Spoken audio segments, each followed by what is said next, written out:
emotional. This has been a long time coming. Wow. And in a world where, what can they throw at us next? Oh yeah, train strikes either side. Amazing.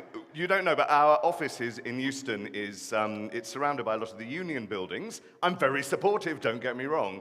But when the news came out, the Transport and General Workers Union is literally across the road. I was screaming through glass, not the first, please, not the first. There we are. Then we did the poll and, well, 92% of you said, go ahead, we'll get there somehow. Well done. Amazing. At this point, I do have to thank the minibus drivers and the car shares and David, who ran the car share spreadsheets and all of that. I kept saying, I'm not a driver, I don't understand, I'm a cyclist. And I even got a train up, I didn't even get in a car share, so that was me. But my God, well done for doing that. Thank you for your support, obviously, for this, but also for the sector, by insisting that we do this. That's incredible. Maybe I should turn that one off? What do we think? Yeah, maybe that's a bit better.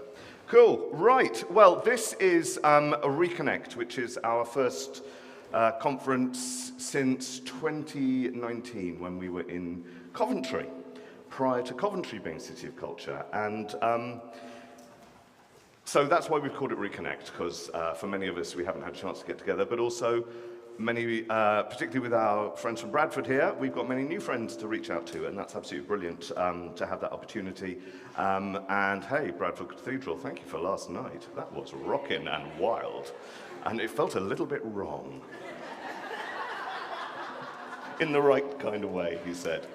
So of course we're here, we're pre-visiting yet another City of Culture. We've done this with Hull, we've done it with Coventry, and now it's absolutely thrilling to do, and well done Bradford for getting it together. So with a bit of Bradford in mind, I'd like to start by welcoming Sarah from Bradford Council and Ned from the Cathedral to give us a little Bradford welcome. Come on up please, Sarah and Ned.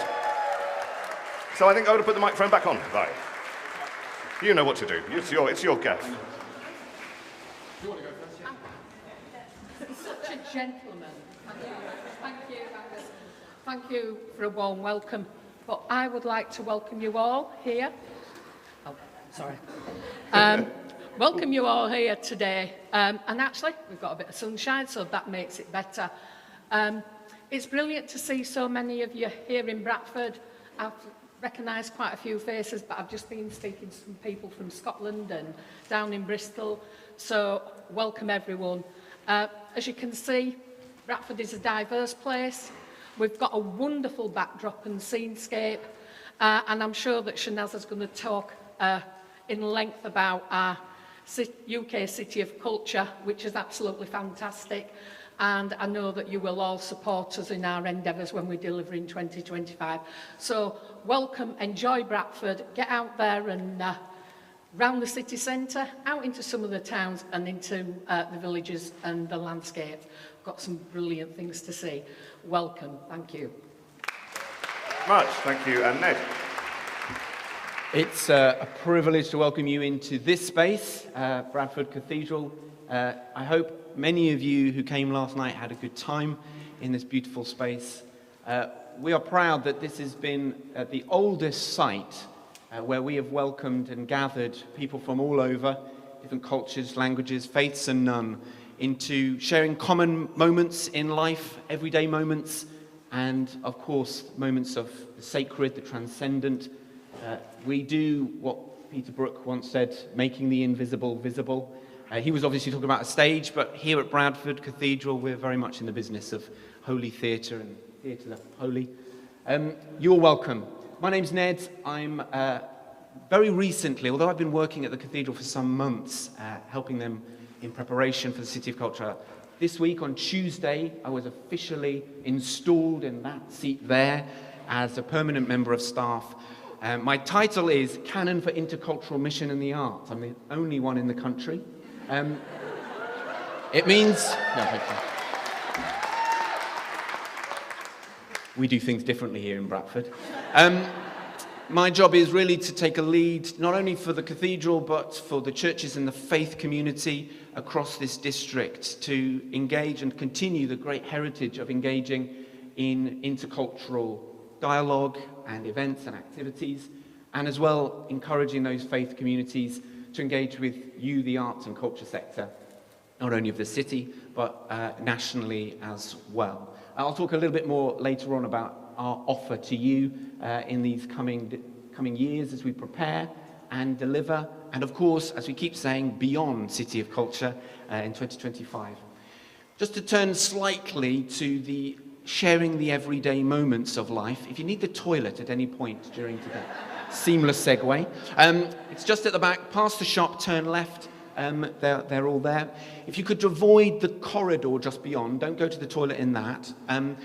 That's where the staff work. They're very friendly, very welcoming, but there are a lot of you, so don't all go and say hello. If you could avoid that, that would be great. If you need anything during today, find me. I'm in a bright red suit, or Phil, who's in a slightly dulled checked shirt at the back there, or one of the vergers will be able to help you in whatever way you need and assist in that way. We're not expecting a fire alarm, but if we have to evacuate the building at any point, if you could just stay still and quiet, listen to instructions, and leave by one of the fire exits as directed, that would be great. As you navigate outside, particularly as it's wet, be careful of the older parts of our site, which are slippery when wet, so please be careful in that. And do remember, it's a no-smoking site for a whole load of different reasons, so it would be really helpful and kind if you need to smoke, just to leave by the gates and then do that there. Just one more thing, and this is maybe a bit about sharing in sacred moments in the transcendent. We've got lovely spaces of peace and refuge and sanctuary. You're welcome to use them. The side chapels just down here, we've got 3 of them. If at any point during today you just need a breather, you need some time just to be by yourself, reflect, or if it's your tradition to pray, you'd be welcome to use those. Please, if you do go in there, just respect those spaces and the people who might be using them. Just be respectful of whatever people need. And my personal offer to you all through today, if you need anyone just to share in that moment, just sit silently with you, to be with you. Maybe you're going through some stuff that you need to process and you'd appreciate a friendly ear. I'm here for you. Just come and find me, ask me. I'd be privileged to sit with you in whatever way you need as we share this space and this day today. I hope you have a really inspiring and transformative day. Welcome to Bradford Cathedral. Thanks, Ned. Thanks, Sarah. Brilliant. That's amazing. Hey. What do we think? Am I too far forward? Do you think? Yeah, let's go back a little bit. Hi, right. Well, brilliant. Thank you, Ned. Thank you, Sarah. It's great to be here. We do feel very welcome, and I can... Right. Hi, guys. This is the speech. It goes like this, okay? This is hilarious. This is the bin. Right. Welcome. Lovely. Done that. Happy Bradford. Lovely. Toilets and... oh, yeah, we've done all that. Thank you. Saved me all of that. Our venues are Bradford Cathedral, Calasangam, where you will hopefully have registered and grab coffee. We're also, later on in the day, using the Light Church, which is a rival place of worship just over the road. If you go up to the cathedral gate, it's just literally across the road on your left there. There is another quiet space, as well as that very kind offer from Ned. We do have a quiet space in Calasangam that is also streaming this. So if you want to go and watch and not be in the big room, you're most welcome to go there. Great, good. So here we go. What's the theme? So we are an Arts Council England funded investment principal support organisation. And like many of you, had to write an application to be an investment principal organisation, and we struggled with the phrase investment principles. And I then took the investment principles in my head, thought of them as lovely values that we all work to, and then it was much easier to write. So we're a lovely value support organisation. There are 4 of them, and we're working through them year by year. That was part of our application. And so the first one is ambition and quality. So that's very much what we're focusing on today. And when I got together with members of the board to talk about what we were going to do here, we talked about that ambition and quality in relationship to partnerships and in relationship to how we work together, that is how we can be more ambitious and we can raise the quality of our work. So that very much is the theme today. So we've asked our speakers to talk about being in partnerships, how they work together. We've got many different scales, huge, great national events to tiny, tiny neighbourhood events that all involve partnerships and involve outdoor work and involve some great inspiring stories, I hope. I've asked the speakers mostly to stick to 15 minutes and do no audience questions. Audience questions will happen. They will happen at the end of the day over in the Light Church. So you will have a chance to follow up when you make your choices about what that what you want to do towards the end of the day. I'll just talk about the end of the day. So it's organised that we break out for the last 2 hours, and it scares the pants off me because it means that the end of this conference is unscheduled and open, and I like everything to be in nice boxes telling me what to do. But we thought we'd leave it open.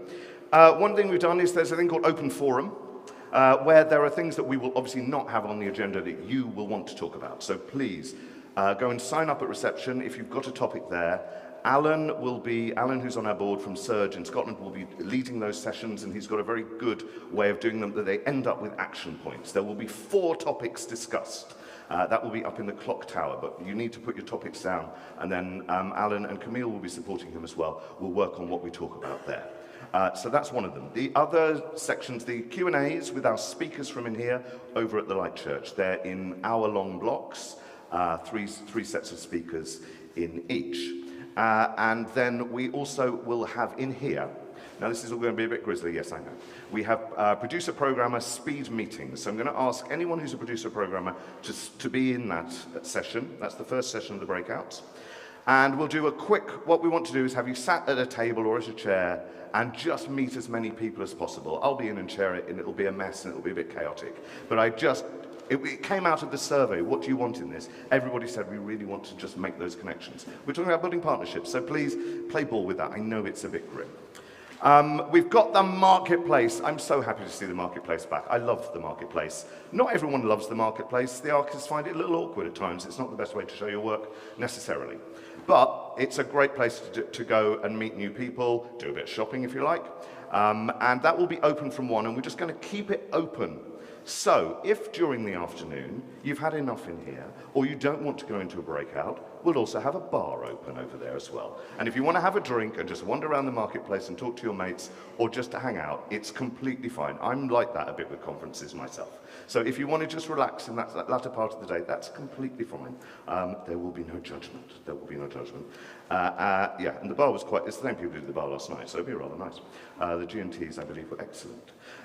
So that's what we're doing in the afternoon. So it's all a little bit free-form, but we also have an ideas pitching session that will be back in here, where anyone who's not in the marketplace or's got an idea, rather than a show to sell, something that they want partners on, collaborators, commissioners, funders. Well, we want all of those things. Rehearsal space. They want people to work with. They want artists to work with. They want designers.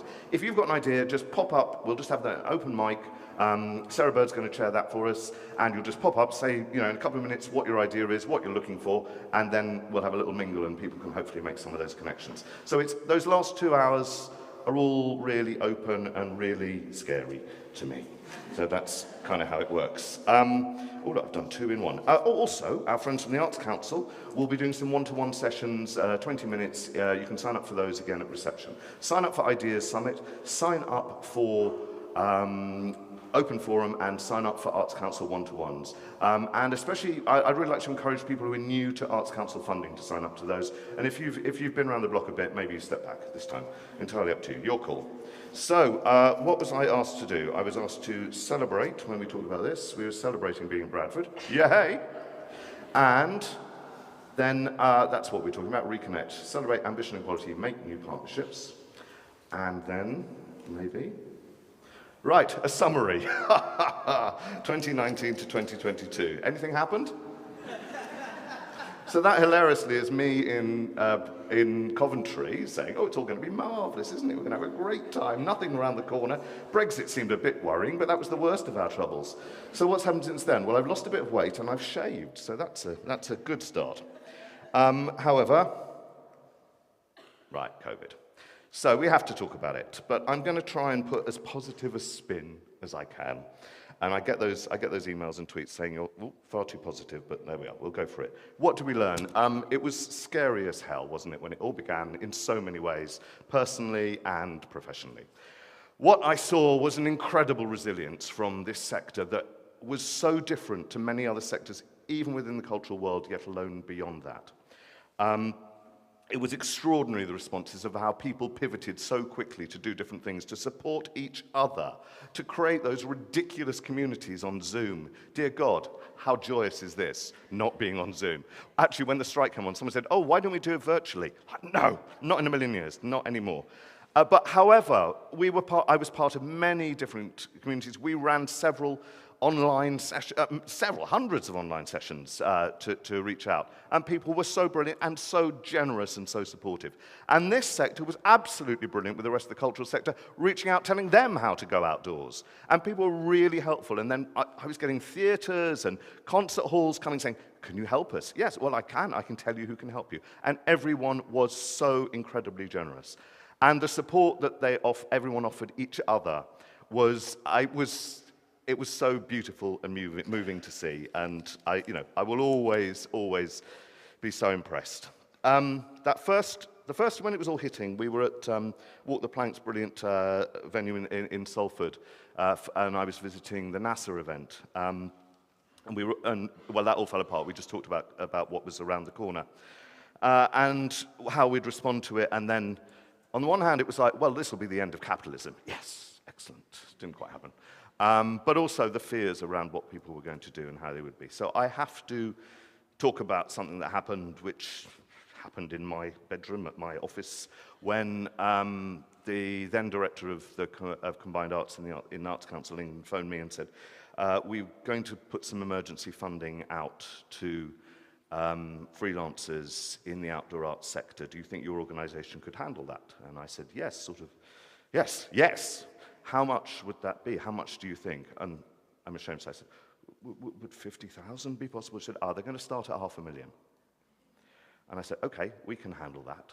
And didn't know that we could, but of course we could. And that came, and I've got to say how amazing it was to work with Arts Council on that, because they were so hands-off. They asked us how to distribute it, how to reach out to the sector, what the qualifications were, and with some light checking, they left us to our own devices to do that. And we were able to give away every single penny of that to people. It was the best job of my life and the worst, because it was awful reading these people's applications. I like reading, funding bids for shows, not for what was troublesome for people. And suddenly kind of running a benevolent charity, I felt like a sort of Victorian lady. Oh, well, you're worthy. And it was awful, and yet also brilliant. So I'm so grateful for that. I'm so honored to have been charged with that. I can't tell you. Yeah, you know what I mean. I'll get over that one. But thank you to the Arts Council for that trust and for that money. It was amazing. Thank you. Yeah, thank you. God, it was a challenge. But it was amazing. So is that COVID dealt with? Yeah, we're marvelous. We're on. Moving on. Oh, Brexit. Okay, so, happy Brexit anniversary. 3 years, wasn't it?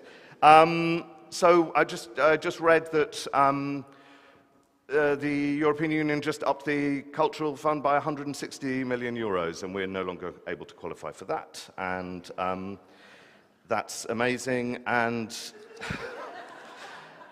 the touring possibilities, get on the Extracts website. They've got some amazing resources about how people are working around them, talk to each other, amazing stories. Motion House were brilliant right at the beginning. Other companies have been amazing at finding ways of doing it.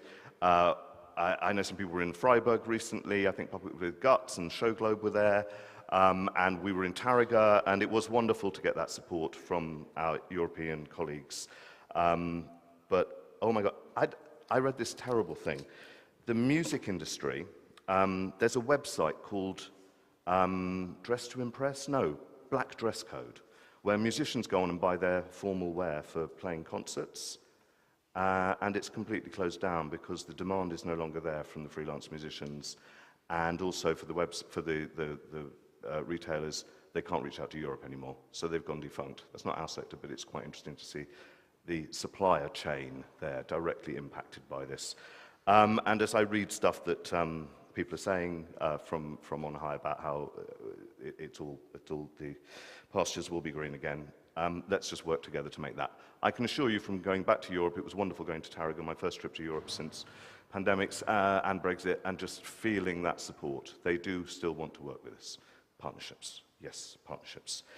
We've worked particularly with an organisation called Carry On Touring, and I just kind of want to thank Jolly Vianne, Abby Collins, Andrew Loretto, Mimbra, Charmaine Childs, who all contributed to that on their online blog. And it was great. It was mostly musicians, but we had a really good presence. They were really open to us. And they invited me to go to the House of Lords with them and talk about this. And it was the day before I went to Tarraga. And I really spoke passionately about how amazing it was going to be to watch Joseph Tunga's show in Plaza Mayor in Tarraga. And it was incredible. And it just made one so proud. But I was able to talk there. The House of Lords, they all nodded and agreed, and that was amazing. Yeah, we'll see how that goes, eh? But carry on touring. That's what they said. It was amazing. So other things that have happened in that interim time. Well, there was another City of Culture. Oh my God, I felt for Shanine and her team when City of Culture 2021 became sort of 2022-ish, and they were rescheduling, and suddenly it was things going on, but thank God so much of it was outdoors, because that meant that could all go ahead. And they were very generous with us, and they supported us doing a massive Great Festival Focus event out there. That was incredible. So well done to them for getting through that. That's the opening ceremony that was, I remember, live streamed. I remember watching on Breakfast TV rather than being there as I would have expected. Unboxed. Let's just mention Unboxed. So Unboxed famously at one point called the Festival of Brexit. And of course Martin Green took over and made sure it wasn't called that anymore. I was dreading a jingoistic flag waving affair, and I'm pleased to say it wasn't that. So I think that was something that they managed to dodge really well. And also, Martin is very, very clear about how much of that money that was allocated and going to be spent went to artists on the R&D and the actual delivery. It's now being used as a kind of punch bag by the politicians about how we spend, but I'm glad a lot of that money that was going did end up in artists' pockets. And also, it was amazing seeing an outdoor arts company on Countryfile for half an hour. That was incredible.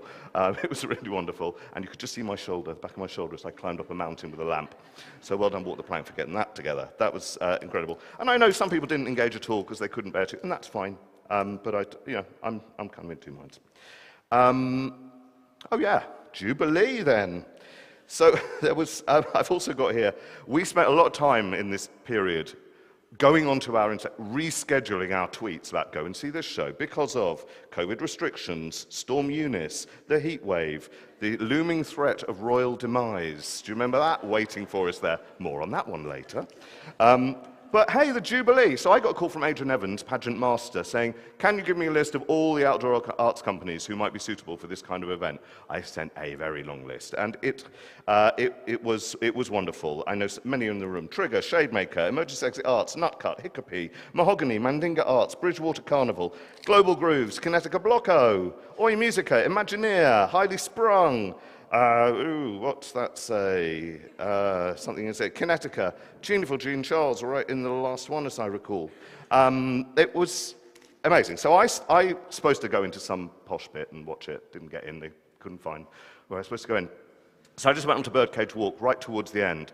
There was a bit of room, and there was a good crowd there. And by the end of it, they went, "Who are you? Everyone's waving at you. Who are you?" And it was brilliant, because everyone was a bit tired. It was the end of parade. They were like, "My God, you're still here." But what was interesting, I had these interesting conversations with the crowd saying, these are artists, and they're paid, and they're commissioned, and they should be, oh, they're not just volunteer. So I ended up kind of giving a lecture on the structure of arts in this country. But it was brilliant, and it was fantastic seeing people, and I was sort of trying to spot people and shout out, and the crowd just thought I was nuts, but that was fine. I also got, at one point, I got stuck when the military bit was going past. Not my favorite, but they stay in character. Their costumes are immaculate. They're drilled, their choreography. It's like, actually, guys, take note. They know what they're doing. Anyway, royal demise did happen when we were in Tarraga, and suddenly all of the group we were in Tarraga were like, oh my God, I've got a booking next week. Oh God, when's it going to be? When's the funeral? It was inevitable. Thank God we got through the Jubilee. But it was like, oh, another thing, great. All got the coronation date in your diary? We know what to do. Just be prepared around that. Hello. Okay, MPO and funding. So there was a big funding round. Obviously, it was a year late because of the extension due to COVID. And so it's now for a shorter period. And the MPO, some shifts in that. Obviously, the interesting questions. I know our Arts Council colleagues are struggling with some of the stuff that went on there, not least of all that delay. It was awful for all of us waiting. I know it was awful in the Arts Council offices too, I know. That sudden delay to that. Look, so we did a little bit of analysis. roughly 13 million was invested in outdoor arts before, it went up to 19. We make that 7.5 of the allocated funds in the NPO, National Portfolio Organisation. And so I just kind of want to point out, this is the image for Let's Create, the document that we were all writing to, a strategy about how the arts will move ahead. And if you've read it or talked about it, you'll know that we as a sector deliver this in spades. That image is Company Artonic, a French company, the show Colour of Time being performed in Hounslow as part of Bell Square and the Hounslow CPP. It could not be more us on the front. In fact, 11 out of the 21 images in Let's Create are outdoor arts events. And I'm just going to say, and 7.5% of the allocated funding. Now, you know what I'm saying. There's some really good results in project funding. Extracts have done some of the analysis of that, so it's not just within that. It's very important, but I just want us all to work together to up that percentage and that involvement because we are, as a sector, delivering on that. And I'm very, very proud of that, but let us just work together on that. There were 12 major new outdoor arts specific organisations that were into the portfolio. There were many uplifts for them, but I've got to talk about one. I've got to talk about, he said, Hat Fair. Hat Fair, the longest outdoor arts festival in the UK that lost its funding. And the really important thing about that is we are such a delicately structured network. You pull one of the things apart and it's a problem. And Hat Fair, it's been there for so long, it's led the way. It really led the way as a festival in coming out of pandemic because it's early on in the schedule and it showed us. I went there, filming, saying this is how you do social distance, this is how you wear a mask during a show. All of that. They were fantastic about that. Led the way. Also, they have a unique place within our sector of having the busking and hatting community alongside the funded sector. We always go as an organisation, it's because it's where we get the widest reach. They are working like hell to make sure that the festival goes ahead in some form this year. So I know we will all work together to support them on that. Thank you. Now, so well done to them. So, working together, embrace its future, yes.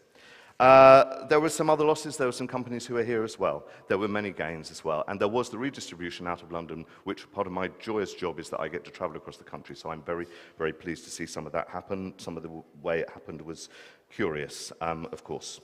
There is a lot of room for more there. The other kind of one little thing I'd like to just add to that is about is the phrase outdoor arts. Now, we changed the name of our organisation with Arts Council, much Arts Council discussion about this, and I'm still determined to try and get it on the list of art forms that the Arts Council England supports. It's there in Scotland, it's there in Wales, Ireland's pretty good on it. Come on, let's get up, let's put us along there. Opera, ballet, theatre, literature, libraries, museums, outdoor arts, please. We're doing it, so help me on that, please, ladies and gentlemen.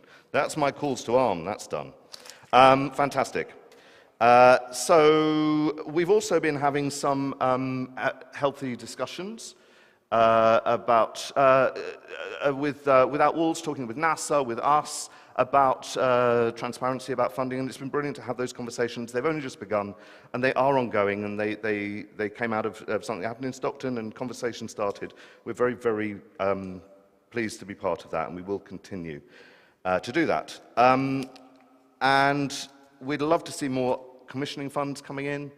We've sort of lost GI20, I don't even remember that, Circulate, commissioning pot. We've now got the 4 Nations commissioning pot that hasn't got England funding in it, so it's the 3.2 nations or something, which is a shame. So we do need that lower level there. A few moving talking, so I'd just like to, a couple of nods to Stella Hall, having moved on from Festival of Thrift. Charmaine Childs, Strong Lady, you know Charmaine? One of my super buddies within the sector has been, I've known her for, 15 years. And she brilliantly said, well, my body's not as strong as it used to be. So she's going off to Australia to become the touring manager of Circa, one of my favourite indoor companies, and also taking Sophie, her wife, with her, so we will miss her. Wally Range All-Stars performed their last gig in Wally Range, of course they did. That was very sad, and And Maggie has now stepped down from Without Walls. We'll still be working with extracts, and so we welcome a new director there. So there's quite a lot of change going on. And another company that had its last performance was The Desperate Men. So this is a little moment we do. We'd like to just take a little time to talk about some people not with us anymore. So how nice to be in a cathedral for that. So Dave Toole, many of you will know Dave. Dave was a dancer, had his legs amputated when he was very, very young, worked largely with Stopgap, also with Canduco, and famously with DV8. Was a grumpy old sod. His last tweets on Twitter are furious, and that's great. There he is in the Paralympic opening ceremony, dancing, where he famously flew over the arena eventually. That's him dancing in Stopgap, I think it's at the South Bank Centre. A great character. I once shared the disabled space with him on a train. I sat on the floor when there was no seats. He said, "Come sit next to me. We can put the world to rights." A wonderful character and a great, great artist. Simon Byford, production manager. I didn't know him. Simon recently worked on Imagineer's Bridge.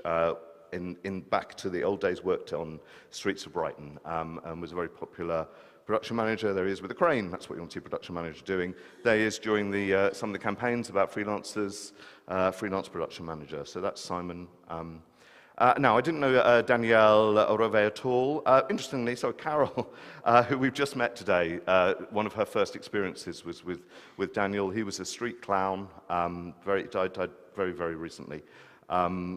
By all accounts, a real character, and it's interesting, some of his last Facebook posts are about someone else who sadly left us. That's how I do my research. Rick Taylor, well, you'll know Rick as one of Granny Turismo, and that was quite some time ago. Yeah, the grannies are still going on, but sadly without Rick. And then most recently, and perhaps a real big figure in our world, was John Bedell of The Desperate Men. And John, again, one of my early bookings was the Desperate Men's Miracle Show, gosh, 15 odd years ago, and John is obviously very close to Richard, who is here, I'm really pleased to say. This was, I think, my favourite show, which was Slapstick and Slaughter, about the First World War and Dadaism. That's the last show. That is the last show that was in Greenwich and Docklands Festival with the company, and I'm really pleased that I was able to be there for that, as long as many of us were. So, we'll take a little moment. Is there anyone else I've missed? Anyone else that I haven't said? Can I just say, Yeah. Steve Murray, Yeah. they ran the art team there, helped create some amazing shows. Somebody that the expression larger than life was actually designed for Greenwich documents, putting enabling all planks built as apartments and burn them down. Yeah. Fantastic. Someone else? No, you're saying no. Anyone else? Anyone else? There may be others. Yeah, hi. I just wanted to mention John Lambert from the Hughes Waiting Theatre in Shipley, Great. which is very close to Bradford. He did amazing work in the theatre for many, many years. He's inspired so many local Bradford people to continue to do street theatre, Carnival Festival, and a lot of us here will be very sad to see. Sure, thank you for sharing those. Well, here we are, there's Dave. Thank you, Dave. Thank you to the guys you've mentioned. Thank you to Rick. Thank you to Danielle. Thank you to Simon, John, and anyone else who isn't there. Maybe we give them a round of applause.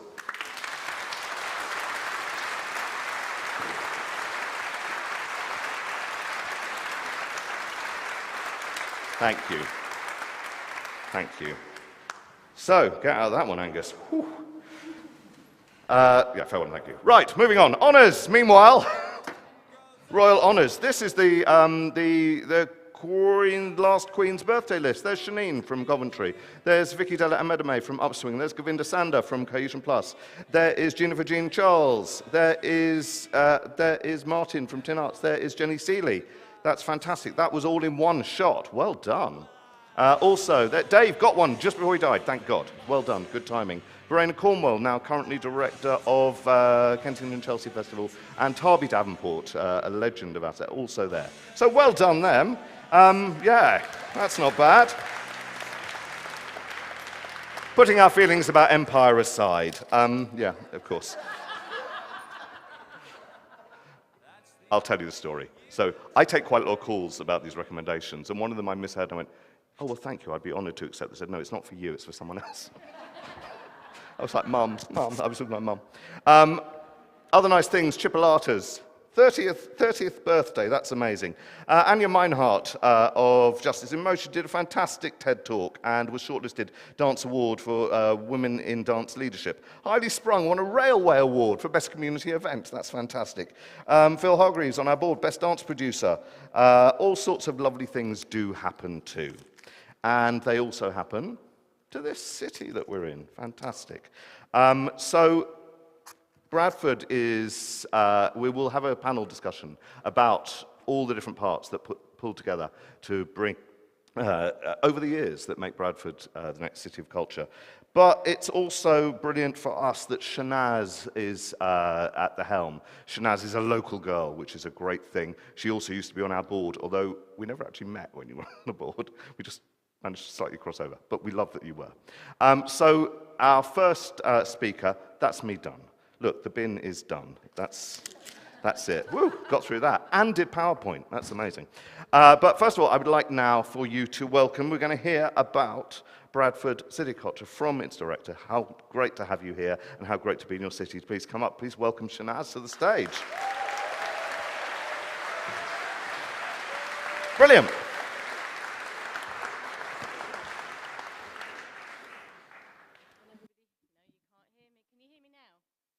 Okay, great.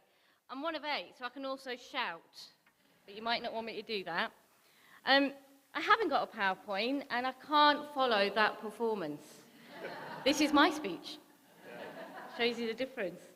I come from Hope, I come from Bradford. That is the opening line of our bid. How could they not give Bradford UK City of Culture? If you look at that image behind me, that's the moment Bradford was named UK City of Culture. I was in Coventry. I was sent to Coventry. Everybody else was here having a party, and I am looking at all of you that were here. If you want to hear that moment and what it means to Bradford, go on Google, type in Bradford wins UK City of Culture. There's this brilliant moment where everyone stood there, like this, really quietly. And then Bradford is announced, and then almighty roar erupts from our city park. I'm really competitive. So when I was, yeah, all my friends are going, yeah, really? We didn't know that about you. And when we were bidding, for some of you that don't know, I was the chair of the bid. So I was like, how can you create something so brilliant, so fabulous, and then not want to deliver it? It's like handing your baby over. But I remember when we were creating the bid, we were watching all our competitors and getting more and more competitive and more kind of like, what is truly who we are? How do we demonstrate who we are? How do we kind of say who we are? And a lot of that was kind of spent on Twitter going, okay, what's Southampton saying? When's Ryan Reynolds coming to Wrexham? How are we going to get someone from Bradford to beat Ryan Reynolds? We love Durham. They're north. So kind of, that was our energy, trying to, whilst being competitive, also trying to be collaborative and collegiate at the same time. When that roar went out of City Park, you could feel it through the screen. That image says it all. The district was involved all the way through for our City of Culture. There are many differences, actually, for our City of Culture to Hull, Coventry, Derry, Londonderry. It's the first time, January last year, we're thinking, okay, city, we're working on this. And then suddenly we're told, actually, we're going to open it up for the expressions of interest stage and conurbations of towns, a couple of cities. You can bid for it. I love Lancashire. I mean, you all know about the War of the Roses. I love Lancashire. But they went, the whole of Lancashire's going to go for this. I love your ambition, but really? I love the ambition, and I love the kind of imagination to try and do that. But it meant that we were up against 23 other expressions of interest, which just meant, we're Bradford, we just kind of went like this. Went, okay. So we need to kind of roll our sleeves up and really, really try and create a bid that speaks about us. This conference is one of the first things that we're doing officially part of in Bradford. I'm really, really proud of that, and I'm really happy for that, because because it's, I was about 14 years old, and where's Dusty? There he is. I made a giant puppet with my school teacher to be part of the Bradford Festival. So my taste of outdoor art started young and early. It's a space where we have inclusivity, accessibility. Angus spoke about all of the performers, all of the artists. I'm looking at all of you, knowing when I have travelled as an artist, the length and breadth of this country, the welcome and the kind of inclusion that I have felt. For me, and for this district, which is 67% rural, we've got hills, you know that, some of you have had to climb them. We've got mills, we've got estates, we've got streets. All of this is our offer to you as the outdoor arts sector. And I back what Angus is saying about, Arts Council kind of going, okay, can we please add outdoor arts to this list as well, please?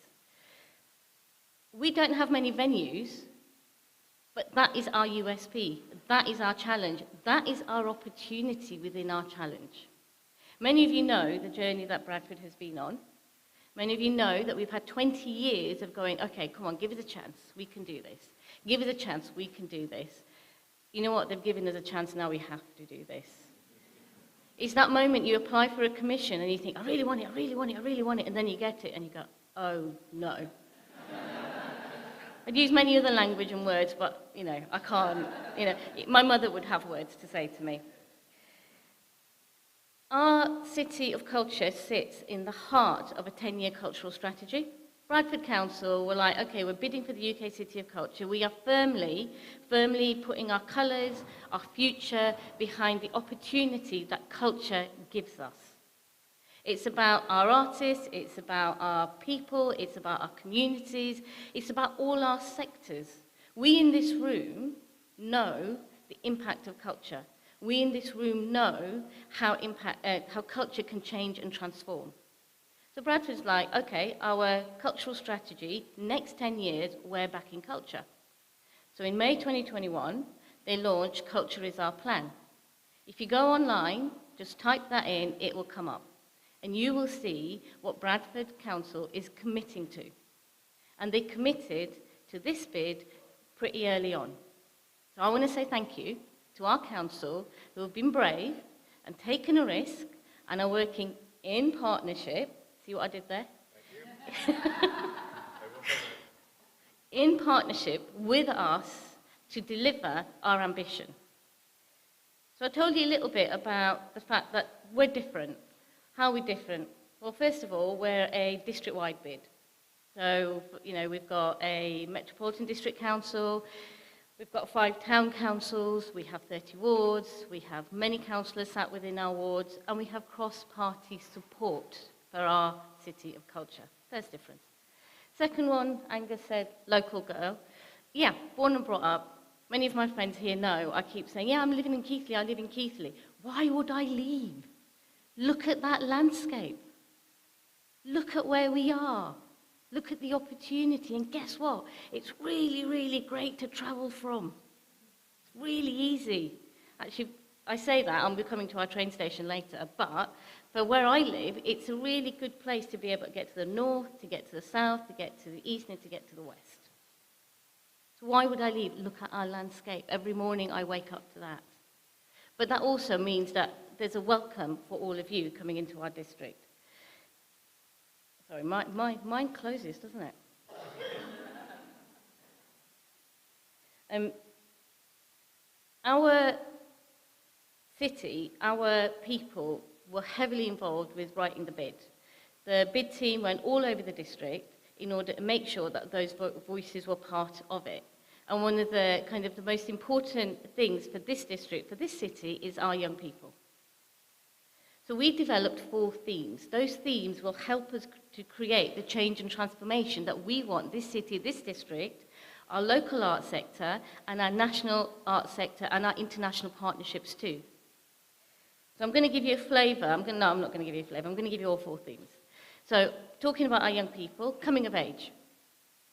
Bradford has the first, only, longitudinal study. We have the Bradford Health and Research Centre here, and we've got a study called Born in Bradford. 30,000 young people are being followed from birth to adulthood being 18, and to see the impact of health, education, access to culture, lack of access to culture, lack of access to health, lack of access to great education, and what happens to these young people as they grow up. That's 30,000 of them. In 2025, the first cohort turned 18. We utterly planned it. We knew we were going to win 2025 UK City of Culture, about 15 years ago. They turn 18. This theme is literally handed over to them.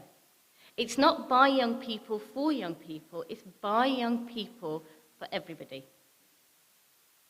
So they're the future, but they're our future, and they're also our present. It's also Bradford's coming of age. I've talked a little bit about 20 years. It's taken us 20 years to get here. We know, those of us who are of Bradford, we know our history. We know who we are. We know what we've come from. We know those moments when it was, you don't want to go to Bradford, it's a no-go area, it's really difficult, it's really violent, all of those things. We're going, what do you mean it's a no-go area? We have parties and DJs in cathedrals. Everybody's dancing. What do you mean it's a no-go area? There's a great, brilliant cafe that everybody goes and hangs out. We're the only ones, I think, have got a cafe that stays open to midnight. It's a very welcoming, warm, energizing place. Imagine being born and brought up in a city, in a district, where when you say you're from Bradford, that's the response. So you have to own it. You have to make it yours, and you have to be the best ambassador that you can be. So it's our coming of age as Bradford. But I've got a question. How many people here think they've come of age? Put your hands up. I dare you. That's my invitation to our young people. You never stop coming of age, ever. Who at 18 had figured out what they were going to do with their lives? My parents tried, it didn't happen. We don't. Why is it that we cannot celebrate our coming of age as we get older?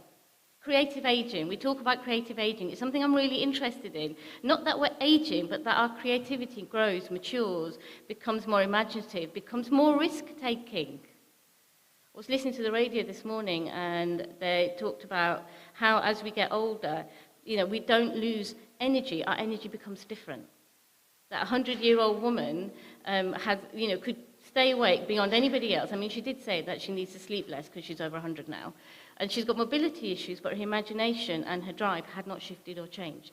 So my invitation to our young people is to say, remember, you never stop coming of age, and work with all ages, all generations. It goes back to that phrase of, by young people, for everybody. We're also a city of the world. You're sat in this very, very beautiful space. Some of you kind of have seen and know Bradford and know the mill history, know the wool history. We were known as Woolopolis once upon a time. We still give wool to the fashion industry, just to point that out. We have working mills still in the district. We were once upon a time the richest city in the world. It was that's our industry, that's our history. We also are a place and a district that has welcomed people from all over the world. Not just over the 20th century, but before that as well. I'm only stood here because my parents came here. Well, my dad did. And he was like, yeah, I'm going to go back at some point. Never. And these links, this history, this is very much who we are as a city and district. It's not just those people who have made this district their home. It's what we offer it. What we now give the rest of the world. What we now offer the rest of the world. Which takes me to our third theme, STEAM-powered. Who decided it was a good idea to take arts out and make it STEM? Who decided that our young people in comprehensive schools were not going to get the right to arts, to humanities, to critical thinking, to their imagination? STEM for one, STEAM for another. STEM for the majority, actually. For us in Bradford, it's STEAM-powered: science, technology, engineering, arts, and maths. That's what creates a resilient, robust, imaginative, risk-taking, change-making society. I was just thinking about Angus's speech and everything we've been through since 2019 and where we've got to now. I mean, I have to say, I am watching the aviation flu just to make sure, who saw COVID coming? It's jumped to mammals, I'm keeping an eye on you. So who saw that coming? We didn't see it coming, but we need our imagination to create solutions. We need access to our imagination. Every young person, every person in this room has the right to their imagination. That's what STEAM Powered is. It's about our climate responsibility. It's about sustainability. It's about coming up with those solutions and making those changes and creating that transformation. Talking of transformation, how many people here came into Bradford Interchange? Brilliant. You're amazing, amazing human beings. The rest of you missed out on what I call, very proudly, one of the ugliest train stations in the world. Okay? I am very proud of it because it's really easy to embrace beauty, isn't it? This is amazing, it's stunning, it's beautiful.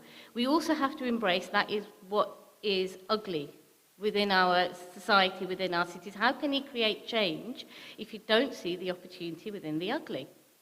Someone obviously thought that. Some, Bradfordian was thinking, how do I shake this up? How do I change this a little bit? So those of you who came in on the train into the interchange, there's a little bit of graffiti. It's not the best graffiti. It was a little bit of a scrawl. I reckon they were running at the time they were writing it. Welcome home, sexy. That's to all of you. Because this district, this city, has been home for outdoor art for decades. We know this. We know it's the history. We know it's in the DNA of this place. But welcome home sexy, that moment, somebody was like, I'm going to just do that. That's Bradford. That's in our DNA. I think it was Ned who said, it was Angus who said, felt a little bit wrong last night, but in absolutely the right way. That's what we are trying to do. Might be a little bit wrong at times, and you think, really? But it'll be absolutely right, I promise you. This is my welcome to you. These are our themes. This is my ask of you. We can't deliver a UK City of Culture on our own. It's about partnerships. You win the designation, and everybody's thinking, yeah, they've got loads of money, but you have to then prove your business case and your case to all your funders. And that's absolutely right. Because the moment you win, the campaign is done and the delivery starts. I was working out the timeline for when you were in Coventry. You all know that Coventry concluded on the 31st of May 2022. I'll never forget that night. I don't think Bradford will. Which means we lost 6 months to COVID. In Coventry being able to extend, it goes back to partnerships, collaboration, and collegiateship. Given Coventry that time, we wanted to reset the City of Culture back to the 1st of January 2025. We lost 6 months in giving our colleagues that. We're now 99 weeks away from the 1st of January 2025.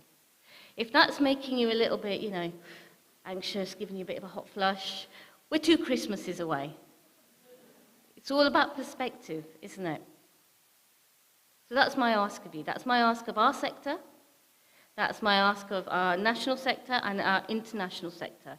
This can only be delivered in partnerships. I'm asking you to take a risk with us. Calculated risk, mind you. It is calculated. Uncalculated risks mean you fall over the edge. Calculated risk. They've got friends in the audience who are going, oh God, she's going to do one of those batshit crazy things, batshit crazy ideas. Actually, yes. Welcome home sexy. But remember that it also has to be fun. We can have fun while doing this. Transformation, change, impact can be fun. We have to create new routes into arts and culture. The traditional routes don't work for a huge, huge sector of, especially in Bradford, our working class communities, doesn't work for us. So we're exploring, as Bradford's UK City of Culture, roots into arts and culture for our young people who might go, I really like that. I love the fact there's a party going on at the cathedral. How can I join in? I didn't know you could have a party in a cathedral. How can I be a stage manager? How can I kind of be that person? It looks really interesting. I want to be on that stage. I was at an event last night where I was speaking to 100 youth workers. And Matthew, I can't remember his surname, he'll kill me, but he's somebody I need to talk to, but jumped on stage. And he was 14 years old when some youth workers started to work with him, talk to him, trying to kind of give him opportunity, and he ended up working with Matthew Bourne Company. Bradford lad, 14 years old, been dropped out of school. We have a duty of care to our sector to ensure that we have a diversity of voices. And those diversity of voices are all diversities, socioeconomic, class, disability, all of it. Some of our disabilities are hidden as well. It's not always visible disabilities, it's everything. It's all our access needs. We have to be inclusive, but that need to be inclusive is also about our future. So I'm really looking forward to welcoming you all to 2025 as partners, working with our sector, as audience, and hopefully, kind of continuing that journey with us. Our Year of Culture 2025 sits in the middle of our 10-year cultural plan. So our impact will create our legacy.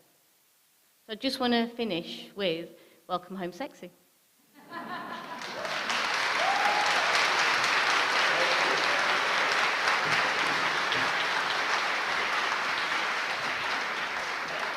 Thank you. I feel sexy now.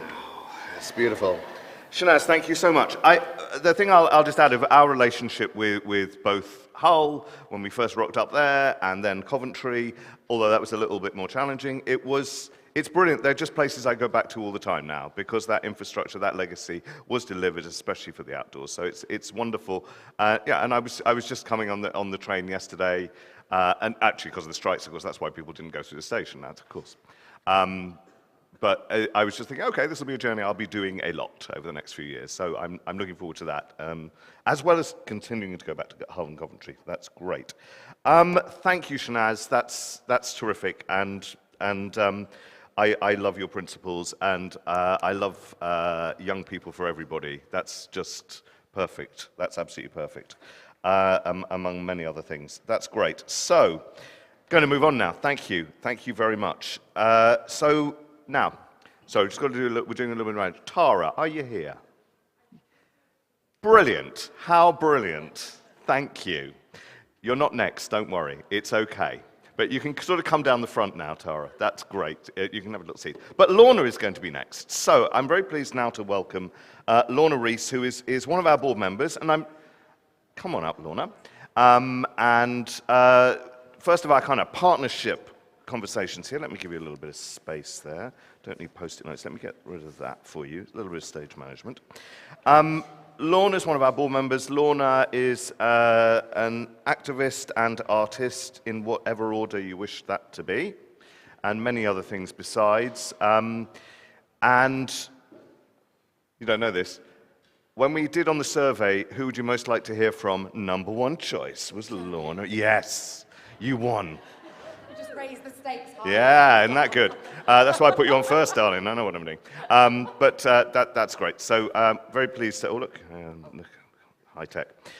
So Lorna, you're going to talk a little bit about your work and about partnerships. Are you sliding or not? Yes, I am. You're sliding. It's that one to go forward. Thank you very That much. one there. And I think it's all working. Hey, ladies and gentlemen, Lorna Rees.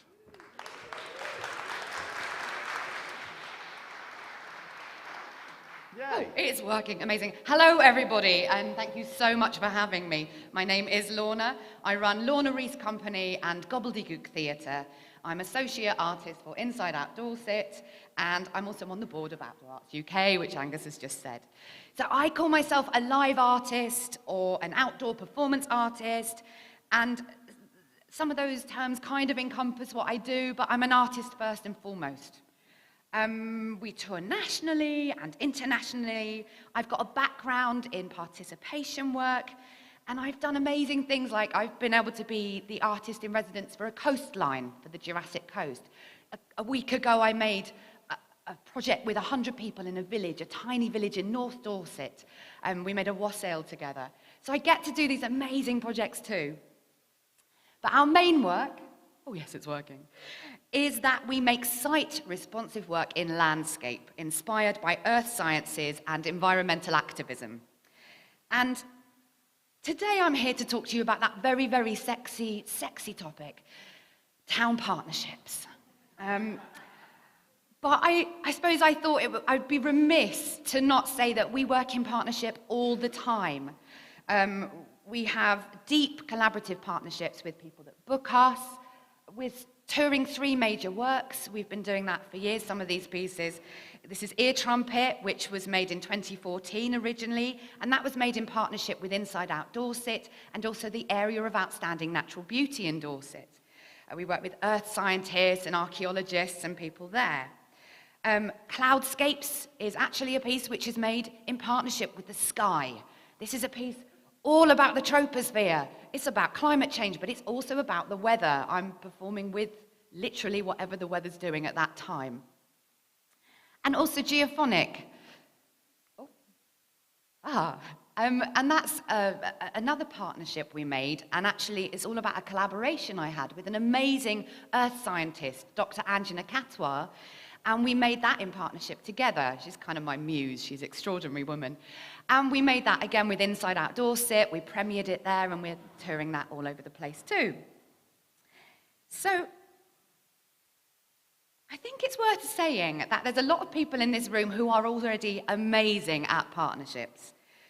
And I think that, like many outdoor arts companies, we're really tiny. Lots of us sat here, I can see loads of friends and colleagues. We are really small, and we're a small company too. The day-to-day running of the company is just myself and my partner Adam, and I like to think that we're tiny but noisy.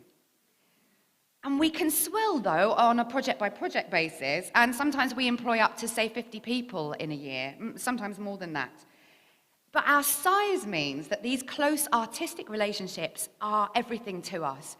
We work in partnership with landscapes, scientists, experts, and as you can hear, because I've mentioned them a lot already, we have a really significant partnership with Inside Out Dorset.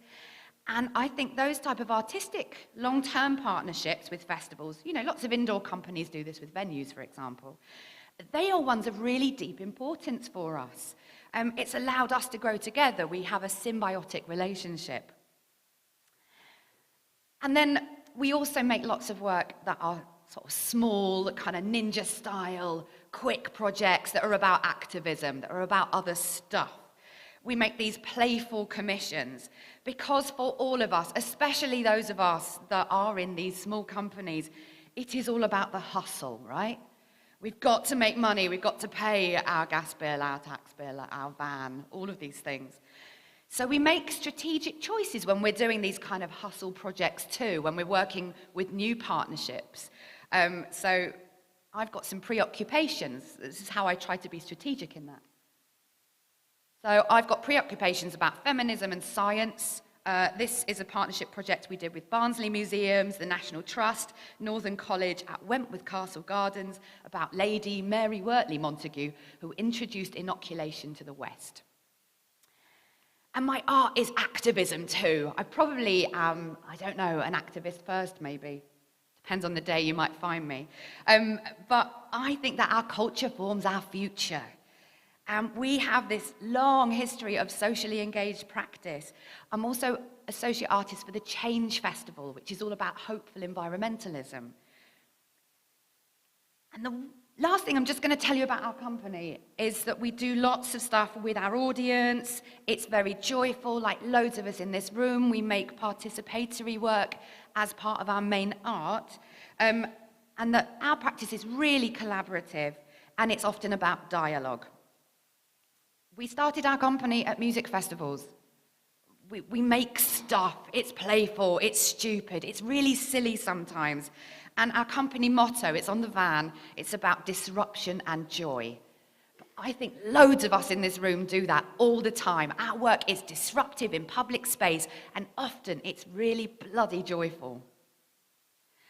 Well, I'm going to go back to this topic, sexy topic of town partnerships. Artists are brilliant at partnerships. And we are natural collaborators. We work in partnerships all the time, but as artists, we are often in quite a prone position. Significant partnerships can take place with a commissioner or a funder, and they generally have the power in those relationships. You might well be working with a funder too, particularly in the outdoor arts, who doesn't have much experience or understanding of negotiating an artistic process. We might all be speaking really different languages. Now, I'm really good at speaking museum, landscape, heritage, and science. When you're doing that artistic hustle, I think you become multilingual. But recently, I found that actually I'm not maybe so good at talking local business, town council. I find some of that language a little bit more challenging to work with. So I thought I'd give you a little bit of a case study about a recent partnership project where we worked in our own town, the place that I live and where I grew up. And it's a project where not everything went right. I feel a little bit vulnerable sharing this to you. Now, I should be just like, oh, aren't we wonderful? But actually, I think sometimes as artists, we should share stuff that went a little bit wonky, a bit awry. So this is Yuletide. This is me and my husband. We are the Holly King and the Ivy Queen of Christchurch. Christchurch, just to give you some background, is a small market town. It's in the southwest in Dorset, on the edge of Bournemouth, Christchurch and Poole, which is a new conurbation. Until recently, it had the highest Tory majority in the UK. It's one of the oldest demographics per capita in Europe. It's got a very, very white population. It also has 2 rivers, 2 castles. The town motto is the infuriatingly mild Christchurch, where time is pleasant.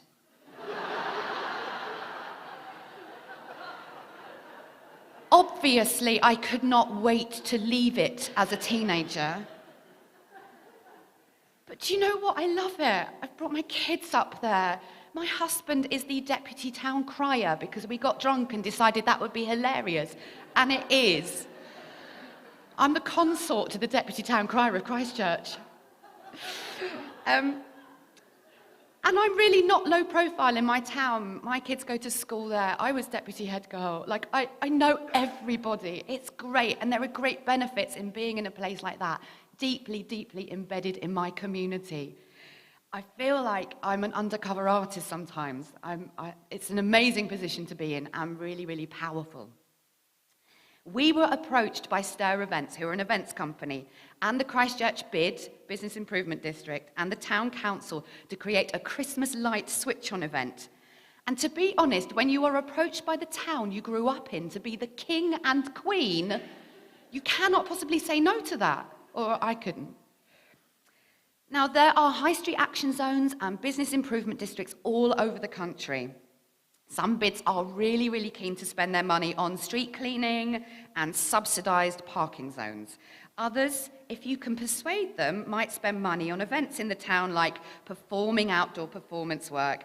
And others, well, I mean, also, if they're doing that, then they might be working with a brilliant company like Falls Paradise to program events in, who really are very, very good at speaking that language of business improvement districts and town councils and shopping centres. The stuff that I'm not so good at speaking. But these bids, sometimes they get this sort of imaginative leap and they think, yeah, let's put our money into programming a kind of a light switch on event or something around Christmas. And I think that's an amazing thing, and that's a leap of faith that they made to do that. So it was a really powerful thing for our town. But these bids do speak that different language to artists, and you are often providing quite a transactional service to them. Now, our town has a really amazing, so it's just pictures of me and Adam. They look like wedding photos we never had. Our town has this really amazing Saxon history, and Stir Events, who were the events company that approached us, had pitched a concept around a Yuletide celebration, which is a word that is used across Europe kind of interchangeably with Christmas. As environmentalists, I suggested we made some of the story about looking after nature as well as the history of the town. So we came up with a sort of nature parable, a new old ritual, something that was different from the more normal high street sort of Christmas offer. We got the rugby club involved, local choirs, a dance school, local primary schools. And rehearsals were really joyful. We had a Yule log that we put up the high street. We made costumes. We wrote songs with people. We did this hilarious photo shoot. We had pictures with the mayor. It was maybe more pantomime than performance art, but I absolutely loved it. And we had this sort of loose narrative of the Holly King and the Ivy Queen and Puck, who was the Lord of Misrule, kind of rising up from the forest to seek out humans and light in the winter and to remind everyone to be good ancestors. And our first hiccup came when one of the shop owners in the bid decided to do a rewrite of this story without telling us. They wanted to make it less Shakespeare and more Disney. And we didn't get to see that before it went to the print run of 50,000 print run, which we then felt a little bit upset about, I'm not going to lie. And it turned out that every decision, be it punctuation or graphic design, was run past this extraordinarily huge, unwieldy group of people, which like town councillors, shop owners, council administrators, which started to feel a bit like art by committee. But these were also people that we were co-creating this event with. In some ways, it was wonderful because they were so invested in what we were making together. So I chose to go with it. Just go with it. It's exciting. I'm doing something in Christchurch. And then we started getting some significant sort of social media pushback. Some parishioners and the local vicar had stirred up some strange feeling about the event. Suddenly, any article or social media post was met with one or two people telling us we were doing the devil's work. Batting for Satan. I feel bad saying that in this beautiful cathedral. The town council and the mayor had received dark letters about how we were in league with the New Forest witches. Spell casting's prohibited in the Bible. I didn't know that, but anyway. We had lots of, why can't Christmas just be Christmas? Even though what we were actually doing was super traditional. We were called pagans and Satanists and witches. It was kind of funny, but it was actually also upsetting. Now, I have done lots of activism, and I have received death threats and rape threats, and it's horrible. And I'm quite good at pushing back online, and I don't mind having spats on social media. But actually, because I was working with my community and young people and potentially vulnerable people, I chose not to engage because that wasn't fair on them. So I started to feel a bit embattled about some of this social media stuff. And the bid got a bit nervous about it too, because the story had become about paganism, which was not something we'd even mentioned, and not placemaking. And this is me and Remy, who's one of the performers in the piece, on the ducking school, because we've got a ducking stool in Christchurch, an actual ducking stool. And we sat on it and we really laughed. And we thought about how Christchurch was in 2022 at the time, and not the 1750s, when we might have been burnt at the stake or ducked. And it turned out we were in the middle of a sort of strange culture war. And it was very little to do with the art we were actually making. People suggesting that Christians should have the winter time and maybe pagans get to have Easter online, which I thought the Christian church might have some issues with too. Not to mention anyone of any other faith who might wish to celebrate Hanukkah or Diwali or solstice or any other festival during the really essential winter months for faith. And some of the comments, I have to say, smacked of something also quite ugly.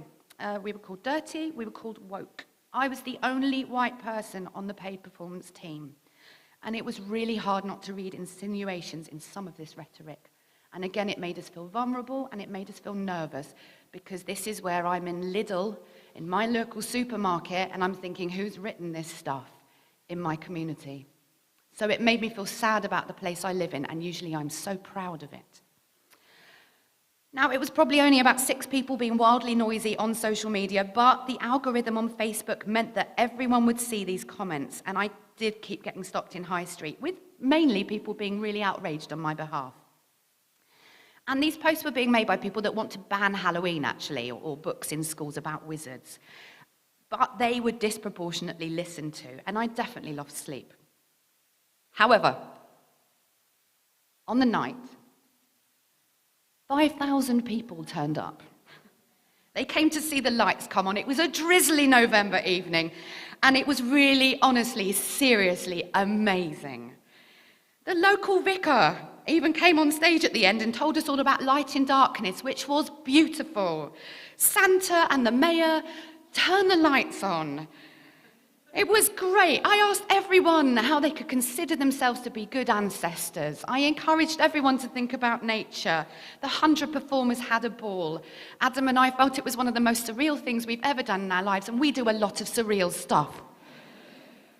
The photos are brilliant, and I've had floods of people asking me about next year or this year coming, you know, how they can be involved, how amazing it was for our town. I still don't know if I feel brave enough to do it again, but I don't know. We'll see. We'll see how we get to. But it was great.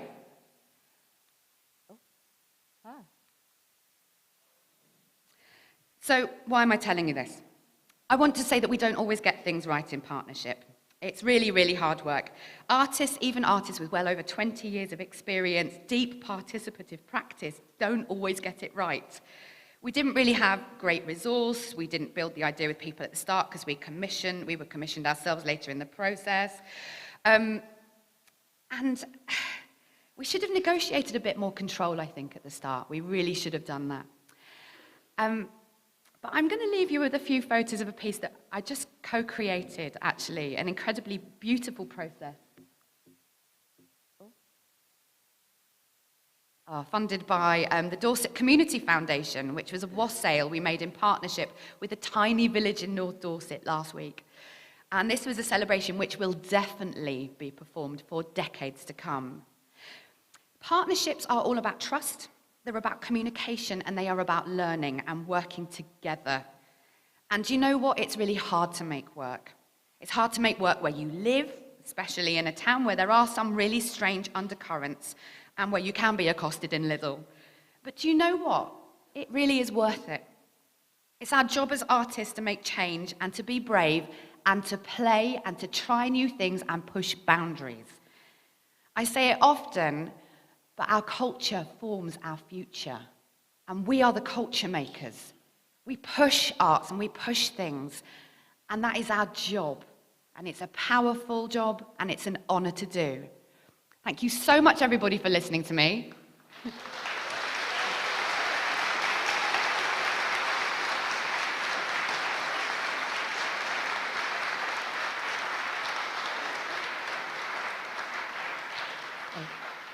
Please keep in touch and, yeah, keep pushing. Brilliant. I'm so glad you're talking about failure and risk. I didn't really touch that at all, so it's really good we have that up front.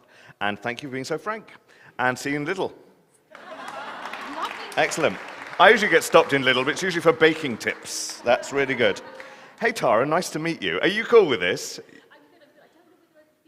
I think we've got stuff. David's poised to sort everything out over there. It's all good. So, look, very early on in the year, come and have a chat with David. And so Birmingham 2022, I want to touch on that. So that's a lovely small area.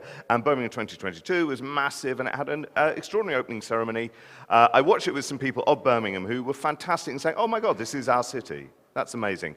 And it was an amazing piece of partnership work in many ways. Motion House were one of the key partners in that, but there was a really crucial group which was formed called Critical Mass, which was, we're going to hear about that specific part of that opening show, but it was in the opening show and it already has a life. I saw Critical Mass performing in Birmingham International Dance Festival as well, I think. Would that be right? I think, yes, indeed.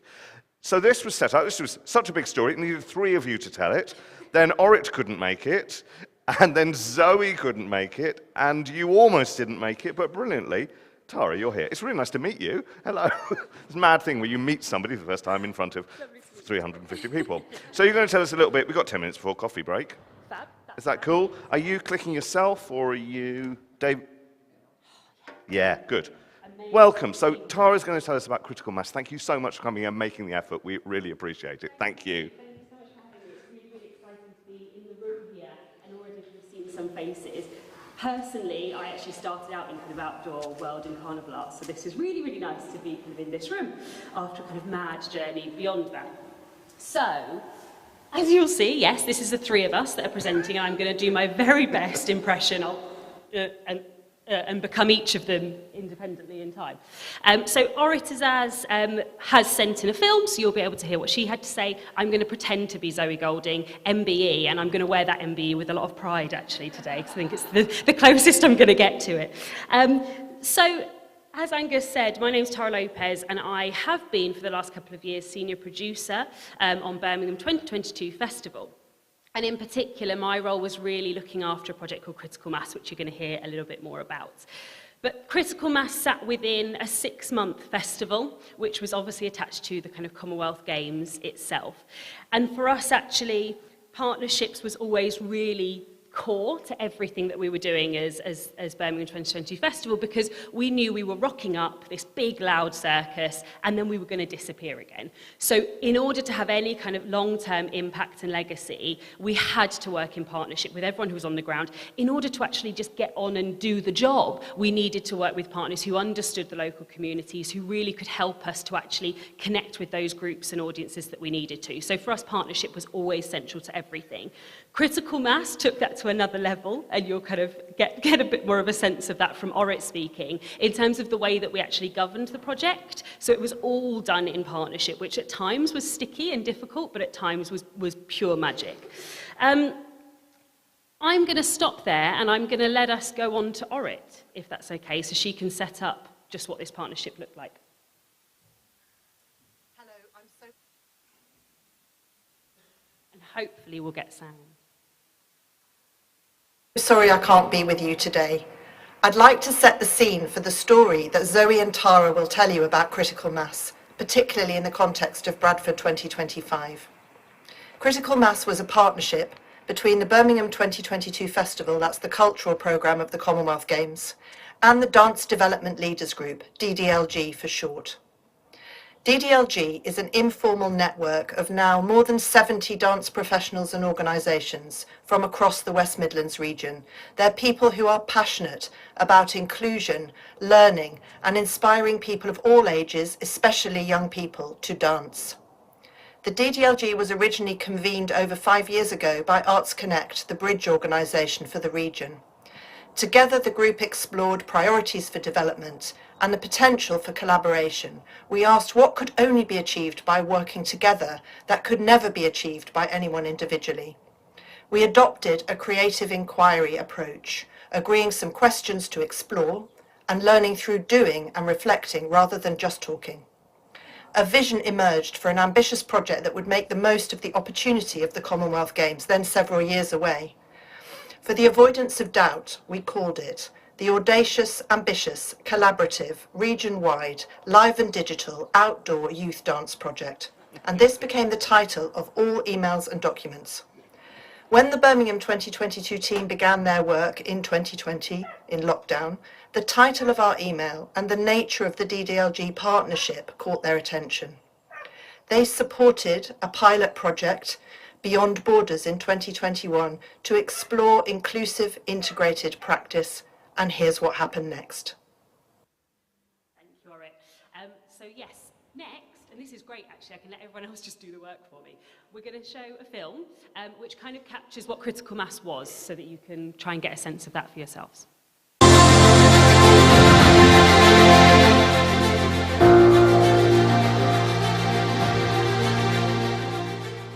Hi, my name is Angel. I'm from Solihull and I'm currently a performing arts student at college. So my name is Sarah. I'm from Solihull and currently I'm a teaching assistant. Hello, my name is Jason. I'm from Moxley, the Black Country, and I'm currently a student training to be a professional actor at East 15 in London. So Critical Mass is a project that started last summer, and invited a group of up to 300 young people to join us over 14 months of rehearsing and performing in some of the biggest moments of 2022. Critical Mass is a dance and movement project. It's an inclusive collective made up of people with and without disabilities who aim to show what genuine inclusion can look like at mega events. Spirit of 2012, who's the legacy funder from the London 2012 Olympics, very generously offered to fund the project. So they funded us £1 million to actually be able to make Critical Mass a reality. What I've seen is an astonishing group of people who may have had no experience before really grab that. I've seen people's understanding of dance grow, and I've seen people's understanding of themselves and what they can achieve be sort of smashed apart really for the good. Inclusion is a fundamental, necessary human right. So regardless of race, sex, gender, disability, everybody has a right to be included and barriers to be removed so inclusion can happen and they can be involved and part of something, part of society, part of the world, part of community. So inclusion is a really vital component to health and happiness. Critical Mass has had a really profound impact on some of the participants, like transformation-wise, and not only have they made friends, been fully immersed and involved in something and fully included, they've been able to really represent themselves and be who they are, and the impact of that can be life-changing. I feel like everyone deserves to have the chance to perform, whether you're able-bodied, you're not able-bodied, doesn't matter what religion, race, gender, sexuality, whatever you are, everyone deserves to have the chance to perform in front of someone, and I think just having it open and making sure that everyone feels included is so important.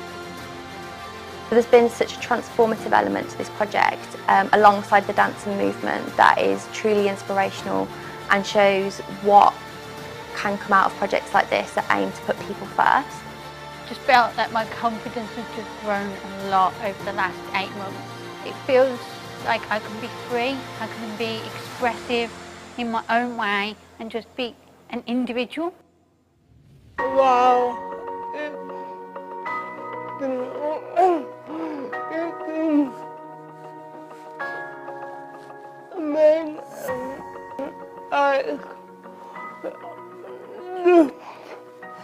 Seeing the amount of confidence they've all got is amazing. You can see it in the way they hold themselves. They're more like, yes, this is me, and look at this is me.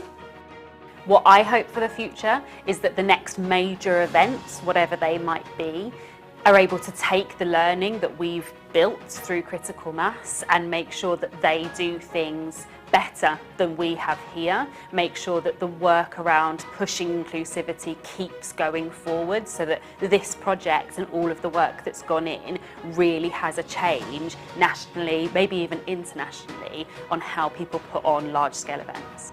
Critical Mass to me as an artist has really empowered me to keep championing what I believe in that when you bring people together for a shared vision, and especially through movement, extraordinary things can happen. For me, it's shown that if you stick together, the impossible is possible. It makes me more confident in what I can do. It made me realize what I'm capable of. One word I would use to sum up my journey of Critical Mass: incredible. It's been emotional. It's been an emotional journey, I think. We've all learnt so much, we've all put so much kind of love and energy into this project. So yeah, it's been a long journey, but a beautiful one. It's been great. Everyone here has been superlative, if that was a word to describe them all. Can't thank them all enough for helping me get my confidence back. Critical mass in one word. Can use two. It's the best. It's quite euphoric. It's quite overwhelming in the best possible way because there's so many, it's not one word, it's quite euphoric. Overwhelmingly euphoric, that's two. It's life-changing, still two. It's unforgettable.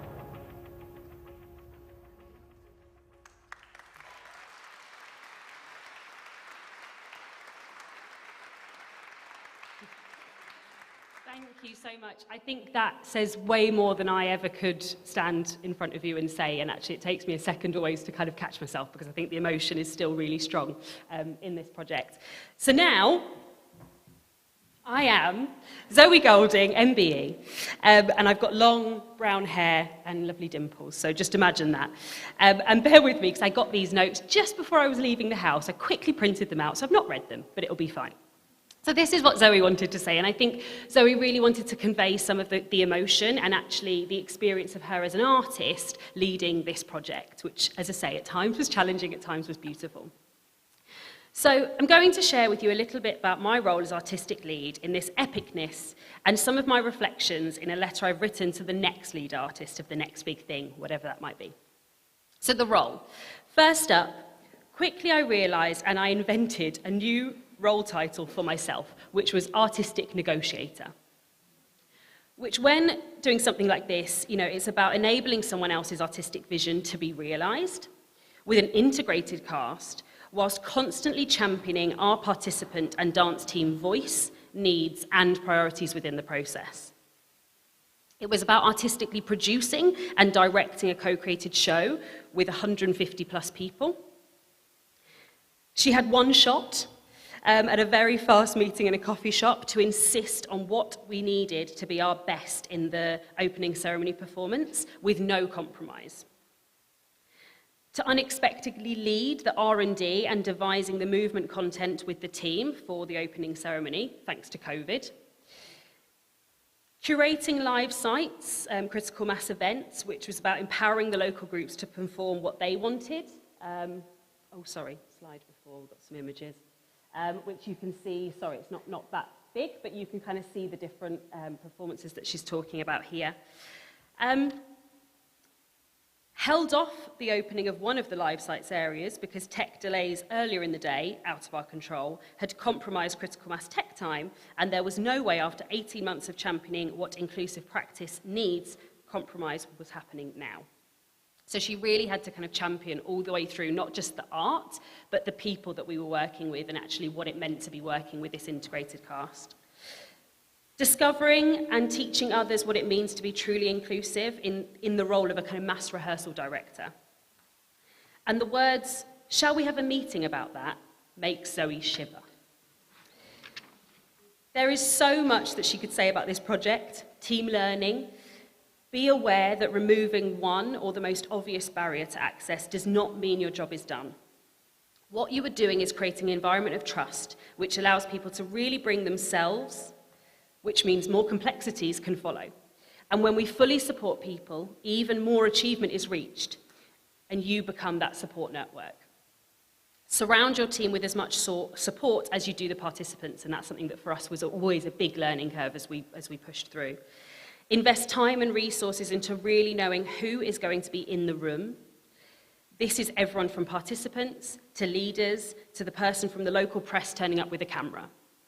That kind of knowledge is really, really key. So this is Zoe's letter, love letter, to whoever might embark on doing this next. Dear lead artist, welcome to an exploration of yourself and others through the passion of your art form. Be ready to feel empowered, vulnerable, nervous, frustrated, excited, and proud. The world of inclusive practice is vast, and each encounter will give you a new perspective. You will learn and lead all at the same time, so be kind to yourself when it seems hard. Use positive, motivational methods and collective responsibility to create a sense of self-discipline from within. Keep expectations high, your participants deserve it. Amidst the mass, see the small moments of success. Sometimes those are the most potent. You will see people rise against adversity time and time again. Be ready for a hell of a lot of emotional labour that never makes its way into planning spreadsheets and fulfilment that will last a lifetime. Your role is to hold a positive space where the "I can do it" mantra leads, so that when it may all seem a bit much, you are the grounding voice and energy that allows people to feel safe. And above all, remember to trust the process, trust your vision, and just be you. So that's what Zoe wanted to share with you all. And now, back to me. Next slide, please. Thank you. So, you've seen what the project is, you've heard a bit about the kind of partnership environment that it was actually created in, and you've heard a bit from Zoe about how it felt to be delivering a project like that. I wanted to leave you with actually, what are we doing now, and how can all of this be useful for hopefully the sector as we push forward. From day one, we were always really, really clear that critical mass couldn't just be about the 12 or so months leading up to the opening ceremony. The impact had to be future-focused, and the work we did here had to have some tangible ripple effects out into the sector and the world of major events. So even though the project came to an end publicly in September last year, we've still been hard at work to ensure that the legacy ambitions can be realised. And largely that consists of three things, which you can see up on the screen here. So number one was really about keeping that momentum going. You know, we'd got participants used to turning up every week. They had friends, they had created a community, and actually to pull that away immediately just didn't feel quite right. So we set up a softer landing programme, which was about a reduced number of sessions, but trying to keep some level of provision in place across the West Midlands that was free, that was inclusive, and that trust had already been built up, because actually people were saying, I want to keep dancing, but I just don't trust going down to that other dance class. I don't know how I'm going to be received. So that's one thing that we've been really, really kind of focused on.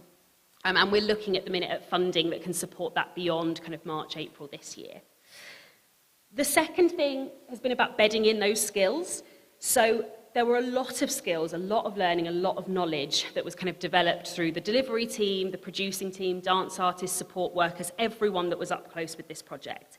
And Dance Development Leaders Group, who OutdoorArtsUK is the kind of convener for, and she talked a little bit about them at the beginning, are really leading on a project which is, again, a really sexy title, Critical Mass, What's Next? To basically look at actually how we can start, you know, sharing some of those skills. So they're looking at kind of buddying up with different producers, different artists in different areas, sharing all of this practice, sharing what we've learned, and seeing how it can impact on a kind of practitioner level of in the room, how do you lead that space, as well as an organisational level in terms of the things that need to be considered in kind of longer term strategies. And finally, a big part of what my job has been over the last few months has been about sharing that learning. So we've been working really, really hard to try and capture the learning first, which was a minefield, and put it into kind of some sort of formats that would be useful and usable for people. Next slide, please. Thank you. So we have two things that might be of interest to people in the room. The first is the evaluation report, which you can find on the website. This really just tells the story of what happened, gives you a sense of the impact and some of those kind of key findings that came along the way. The second thing, which Zoe, Orit, others kind of around the project were really passionate about, was putting that learning into something that could be a really useful tool. You know, an evaluation report is great. I'd love it if you read it. They're actually quite good. But let's be honest. Once you've read halfway through an evaluation report, you're probably going to shelve it. And, you know, it's not, they're never the most exciting pieces of work.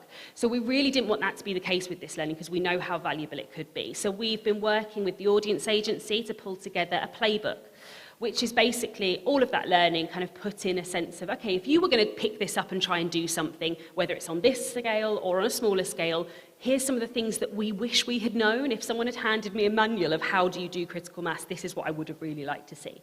It's been positioned largely from the position of kind of major mass scale events, because that's what we did, but we really hope that there's bits and pieces that actually everyone could pull out of that they would kind of find useful. So if you're interested in that at all, that will be out from kind of week commencing the 20th of February. And the best way probably is just to drop me an email. So my details are on there and possibly on a list somewhere else. Fabulous, thank you very much. So you'll be able to kind of get access to that resource as well. So thank you so much for hearing about our story. It's really a joy to be able to come out and tell people about it now, and hope that's useful. Thanks.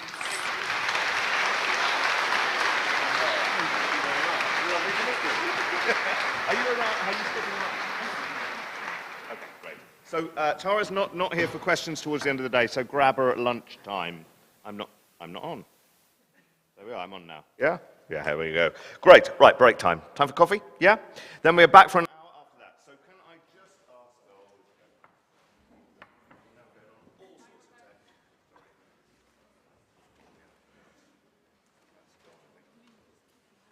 we on that one? Yeah. So what we're doing straight afterwards is a thing called opportunity pitching. That will be at 12 o'clock. It's really quick. The first lot is David Morgan, Without Walls. It's going to be Pete talking about the Streetwise program at 101, Ajay talking about the Mellor Partnership, Joe talking about Fool's Paradise, and Derek talking about Talking Bird's Difference Engine. Really quick. So they're pitches that are not artist pitches. They're pitches that are kind of opportunities and things we should all know about. The first lot. So can I ask those people to be at the front, obviously, when we get back, and also the panel for the Bradford discussion, please come straight back in. Now it's coffee. We'll be back in here at 12 sharp. Thank you very much. Thank you to our speakers.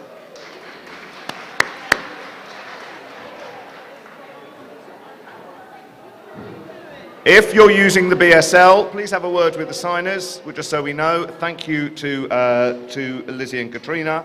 If you're using BSL, please contact them to know that they're doing the right sort of thing. Thank you. Cool. I don't know. I think I've got it. No, it's just going straight off. It's died. Govinda, hi. How are you, my friend?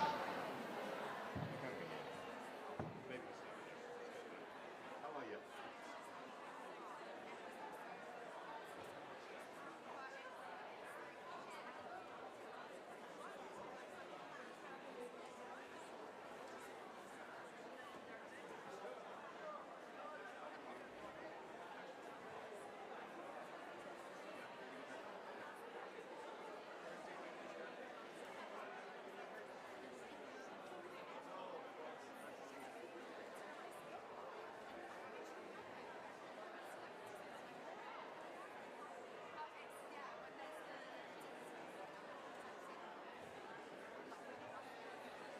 Good.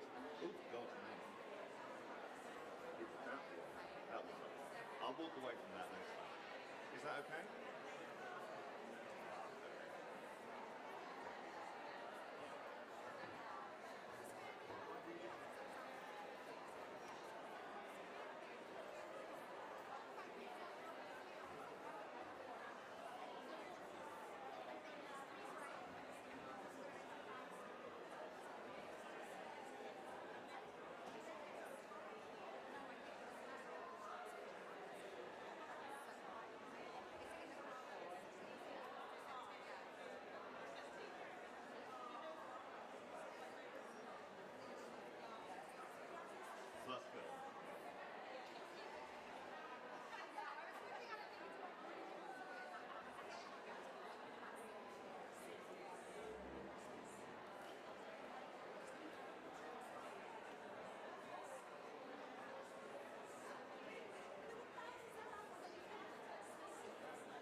Okay, folks, I'm going to ask you to come and take your seats. If you come down the sides, that would be great. I'll step behind the microphone. I've got two mics on.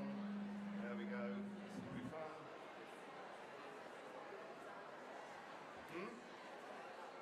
No, this has got to go along the line later, so, yeah. Come on down, sit yourselves down, please, ladies and gents. Hi, ladies and gentlemen. Do come in, sit yourselves down. Thank you. Much appreciated. Let's move back on.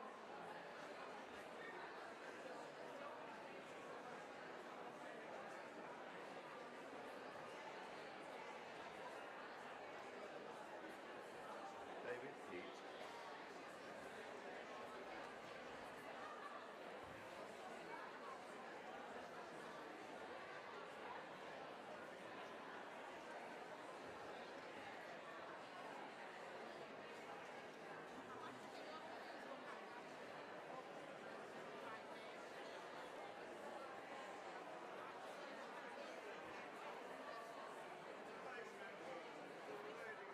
Ladies and gentlemen, do come and sit yourselves down, please. We'll make a start again. Phil.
Okay, we're almost there, I think.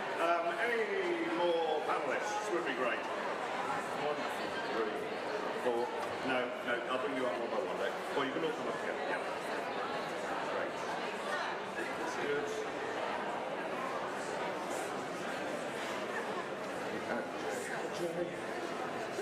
Okay. Here, Charles.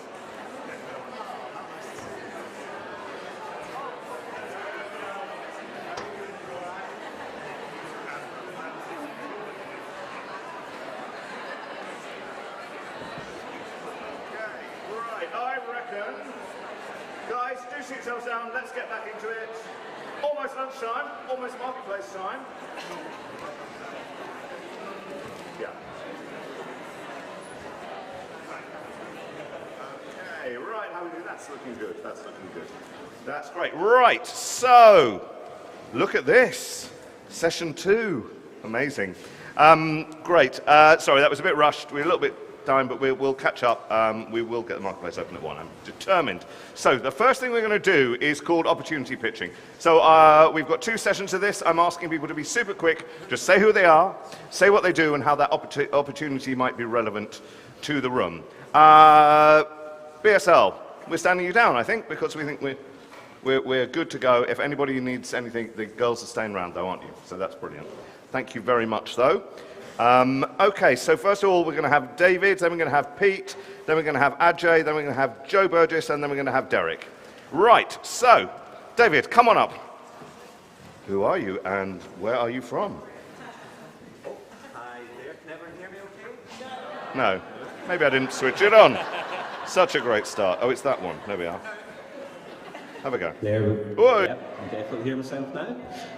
Hi everyone, I am David Morgan. I am the Programme Manager for Without Walls, and I'm sure a lot of you are quite familiar with Without Walls, but if you're not, Without Walls is a commissioning network that's made up of over 35 outdoor arts festivals across England. We're the biggest commissioners of new outdoor arts work in the UK. And one of the main things that we do is obviously our kind of annual open calls for new commissions and for R&D support. So our latest round of R&D support just closed a couple of weeks ago, and I'm looking forward to reading the lots and lots of proposals that we received for that. Our next commissioning open call will be for 2024 projects for new shows to premiere and tour in 2024, and the open call for that is likely to be taking place across the course of May and June this year. But we also have a bunch of other stuff and a lot of other kind of opportunities that are on the go at the moment, a lot of which are quite different. So if you're on our mailing list, you'll know that we're currently recruiting for additional board members. We're looking to kind of expand our board and bring a lot of new kind of expertise in there. So the deadline for that is Monday the 20th of February. You can find all the details about all of these on our website, which is withoutwalls.uk.com. The second thing that we have coming up, which you may well be interested in, is we're trying out something new this year, which is creating a kind of artists advisory group to act as a kind of sounding board for testing out our ideas for future plans and how we can go about making all of our opportunities kind of more accessible to people. So that's going to be a new group of about 6 to 10 people who we'll be meeting with over the coming year. My lovely colleague Anais has been doing a lot of the preparatory and kind of planning work on that. So if you're interested in submitting an expression of interest for that, that is Wednesday the 1st of March is that deadline. We also, over the course of this year, we're going to be organising a series of events where you can meet our artistic directorate partners, and that's simply kind of a group of festivals who are the people that are responsible for selecting the annual programmes for Without Walls. So we're going to have a few opportunities to meet them throughout the year, the first of which is going to be at Norfolk and Norwich Festival on the 13th of May, and we're also going to be likely at Stockton International Riverside Festival and Greenwich and Docklands Festival as well later on in the year. So you can sign up to our mailing list to keep an eye out for more details of those. And lastly, we are also currently recruiting a maternity cover post for a new project manager as well to join us over the course of the rest of this year. And again, the deadline for that is 20th of February. So if anyone's interested, then there's a few of us kind of here today. So do come up, and if you've got any questions, just let us know. Amazing, thanks David. Lots of opportunities there. Great. And you're around, Maggie's around, Ralph's around, Anise is around. I will reply to your email, so sorry. Okay, Pete, you're sort of representing 101 and going to talk about Streetwise. Thank you kindly. Hello, I'm Pete. 101, I don't know if you're all aware of it, it's a fantastic creation space outside Newbury. If you don't know about it, there's on-site accommodation, there's on-site catering, and there's an enormous, brilliantly, fitted out creation space, workshops, dance studio, devising space. They are doing the latest in the series of 3-day residential workshops. I think, it's all free, it's fully subsidised, it's called Streetwise. It's pitched both at people who are new into the sector, which I'd really recommend anyone new into the sector to get to 101 any way they can, because you'll meet loads of people and make some great connections, or people like us who are further into their careers. It's going to be led by Pascal Strayton on devising and creating work, from Red Herring, who's an amazing artist, Claire Rafferty from Periplum, who make amazing large-scale work, and I'm going to be contributing in terms of engineering and creating structures, mobile structures with different materials and looking at that for your work. So Streetwise 101, it's all free, 3 days in March sometime. Ask me later. And it's on the website and the applications are open and that's great. Do Ajay. Ajay? No. Okay. Sorry, Joe, we're skipping on to you, if we may. Joe from Fool's Paradise, how nice to see you. Thank you. Hello. I spoke at this 3 years ago in Coventry, and it was quite scary.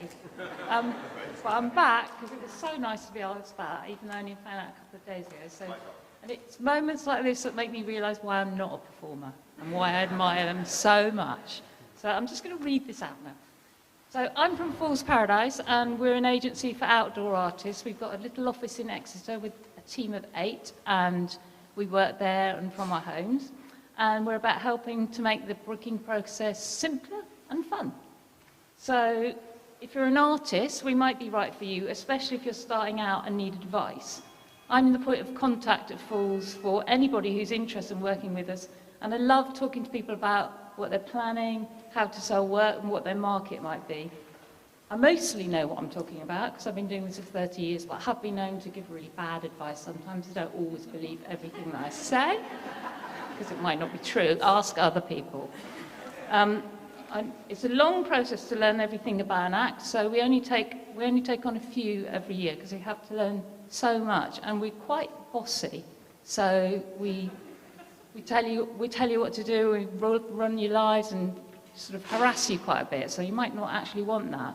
But whether you're with Fools or not, always get in touch with us and tell us what we're doing, because we'll pass that information on. And if you're booking acts, and of course we'd love to hear from you, we can tell you who's available, we can tell you, God, that's just really scary. We can tell you who's available, we can tell you, I'll just read it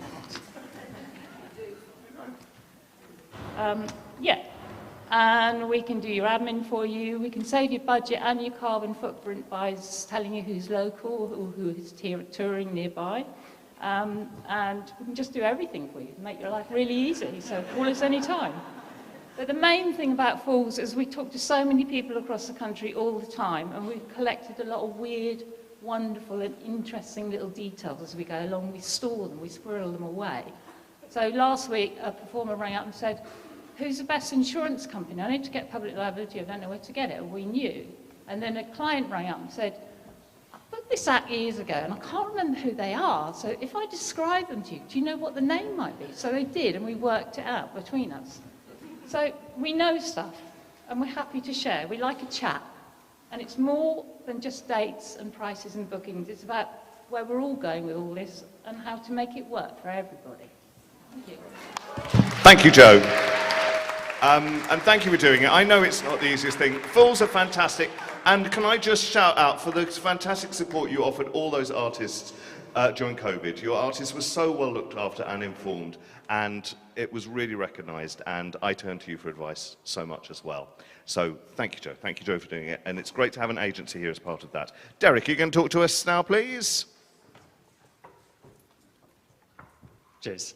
Derek from Talking Birds. Back in the mid-noughties, Talking Birds did quite a lot of site-specific work in decommissioned hospitals, underground car parks, cattle markets, quite glamorous stuff. And we wanted to caption these shows or subtitle them to make them more accessible, but the existing captioning tech didn't really work in some of the spaces we used. It's difficult, especially if you moved your audience around. It was quite expensive to hire as well. So then somebody invented these, and we thought, could we send captions to people's own smartphones or tablets or whatever? Turned out you could, and a nifty invention called the difference engine was formed. We had it made for our own work, but other people wanted to use it as well. So up to the point in the past 12 months, 65 companies have used it to caption their work. So it won't work for every show, and it's certainly not a replacement for BSL, but it's a handy tool. Come and talk about it if you'd like to see if it worked for you. There's a little leaflet with a metal whale on the front, got our contact details, or visit the Talking Birds website. Cheers. Right, it's a really, really useful tool, and it works terribly well outdoors. That's why we wanted to share it. Ajay, are you in the room yet? Hey, brilliant. Would you tell us about Miller Partnership in 3 minutes? Hi, well, thank you, Angus. My name is Ajay Chabra from Nutcut. Nutcut means mischief, and I also run a network called the Mela Partnership. Mela means to meet or to gather. There are 8 other partners from across the country here today, so please find us. We're all we've spread ourselves out geographically, and we're here for the whole day. So I'm not going to speak too much about the detail of what we do, because the people who are actually here will share those details with you. But essentially, it's a network of programmers, producers, community activists, and artists. And we'd love to hear from you and for you to join us. Thank you. Great. Thank you, Ajay. Thank you very much. And we had a small meeting yesterday with the Men of Partnership. It was great to have that as part of the event. Thank you all very much. There's another round of those at 2:30. Sarah will be talking about Outside CPP. Garth will talk about NASA's forthcoming For the Love of It event. Phil, who we're going to hear from in a moment, is going to talk about Bradford Commission. John is going to talk about Belfast 2024. And Tracy is going to talk about emergency exit arts in the high streets. I'm just saying that so I can say, make sure you're down the front for the next session. Great. Now, back to the Bradford story. So how did we get here is kind of what this is about. Bradford, great history of outdoors, and I'm going to ask Phil from Bradford County Council and from the board to take the microphone off me. I get to sit down for a little bit and talk us through our panel. And Thanks. Hello. Oh, I don't like this. I am also not a performer, so this is really not natural to me either. Hi everyone, I'm Phil Hargreaves. I am the Head of Cultural Programmes at Bradford Council. And I am a board member for OutdoorArtsUK. And I am delighted to have all you wonderful people here in Bradford to experience our wonderful place and space and uniqueness. In 2 days, that's really difficult, but I hope you've had like a flavour and a sense of us in those 2 days. And this is like a really lovely invite to come back whenever you like and do cool things in Bradford with our people and our artists. Yay, party. So I am going to host the session today. I'm joined by a wonderful, esteemed panel of Bradford experts who have all done wonderful things in the outdoors. We're going to take you on like a little trip around Bradford's history and to where we're at now and some cool stuff. Super informal. We're going to have like a nice chat with all these wonderful people.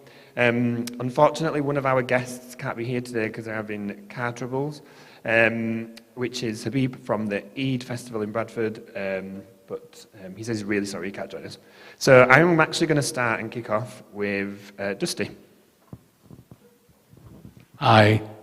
I'll tell you what, one of the joys of being in this sort of place is the echo that happens here. So I'm going to just put the microphone down.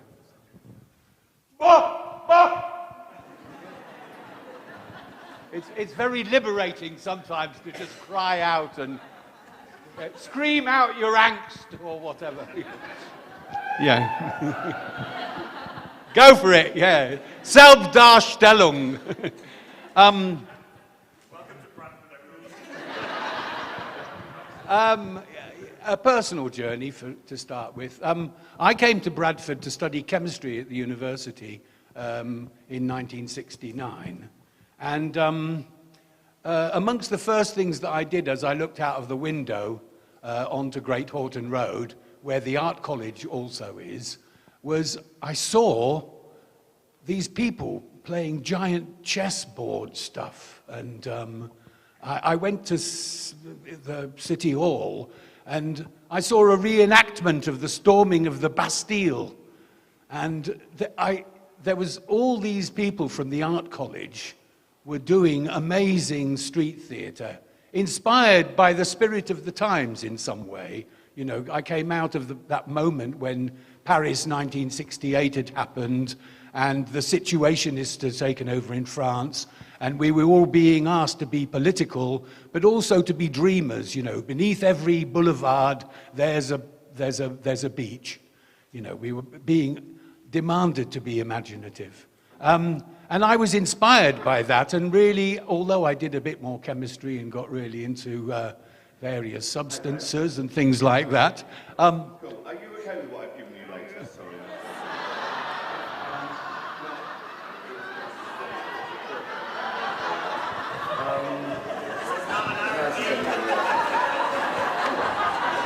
What happened?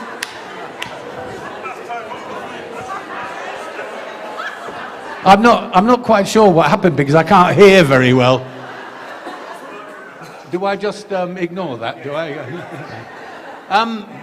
Yeah, anyway, so I was really inspired and I dropped the chemistry at the end of the day. And I got really involved with all those companies. People who actually went on, like John Fox, who ended up setting up the Welfare State International, from which a lot of people who are doing current arts projects and all of that derive all sorts of stuff. You know, they've got a fantastic book, Engineers of the Imagination, that have inspired one generation after another to do stuff, yeah. Also Albert Hunt and Jeff Nuttall were wandering around, and as I looked across the city, I would see things like 20 bicycles, all painted cyclamen. They were a troupe organized by Roland Miller, and they were all formation flying, you know, like the Red Arrows on their cyclamen bicycles, dressed in cyclamen costumes. And it looked stunning, and it was fabulous. All these things were very uplifting. And slowly, working alongside people, I started to get invited into things like circus time in Bradford St. George's Hall, and the Blaze Fair, which was being developed in all the archways underneath the old interchange station. And one thing after another, I mean, basically I was just inspired by all of that sort of stuff. So I sort of, to some extent, am addressing myself to the way in which everybody who's doing stuff now is also going to be inspiring people to do better things in the future. And I take my hat off to all the fantastic things that are actually being done in Bradford at the moment, including 2025 and that, yeah. I went through another route of going through various bits of theatre companies and things like that, and ended up taking huge inflatable structures, I think sometime in the early 70s. We were rolling inflatables that were as large as houses and letting bunches of 10-year-old kids push them around the place and take off. They would chase them. Basically, we're just causing chaos and having a great laugh. I think that a lot of that sort of stuff, when I ended up later becoming responsible for putting things in and developing the Bradford Festival here, all of those inspirations turned into the underpinning of how we came to do large-scale outdoor stuff in the lake in Bradford, and which ended up creating and putting the impetus behind creating the Bradford Mailer, which ended up with 150,000 people in the park over the weekend and things like that. And it started from grassroots upwards. We would go down to the park, we would start building the stage and talking about what was going to be on the stage and around it and how to create a finale, you know. And we would talk to people and say, well, why don't we float some cars on the lake, you know? And then, you know, the local mechanic would say, well, I could help with doing that. You know, so basically the resources for how to do it were coming out of the community. And all of that is very empowering to people when you create large-scale groups of people who come together. And then people would see us building that, and they would come down and they would say, you know, I've made you a pot of curry, you know, or whatever. So there was this kind of interaction between all the people in the city feeding into doing stuff, and it built, and people felt an ownership and all of that with it. And sorry, just to be clear here, because I know that this is people are pitching to get jobs and to work and want things for their companies. Artists are always welcome, in my opinion, to come into the town and all that. The question for me, and the thing that I'm sure preoccupies a lot of you, is what are the sort of terms of endearment that go on here, you know? It's, if you want somebody to come out and belong to the community, if you just suddenly impose a lot of people coming in from everywhere else, somehow or the other, it's like, you know, sometimes it can feel like you're getting dumped on. So my appeal to things is work with the communities of Bradford. I hope that 2025 will actually lead the way and develop on this. And you'll find us to be a very welcoming city. And so I would encourage you, come work with us. We're talking partnerships here and all the rest of the things that you're talking about. And come and play with us and develop a great joy and fun out of doing it. The word fun, important, isn't it? You know, I met an old friend of mine yesterday evening, Roger from the Bureau of Silly Ideas or whatever it was, and he'd managed somehow or the other to inveigle his way in to the Olympic Games people and sort of persuade them that they ought to be a little bit frivolous and have, you know, some throwaway things in it. Well, you know, maybe that was the inspiration for getting Her Majesty to jump out of the bloody aeroplane or whatever. Anyway, so yeah, welcome to Bradford. We've done a lot of great things, and I look forward to more great things happening. Take care, yeah. Thank you. Is that all right? Thanks, Justin. So really great things to pick up on there immediately around, you know, the formation of the Bradford Festival and how it came out of the people and the people of this district wanting to make great things happen. And the Mela that happened here was, you know, I went to the Mela every single year, every single summer. That was like we did two things. We went to the Media Museum because it was free, and, you know, I come from a really low socioeconomic family, so we couldn't access, you know, places, theatres at cost. So going to the museum was incredible, and going to Mella's, I've had this really weird memory of, like, there was a really famous Pulse Radio, how old is that? DJ who was in a bath and people could pour beans on them.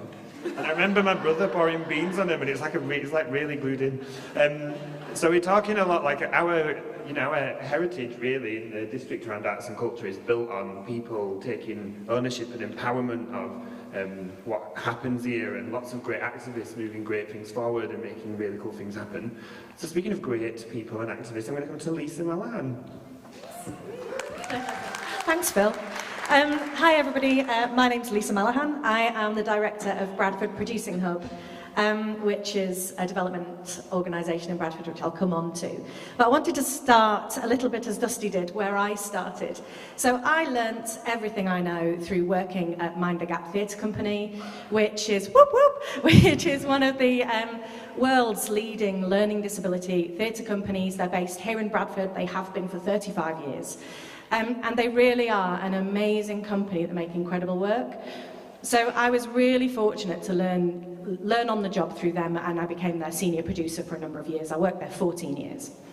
And they made and make a really wide variety of work, from small scale to large scale, indoor and outdoor. And I had the joy with that of learning about programming small scale walkabout street theatre and understanding how to take that on tour internationally, how you put someone in a really hot chicken suit and take them to Germany and it's 40 degrees and you didn't think that through. And those sort of moments where you really have to learn on the job. And that scale changed and adjusted in the time that I was there. There's a brilliant artist called Jez Colborne who led on a whole series of wild and wonderful work, one of which was a shipping container that we turned into a musical instrument, and the artists were dancing on top of it, and around it we put the audience inside it and shut them in and turned off the lights.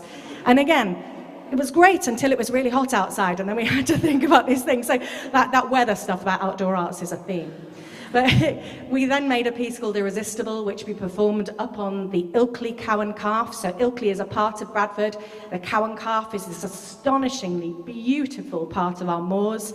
And we took 100 people up to the top of the moor in October, where it was cold this time and rainy, and performed this epic piece of theatre up there, which was song and music. We then took that to the City Park. If you've been across Bradford today, you might have seen City Park, and if you haven't seen it yet, do see it before you leave, because it's an absolute asset to our place. So City Park has got a big sort of beautiful water feature, but it's a big open space, and we performed it in there with a massive cherry picker, a burning car. Persuading the council that we could roll a burning car into the city centre was a challenge.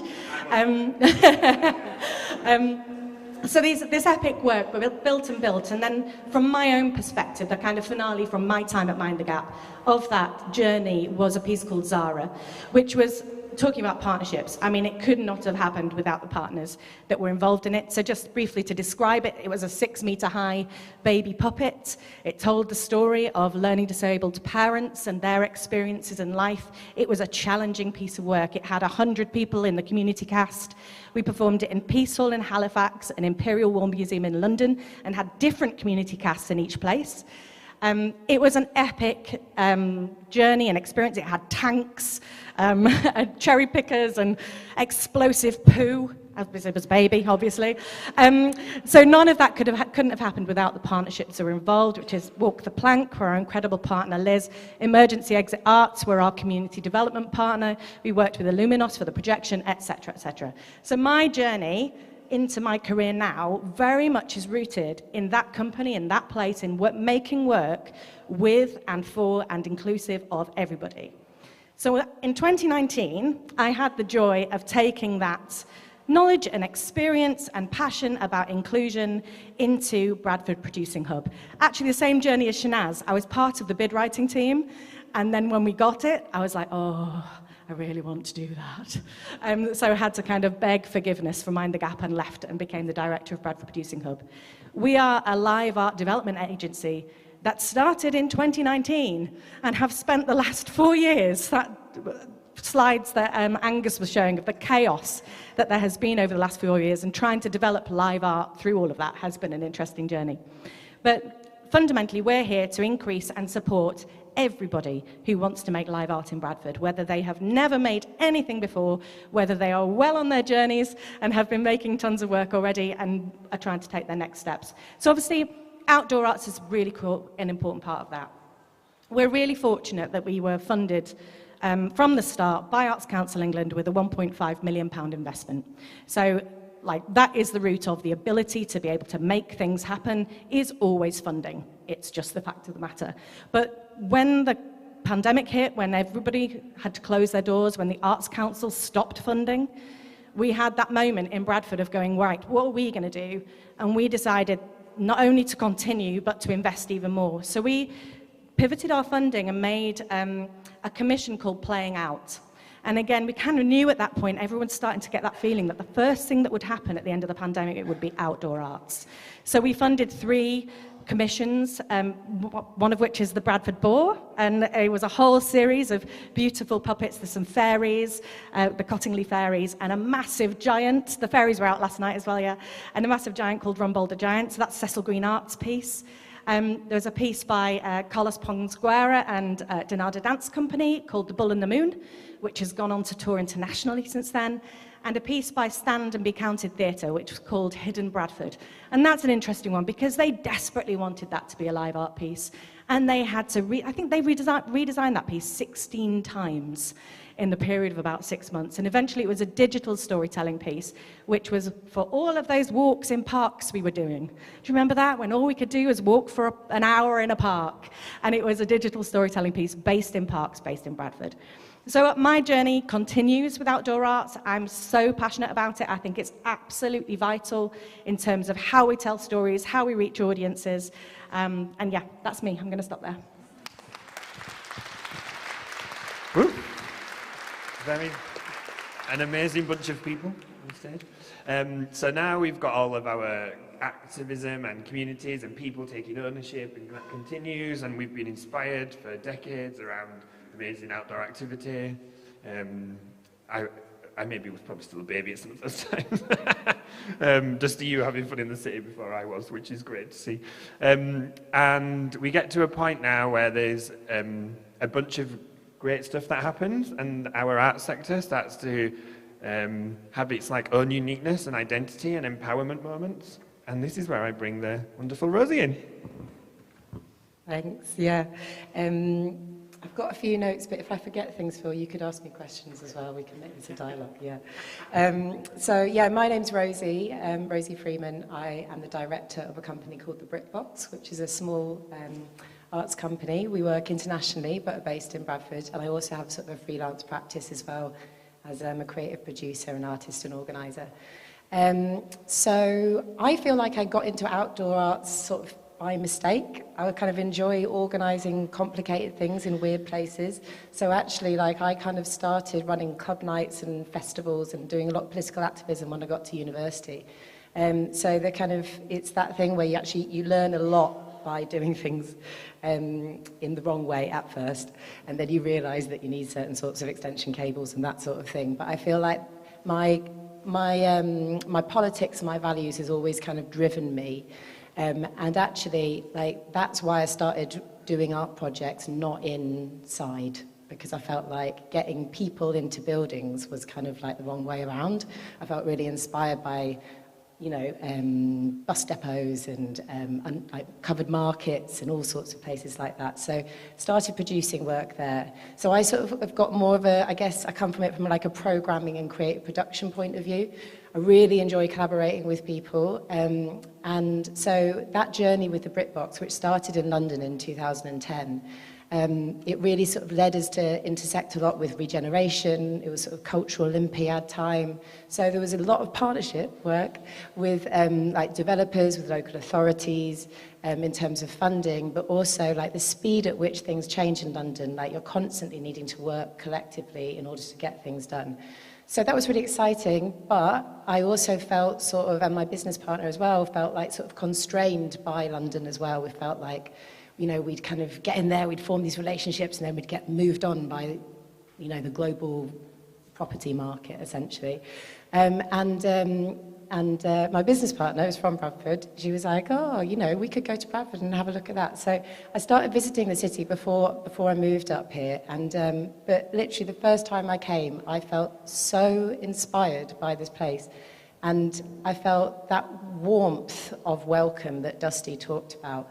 And I also felt like, and Shanaz mentioned it, I saw this kind of like destruction, like the empty mills. I'm from the Isle of Wight, and we do not have lots of empty mills at all. And I was just like, wow, what are these buildings, and why aren't people in them? Quite naive in a way. But I just have always felt so creatively invigorated by the city. And it's a fantastic place to make work here as well, because people are really... they're really up for it. They're like, oh, what's that? They're really, really curious. And so since being in Bradford, which was 2016, moved here, done a few different sorts of projects and sort of festivals and outdoor stuff. But that was kind of all been part of this big push where we finally got City of Culture. And, there's been so many people that have kind of pushed towards that direction and proved that as a whole district, as a community, that we want to do this stuff and that we can do this stuff and that we could do more if we had these opportunities. So some of the stuff that I've done with BritBox in Bradford includes things like the Wild Woods, which was, they knocked it down now, the building, nothing to do with what we did, but it's kind of like, it was the old Marks and Spencer's, it was empty. The council knew that it was going to be knocked down, and so there was an opportunity to do something in that empty space. Actually, we invited Outdoor Arts UK, so some of you might have been here for the Outdoor Arts Ideas Summit in Marks and Spencer's. Someone's nodding there.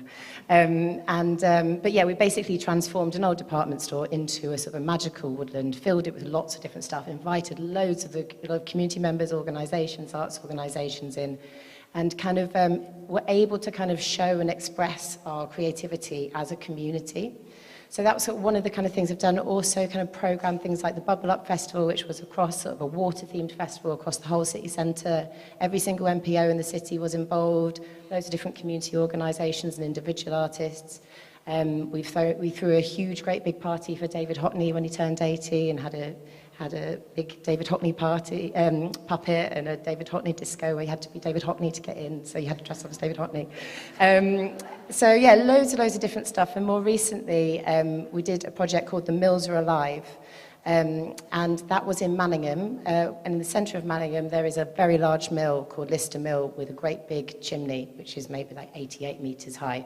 And so I and my team worked in Manningham, which is the area around there, which is where I live as well, to kind of talk to people, like oral histories, like official archives, but also kind of gossip on the street and kind of get people's feelings about that building. And we created a kind of a projection mapping piece, like a Son et Lumière type piece, which was then projected onto the mill in March last year. And that was a really key thing for 2025 judges. They said that it showed that, we can do things like that. But for me, I love fireworks and pretty things, but actually it felt really important with Mills Are Alive that it was created by the community that lived there, because everyone's got a relationship with this building, this big sort of iconic chimney, and for people to come out and be like, oh yeah, like that's my memory, or my grandma said this and that. It was so beautiful, and it was such an amazing thing to do right there. and make that place feel really special, and tell that community that those stories are really, really important to tell, and we can tell them really big, 88 metres big. So, yeah. Have I talked quite long? Yeah? Okay, you can ask me other questions later. Yeah, cool. Thank you. So, yes, that's quite amazing. So, now, you know, this is a really great journey that Bradford has been on and continues to go on. So the next person I'm going to introduce is Charles. And if you get a chance to have a chat with Charles, Charles has a wonderful set of things to talk about and does an incredible range of things outside of arts and culture, which is super interesting and an amazing person, and has set up an incredible festival in Bradford and done an incredible set of stuff for us. So I'm going to hand over to you.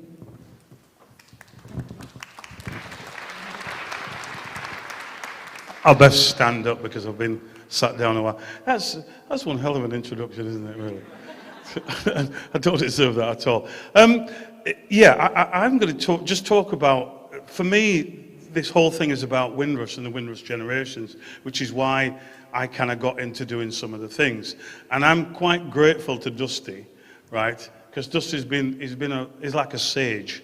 So what happened was, when I was a young lad growing up and trying to think about what we want to do, and we'd go down and see what Dusty was doing in the town centre and think, that's absolutely lunacy, you know. So, but what it did do is actually inspire me in terms of saying anything is possible.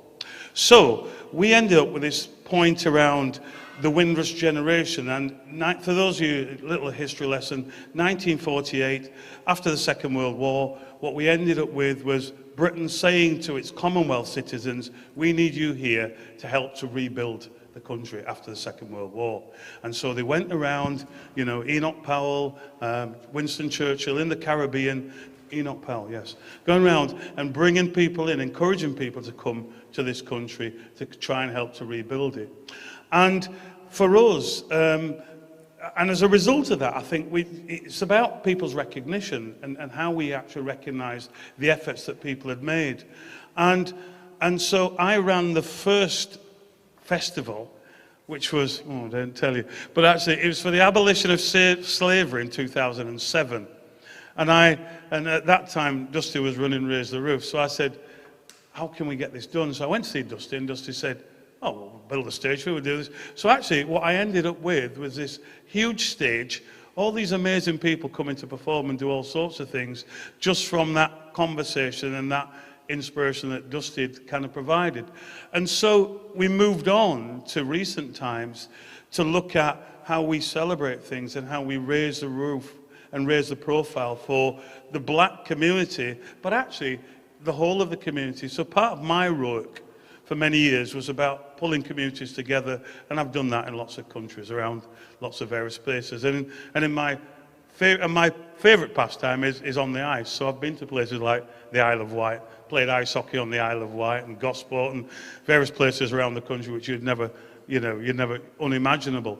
But the thing for me was about just trying to get Bradford on the map and doing something to get Bradford on the map. So when we looked at the Windrush things, what we wanted to do was recognise the contribution of our elders.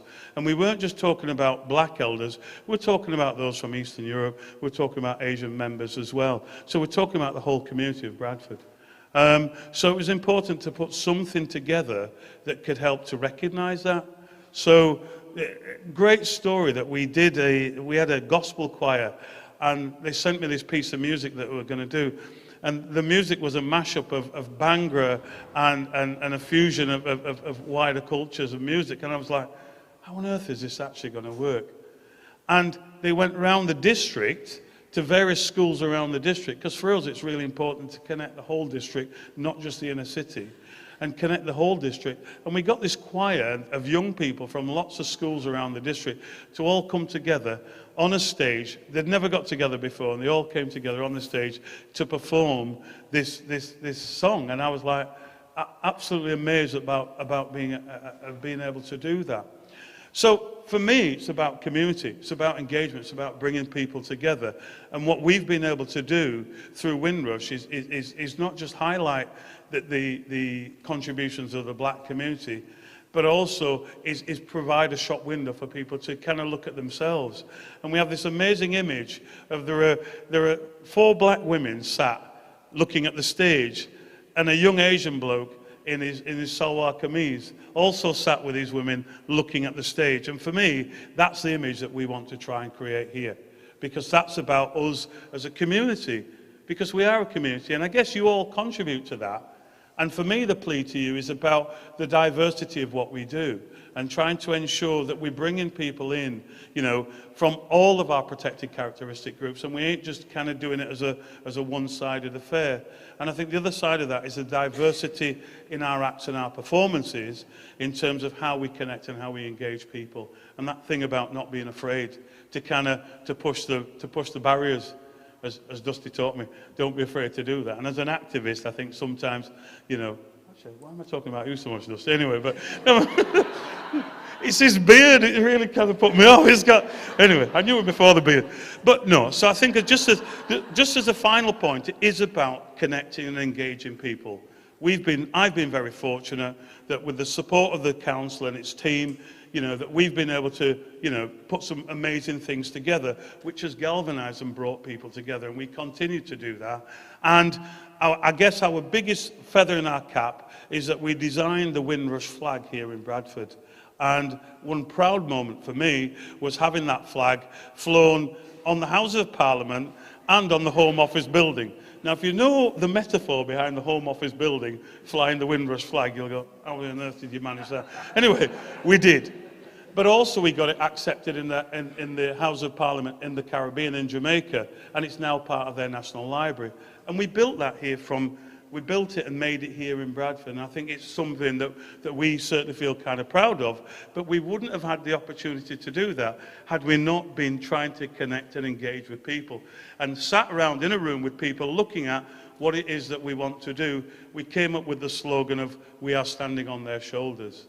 And that's that point about we are standing on those shoulders of Dusty and others, the older generation, sorry Dusty, but those that have, no pressure. But I think it is that thing about we are standing on those shoulders, and what we produce is as a result of what we've gained from them. All right, so that's all I really wanted to say. Yeah.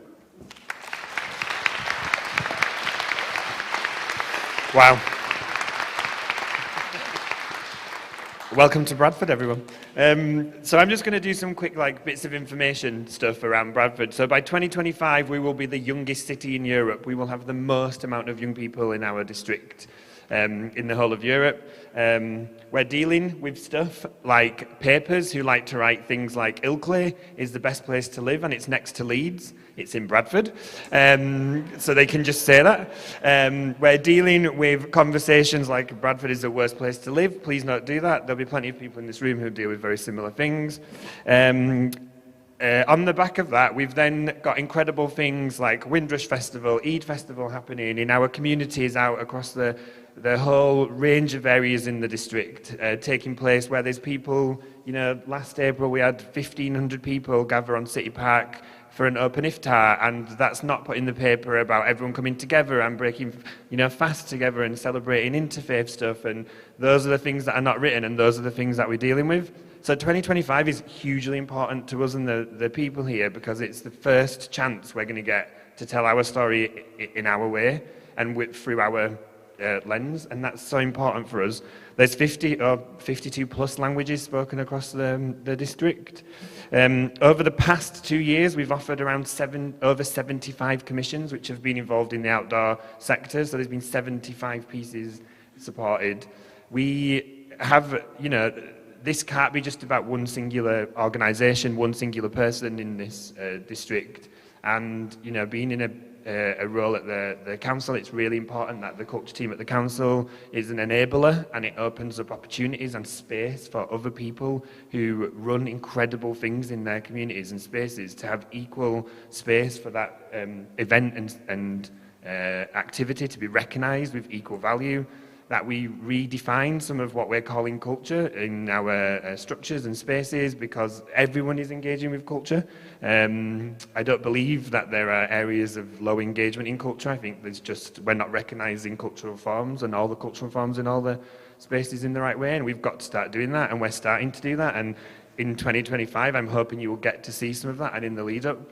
I have a really great opportunity in my post where we support a range of festivals, which includes Windrush, includes Eid Festival. That's included Pride Festival. We've got Intercultured Festival that happens in the district.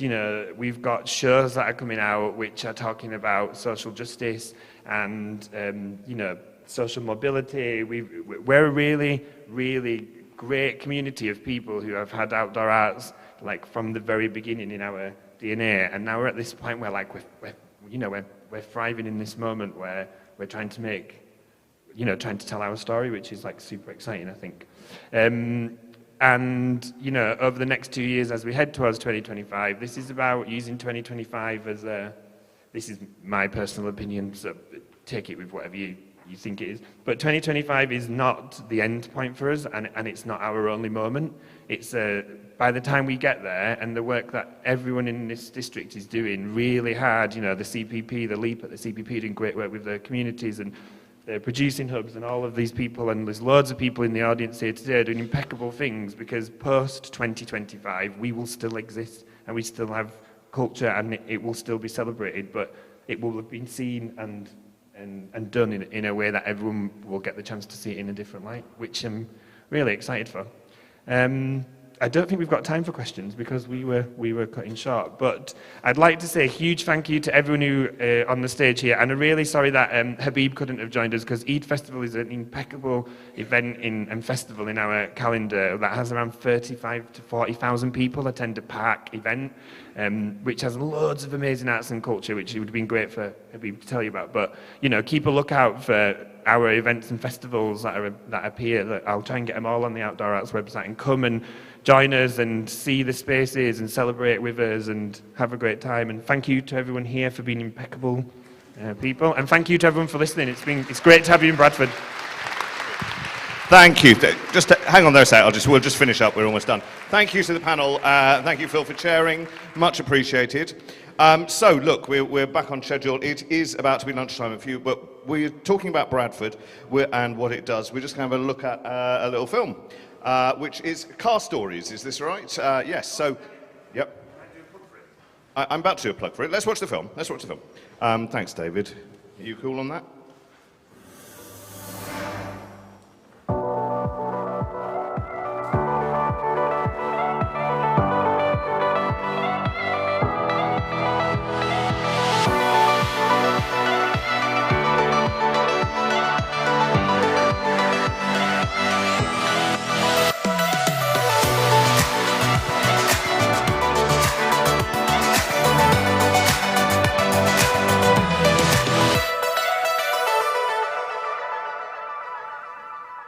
So there were how many cars? 50 modified. Yep. We've got 3. So they'll be out there in the car park. But Fee, who's doing it, said, I'm not sure, they're all just cars. So fair enough, it's a car park. But apparently you can get in a couple of the cars, and one of the cars is interactive. That sounds like talking, doesn't it? But it's not. Yeah. Bradford has this amazing car culture, and there's been a really amazing piece of research. So you can sit in the car and hear the stories of the car culture of Bradford. Another form of culture that equally needs celebrating, and they're all stories, and some of the cars I think you might be able to record your own experiences. Yeah, we've got 2 stories and 1 recording. Yeah. Yep. So that'll be, if you go out the side exit, you can get for that. We've also got the People Powered Press over here, so do take a visit for that. That was very popular last night. If you can get a chance to do that, that would be great. So key things about lunch. Right. There's a very strict one-way system going to be in operation.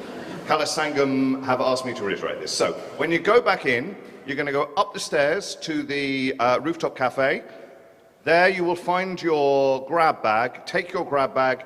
Do not turn back. Do not. Or you will turn into stone. And we love Bradford, but perhaps we don't want to stay in Bradford, all the time as a stone statue. Carry on through, down the stairs, and then come back in. And what you must do, the reason I wasn't here for the panel was I've just been going around talking to the market. They've excelled themselves, so please make sure you spend a lot of time in the market. But some of them are outside the market. We have Bell and Bullock will be outside this exit here. And who else is moved there? The Vintage Ice Cream, which is Bloom and Buds. The Car Stories, the Printing Press. There'll be some other walkabout, watch out. But please, lunchtime is a great time for the marketplace. Grab your bag, then go around the marketplace. That's what I encourage and urge you to do. Before everybody goes, can we And do a selfie? do a selfie. We will come back for 2 o'clock because Cecil Green Arts, the boar, the beautiful boar. A selfie, everyone, who's getting in? Yep. While you're doing that, so 2 o'clock we'll hear from Cecil Green Arts and from Govinda Sander from Cohesion Plus. That's what we want to do at 2 o'clock. Then we have more opportunity pitching.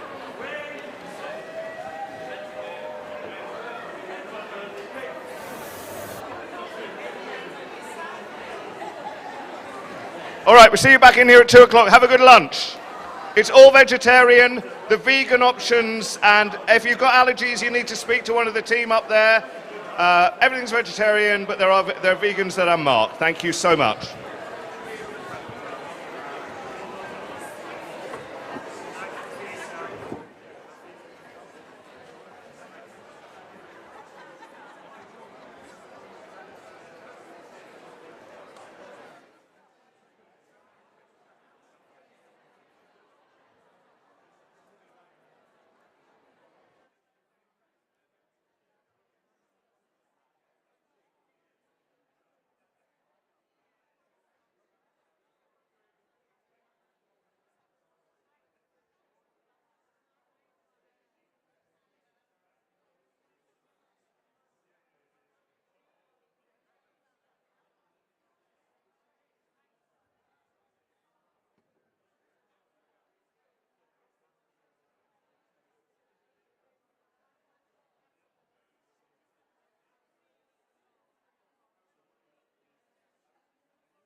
take your seats, please, ladies and gentlemen.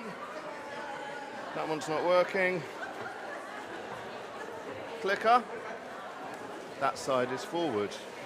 It'll stay on this holding screen until we begin.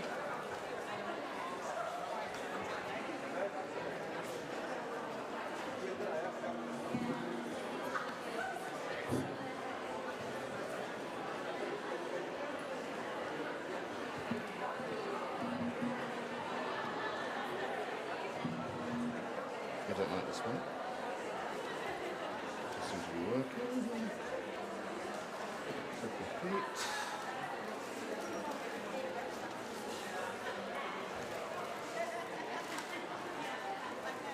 Do take your seats. We'll reconvene momentarily. Thank you.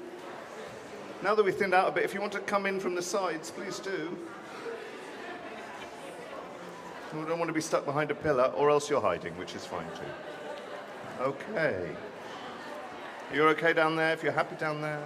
But you are welcome in the middle where we can see you. There's the prize under the bin. Yeah?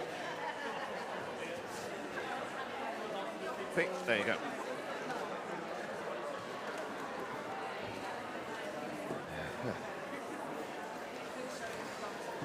Okay, hi. This one does, I think it's died. Oh, I can use it now, okay.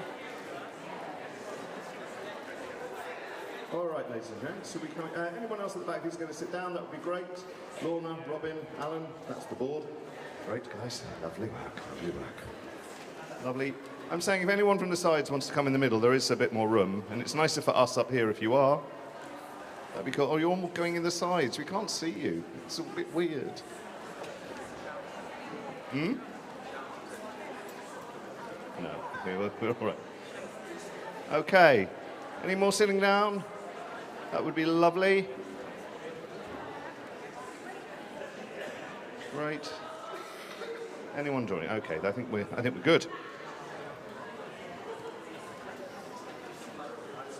To the head mic now, that's great, lovely. I'm going to give that to you. Going first, Kirsty. That's great. So that's that.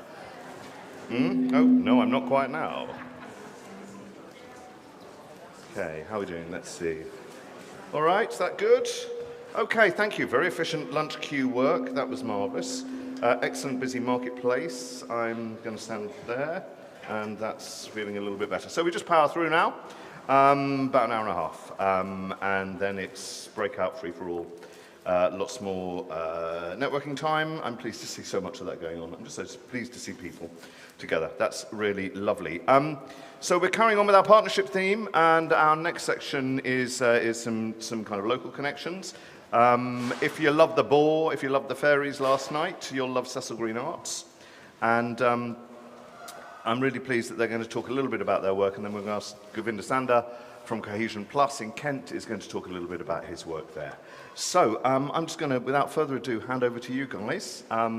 Brilliant to have you here, and thank you for all that you gave to us last night. It was a really super bonus, and it looked great, so thank you. Thank Katie. you. Thank you very much for inviting us. Hello, everybody. I know this is the graveyard shift after lunch, so, you know, we're going to try and be quick, interesting, and hopefully you won't snooze. My name's Katie. I'm from Cecil Green Arts. We've got Ampta here and Harry. Hello. Can we have our first picture up? Who's got, how does the clicker work? You've got to press it then. Oh, brilliant.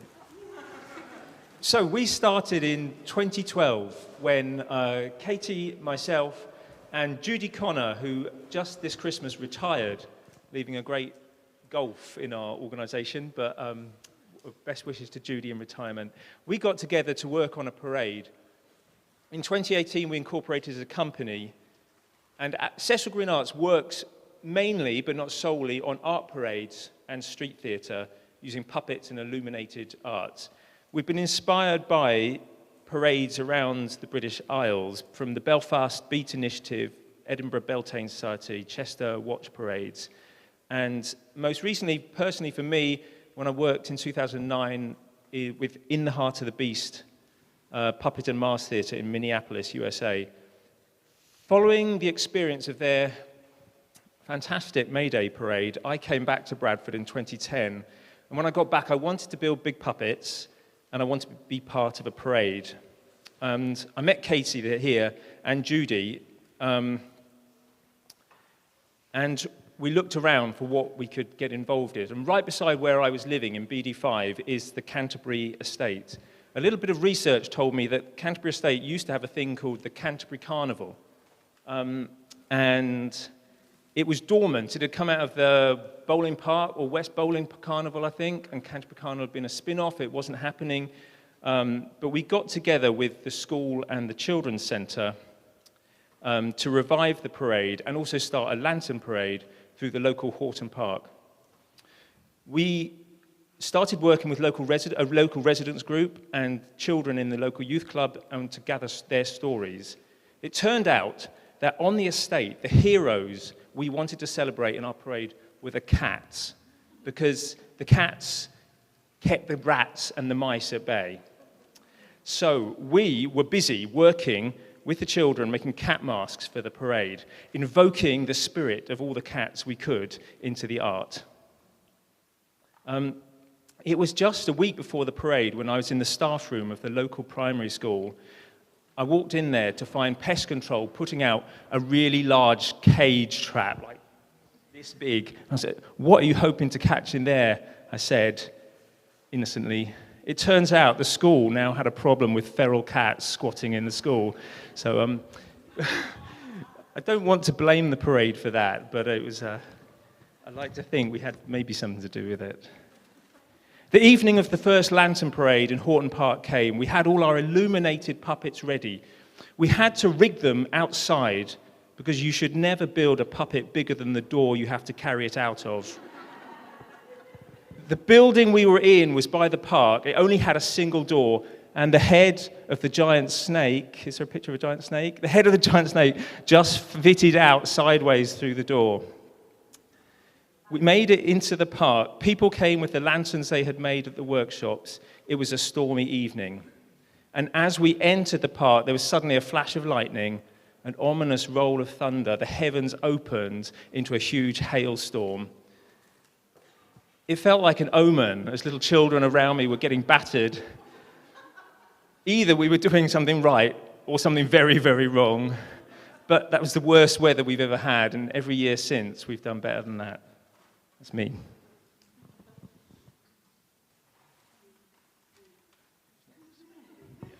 Sorry. At Cecil Green Arts, we are all about wonder and spectacle, creating events and experiences for people that are out of the ordinary. We gather in cold, dark parks or city centre streets to inspire imagination, wonder, and beauty. Many of the communities that we work in are accessing street art for the first time, and we encourage creativity and reveal hidden artistic talent by providing opportunities for people to play, get messy, and work together. Community involvement gives our events meaning.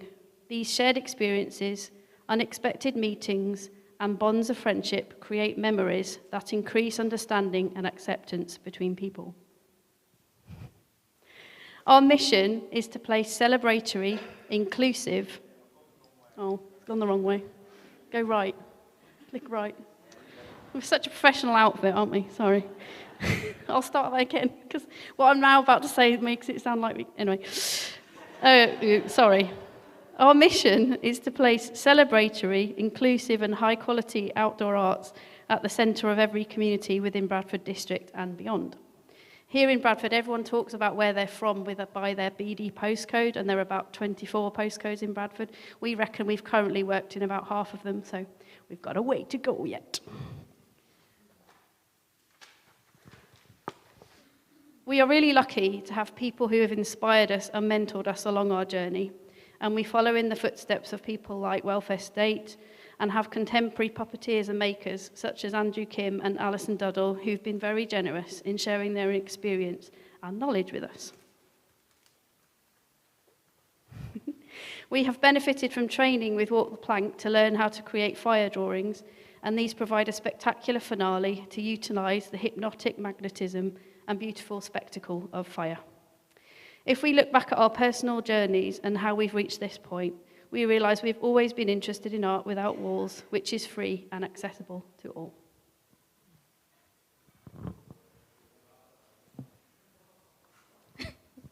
Hello everyone, my name is Amta. My journey with Cecil Green started when I applied to be an intern for the Lister Park Lantern Parade last autumn. I was one of 2 interns. My role was to assist in weekly workshops at the Cecil Green Art Space and to learn the basics of large puppet creation. The project's theme was inspired by open community meetings where we explored what we wanted the parade to say. The title we came up with was Together We Rise. People wanted to express a lot of anger, and we used dragons as an image for channeling this anger. I spent 6 weeks learning the basics of building a large puppet, and I decided to make a scorpion, my star sign. This connected well to the theme. There were 2 evening workshops every week. People came to work on their projects, and we talked and we got to know each other. We formed a team in a short period.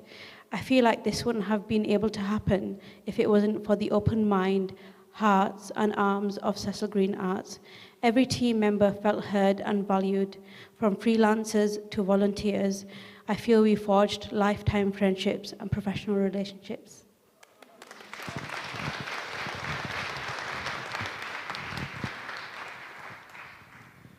We're interested in creating theatre as ritual, where the lines between performer and audience are blurred and we all become participants or players in the act.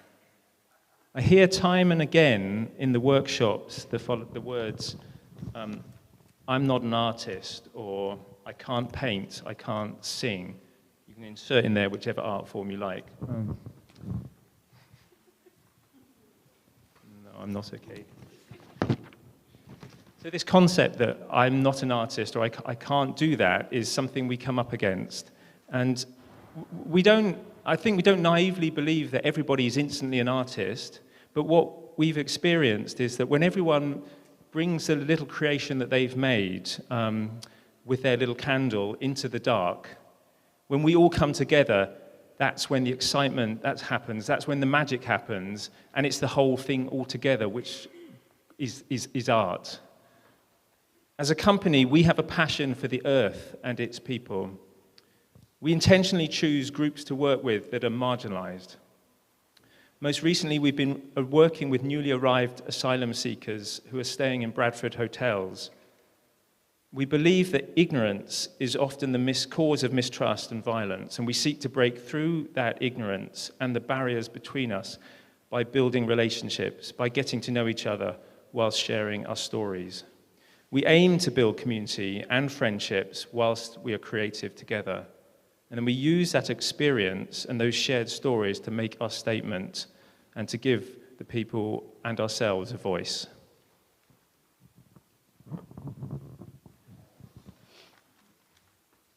Since the internship, I have worked for Cecil Green Arts as a freelancer. We have been running art workshops for families and small children. On Sunday, we took everyone into Bowling Park in the dark with lanterns, fire, puppets, storytelling and music.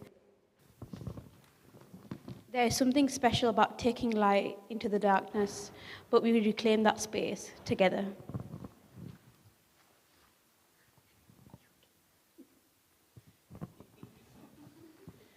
As the theme of this conference is partnerships, it got us thinking about times when partnerships went well and not so well.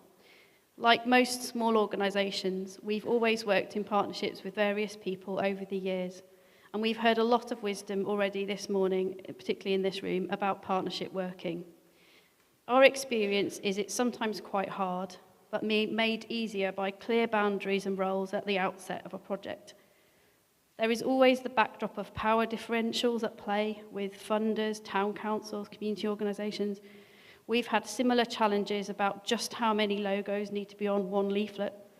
But developing good working relationships takes time and effort. And one of the positives, particularly with us, is because we're working communities so much, it'd be really hard to reach some of the communities without working with community centres that are completely embedded in those communities already. Possibly one of the best things about partnerships are that we can't be too precious about what we do, and it forces us to hold on a little bit more lightly.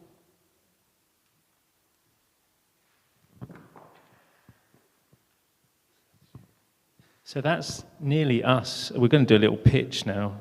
Our roots have always been in circus and street theatre. We aim to create shows that are bookable and professional. Let's have a look at some of them. Go on, keep going. Rumble the Giant, the Fairies, and the Bradford Ball are all funded by BPH. That's great. And we've got a little video. Is that right, David? Yeah, so that's us. Thank you very much for listening. We'll leave you with 90 seconds of video. Thank you.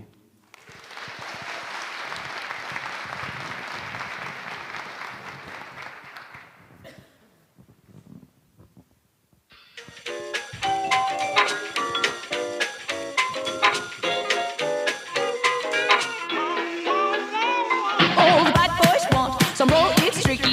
And girls enjoy, they feel so lucky. Loving it quits, running out that door.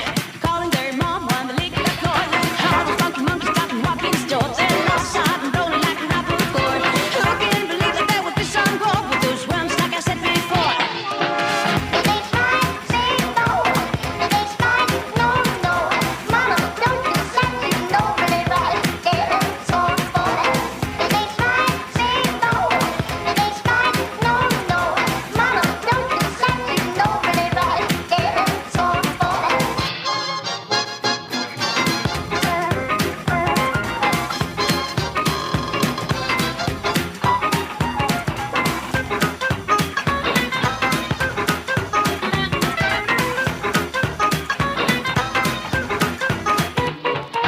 Bad boys are not so picky. They ride away, they feel so happy to fight for girls they do adore. Snorting like boars, rolling on the floor with their leather jackets and their rocky voice. They head by kick, we can rejoice. Nobody knows what they're looking for. A kind of battle like some maybe more.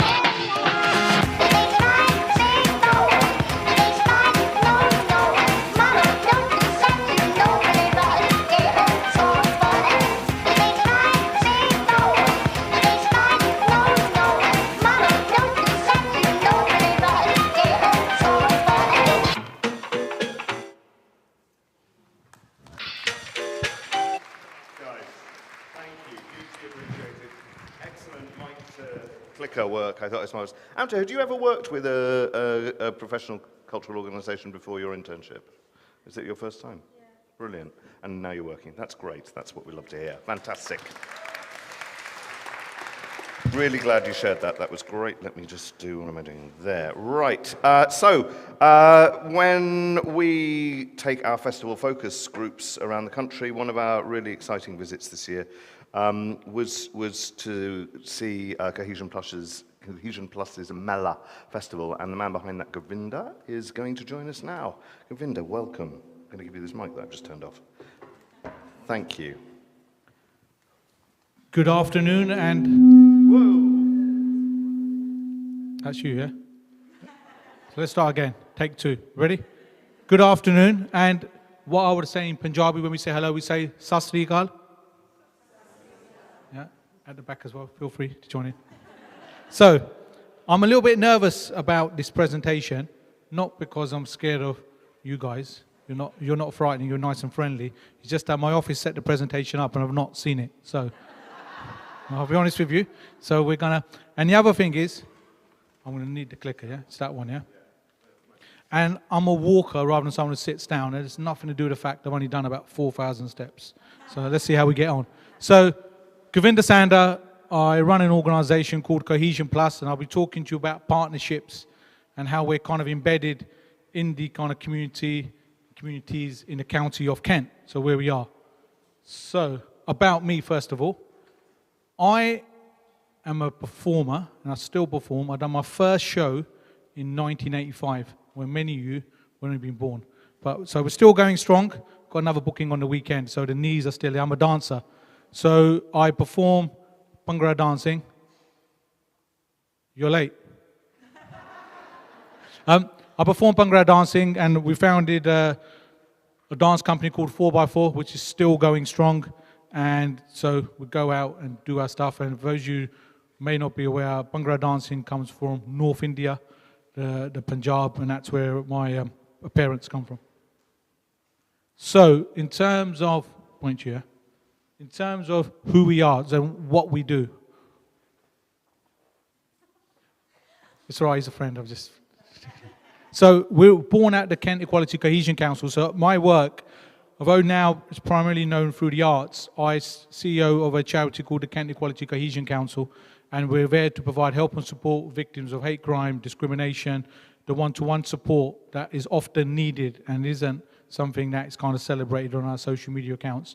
We do a lot of work with the police, we do a lot of work with local authorities, the NHS, and that's what Cohesion Plus came out of. I had a very understanding boss, and he was about to retire. We wasn't sure what was going to happen to our charity at the time, and he knew I had a passion for arts, and we set up Cohesion Plus basically as an arts organisation. So at the moment, they all run parallel. So the Equality Council is still running, plus we do, and that does the kind of one-to-one support, and whereas Cohesion Plus is the arts arm.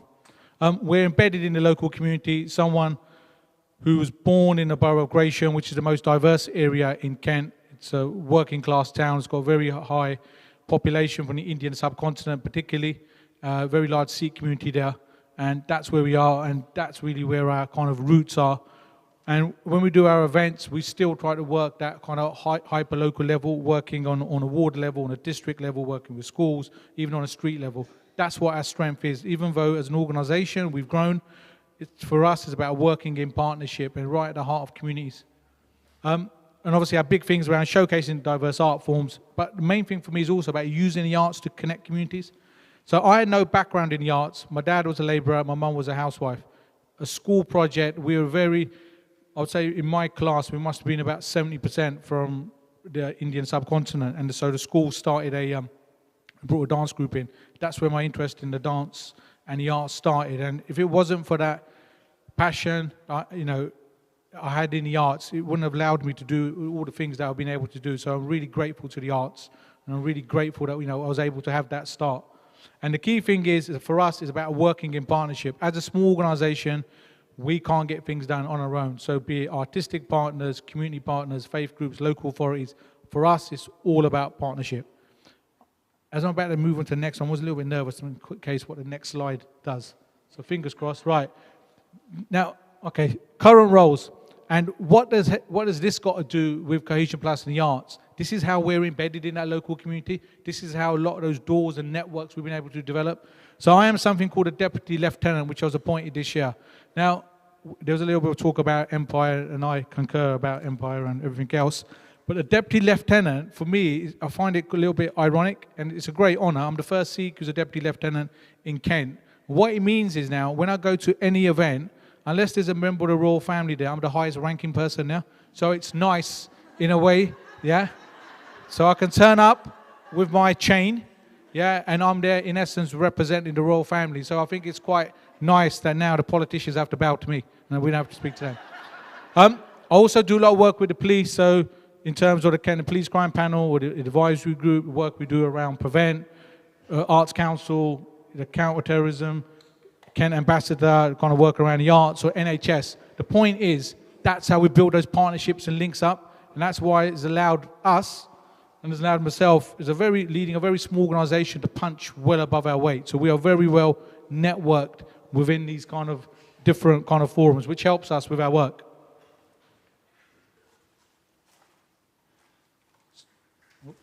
Right.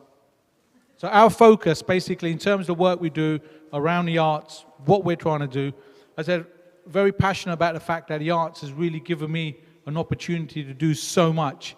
And it's about making sure, other children, other families have the opportunity. And our focus primarily is in areas which are kind of deemed kind of areas of low engagement. And what you tend to find in Kent is those areas are also mirrored by the areas with the highest kind of diversity. So our focus through the work we try to do is around kind of equality, kind of diversity and inclusion. And that's what we try to champion through all our work. So it isn't just about a slogan for one day. This is what we do. So St. George's Day, I'm just going to talk a little about some of the events that we do. So St. George's Day, I've been doing this for about 10 years now, 10, 12 years. Some of my earliest memories is running home from school, being chased by, in those days, was the National Front. Or walking with my parents into town on a Saturday and being called the P word, the W word, and whatever else that was. So that, growing up in the 70s and 80s, when we used to look at the Union flag, the Union Jack it was called then, or see the St. George's flag, it was owned by the far right. And for me, I've always been passionate that I'm English, I'm British, I'm Sikh, I'm Punjabi. Yeah, we all got different identities, but I wanted to reclaim the flag back in just a small way. So we've been doing St. George's Day celebration about 10 years now in boroughs of Gresham and Dartford. And we celebrate St. George's Day. You'll have your brass bands, you'll have your Morris dancers, but you'll have Bhangra dancers, you'll have the djembe drums, you'll have the Dol drums. That, for me, is about celebrating England in the context of now, or not without being rude to anyone, not in the context of, say, 1930, but in the context of 2023. And it's also a way of negating the message of the far right and making sure that that flag is for the majority and it's not for the minority. So that's something we're really proud of, and it's something that we've done and we will continue to do. We also do Mellors. So we do Mellors in one in Tunbridge Wells, we do one in Maidstone, and they've been going for about 15 plus years now. But it's an opportunity for us to showcase art, and I've spoken to a number of colleagues today, a number of artists, and for us, particularly diverse artists, it's really difficult to get work sometimes. It's really difficult. You're kind of seen as a niche that, okay, I've programmed everything, and we've had this as well. I mean, sometimes we still have this, that people will program a festival, and when they're down to, like, they've got £1,000 left, and let's get a diverse act in. Yeah, so we can tick that kind of box. And what we try to do is, through our work, we try to use it as a platform to showcase diverse artists. And, that's something I'm really passionate about. So, if there are obviously particularly diverse-led organizations out there, please do reach out. It's an opportunity, I feel, for us to all kind of connect together. So we obviously do those Mellors, but the way I do the Mellors, we do it in the context, again, not just about, although there's a theme celebrating art and culture on the Indian subcontinent, we also use it as an opportunity to celebrate local diversity as well. So it's an opportunity for local organizations, local arts companies to have a platform at these kind of big events. And that's me in the left there with my traditional Bhangra costume on. Another thing we've developed over the years is the winter kind of lantern parade. So people always feel that it's to do with Diwali. They'll say, oh, Govinda's organising it, must be a celebration of Diwali. Actually, for me, they were inspired by the Cultural Olympiad. And for me, there's light in all faiths, so it's an opportunity of using light to connect communities. So we organise a range of events. And again, it's an opportunity for us to showcase some of the diverse artists we work with. It's an opportunity to showcase the diversity in particular areas. And for me, it's also about civic pride. So when we work in particular areas, the idea is about celebrating the pride of that particular area, celebrating the Cultural Olympiad kind of ethos as well, around, kind of respect, tolerance, celebrating diversity. And it's something, again, we're really proud of, and it's kind of developed from one lantern parade to about 5, and that's one of the reasons I'm rushing off very shortly after I've finished speaking, because we're doing a big lantern parade tomorrow in Maidstone, which the county town of Kent, which is the first one we're doing in there, so we need to make sure it runs smoothly. Again, over the time, try to utilising our experience as a local group. So we work, for example, with Gresham Pride, and we work with colleagues there. So utilising our experiences about organising events, doing the risk assessments, having the relevant insurances and everything else. So it's about sharing our knowledge with other partners. So for the last 2 years now, we've worked with Gresham Pride, and we've kind of helped program that, and also use that as an opportunity to showcase, again, some diverse art forms through the Pride celebration. So, and it's also, what we found is, through our kind of involvement in our networks, it's also meant that people from some of the other diverse kind of ethnic minority communities are now attending those events because of the programming that we're doing. And that's what our work's about, working in partnership and bringing everyone together. Black History Month, again, we use that hopefully in a way of bringing all communities together so we can share stories, we can understand, but also as an opportunity to showcase kind of diverse art forms out there. And I agree, and it's philosophical conversations I've had with many people that, you know, Black History Month, be it South Asian Heritage Month, they're not, history exists every day of the year, and 100% agree. But we are kind of where we are at the moment, but we try to use that in that positive light to, again, showcase it out. And again, the Black History Month celebrations are developing along. Right, partnership working. For us, as a small organization, you know, there's many, many pros. It allows us to go out and do more than we could, so punch well above our weight. And, you know, be that partnerships with local authorities, be that community partners, be that faith organizations.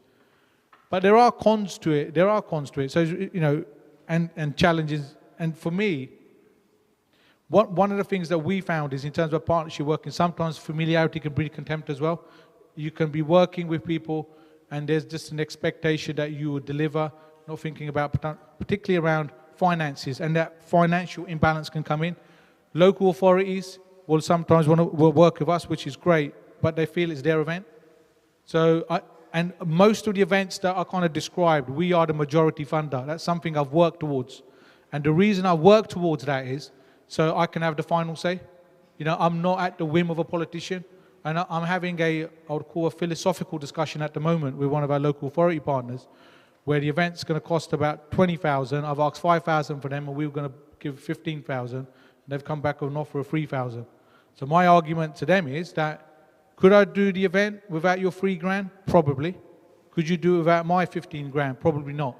And it's important for me that we've got clear ethos of what we want to do, and we don't want to be stuck at the whims of politicians. So there's always that danger that can come, and that power imbalance is real. And trust me, I've had those conversations about, you know, there's only 20 logos on the flyer, you missed the 21st out. And that's a real thing. And you know, council officers or partners or politicians, they get fixated on the most little thing of forgetting about what you're actually trying to achieve. So there are challenges there. But the benefits for me is the fact that by working in partnership, you get that sense of ownership. So we work across the county of Kent, and wherever we're working, we will make sure we will work with the local community on the ground, create little steering groups, working groups, to give that community that sense of ownership. I bring the experience, I can bring that paperwork and my knowledge, but I can't, you know, I won't necessarily have that knowledge of that particular estate or that particular area. Some areas will, some areas won't, and that's where you work locally and you give that responsibility to the community. So when, for example, we do the Maidstone Miller, the local community we work with, it's their miller. They will go out and they will help champion, they will help promote it, they'll help program it. And that's how we try to work and move forward. So, partnership working, yeah, I mean, this is obviously the ethos. Okay, so we have got something here. So collaboration allows us to know more than we are capable of knowing by ourselves. And that, for me, is quite crucial. So we're talking about partnership working. I want you to be working in partnership with me now. So do you mind just standing up for a sec? Right. So it's the post-lunch period, yeah? So there's always that danger of having a little bit of a slumber. My background's obviously in dance. Right? So what we're going to do, we're going to try one thing. So at the beginning, I said to you, Sat Sri Akal. So if you go to India, if you go to Pakistan, when you're saying hello to someone, you put your hands together like so, yeah? So we're going to spread some peace and love around the world. We're going to do a step which is called Around the World. I need someone to hold my mic. So hands together like so, yeah? So we're going to clap. We're going to clap. 1, 2, 3, 4. The partnership work in action. 1, 2, 3, 4. 1, 2, 3, 4. Now, I think the only thing that's missing is a drum. 1, 2, 3, 4.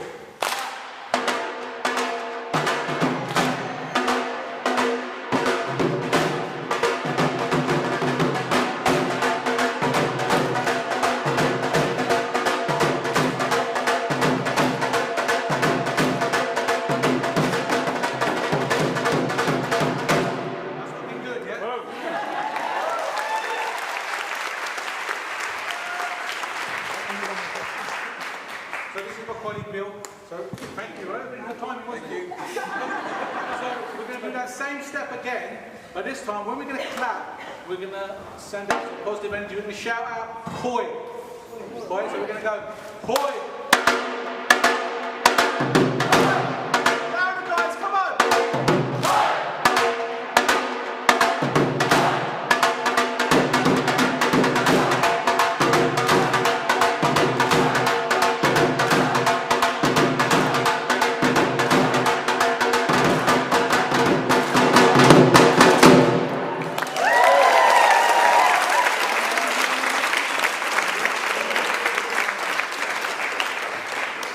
Thank you ever so much. That was partnership in action. Really pleased that we were able to be here. So it's Cohesion Plus. Feel free to find us on social media. Thank you. Thanks, Govinda. That's great. That's great. That's what we like. And with the St. George's thing, there's that brilliant picture of you've got someone playing St. George. I'm going to assume Punjabi artist, and it's a wonderful image. I use it all the time. It's, actually, this belongs outdoors. And reclaiming the flag, it takes me back to how I felt about the Olympics, where we finally could take some pride in the Union Jack. Enough of that. Right, we're back to some more quick pitching, opportunity pitching. Right, super quick. We're getting back on track. Oh, I've completed my steps. That's good. Great. Longest move streak. There we go. Isn't that good to know? Right, Sarah Bird is going to come up first. Sarah, also a board member. Very nice to see you. Formerly of Wild Rumpus and now of Outside CPP. You're kind of representing the whole of the CPP, Creative People and Places projects, aren't you? On your own. Okay. I'm 8 weeks into the job, so you guys probably know more about CPPs than I do. But there are 39 Creative People and Places projects across the country, mostly happening in places where there is historically less funded arts and cultural activity and engagement. And yeah, so we've got a new one set up called Outside in the Staffordshire Moorlands. We're going to be doing stuff outside, helpfully, but also outside of the urban centres of power. The thing about the Staffordshire Moorlands is it's super rural. There are 44 small village halls. There are 3 small market towns. And so we're working in a really rurally engaged way. So we're really interested to talk to people who are interested in working in that kind of rural landscape. We'll be doing loads of outdoor stuff. We've got the Peak District National Park as part of our patch. We're super interested in projects with tractors, if anyone's got any cool projects with tractors going on. And loads of community engagement work. So come and talk to us. We don't have a website yet, but we will do soon as we get our act together. But yeah, if you're interested in doing rural stuff in the Staffordshire Moorlands, my email's on the delegate list somewhere, so come and talk to us. Thank you. Thanks, Sarah. Much appreciated. Next up, I've got Garth. Garth's going to talk to us about NASA's For the Love of It, coming up in April. Hello, I'm Garth Williams from Safety Catch. Thank you. Don't worry, it's on. And from NASA UK, which is the National Association of Street Artists. Some of you will know, some of you will be members. If you haven't heard of us, check it out. It's nasauk.org. And we run an annual event called FLOI, which stands for... Thank you.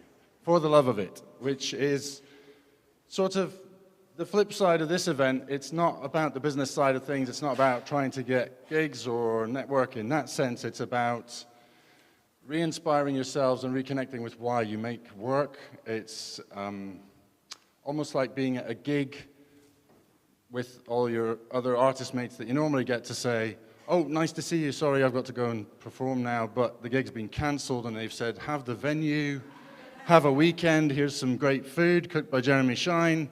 So you get to hang out and do that thing you never get to do in a green room, but for a whole weekend. So everybody contributes something. You do an offer of something from running a workshop in some bizarre skill that you happen to have as a party trick. Looking at Pete Gunson here, who did workshops in whistling with your hands and playing the spoons the same weekend, 2 of my favorite workshops. And then you can also, if you don't feel like running a workshop, you can help by laying the table, and another big aspect of it is that we eat together and we share together. So I really highly inspire you, hopefully, to look into it. It's nasauk.org/Floy. It'll be all over our social media. No, we just put it out this week. We had to change the dates quite late in the day.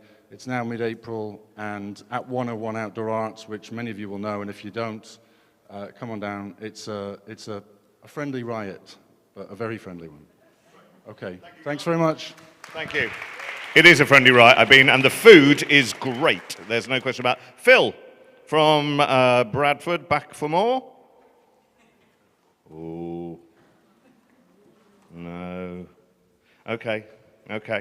He was going to talk about the Bradford is Lit commissions, which have just come out. John from Belfast 2024. How are we doing there? Hello, John. Sorry, going to say hi. Nice to meet you. And let's have you having a pitch. Danny, you're doing. Okay, thank you. Hello, everyone. It's great to be in Bradford. My name is John McElduff. I'm creative lead for a program, a year-long program that will be happening in Belfast in 2024. We're looking to develop partnerships with people specifically in the outdoor art and people working in public art, in public realm, because that's what the center of this program will be. So if you're interested in building a relationship with Belfast, exploring what a partnership with Belfast, Ireland could look like, please get in contact. We have an open call at the minute that's open. It's open until the beginning of March. You'll find all the information on a website, but probably easiest is to catch me later on for a moment if you want to have a chat, or get in contact with myself. The email is in the list. Yeah, I'll leave it there. I'll make that really short. Brilliant. Thanks for sharing that. That's great. Thank you, John. Thank you for coming so far as well. And Daniel, you're going to Tracy's taking a back seat. You're going to come and talk about high streets and emergency exit arts. Thank you very much, Daniel. I'm clearly no replacement for Tracy, but she wasn't feeling so well. I'm going to talk emergency exit arts. I'm assuming you might know, but if not, do come and visit us in the market stall. We've been going 43 years. We have been developing a project with Historic England for the last 2 years, which is touring around heritage action zones. Hands up if you've got a heritage action zone in your town. Okay, there's a few. Basically, in 70 places across England, Historic England are putting money into the buildings in those high streets, but they've also put some money to develop kind of ground-up coalitions of different people interested in putting on events and arts, cultural activity in the high street. So I think it's a really great initiative from Historic England. We've got the commission to take a piece this coming summer, which is going to be touring around 6 of those high streets.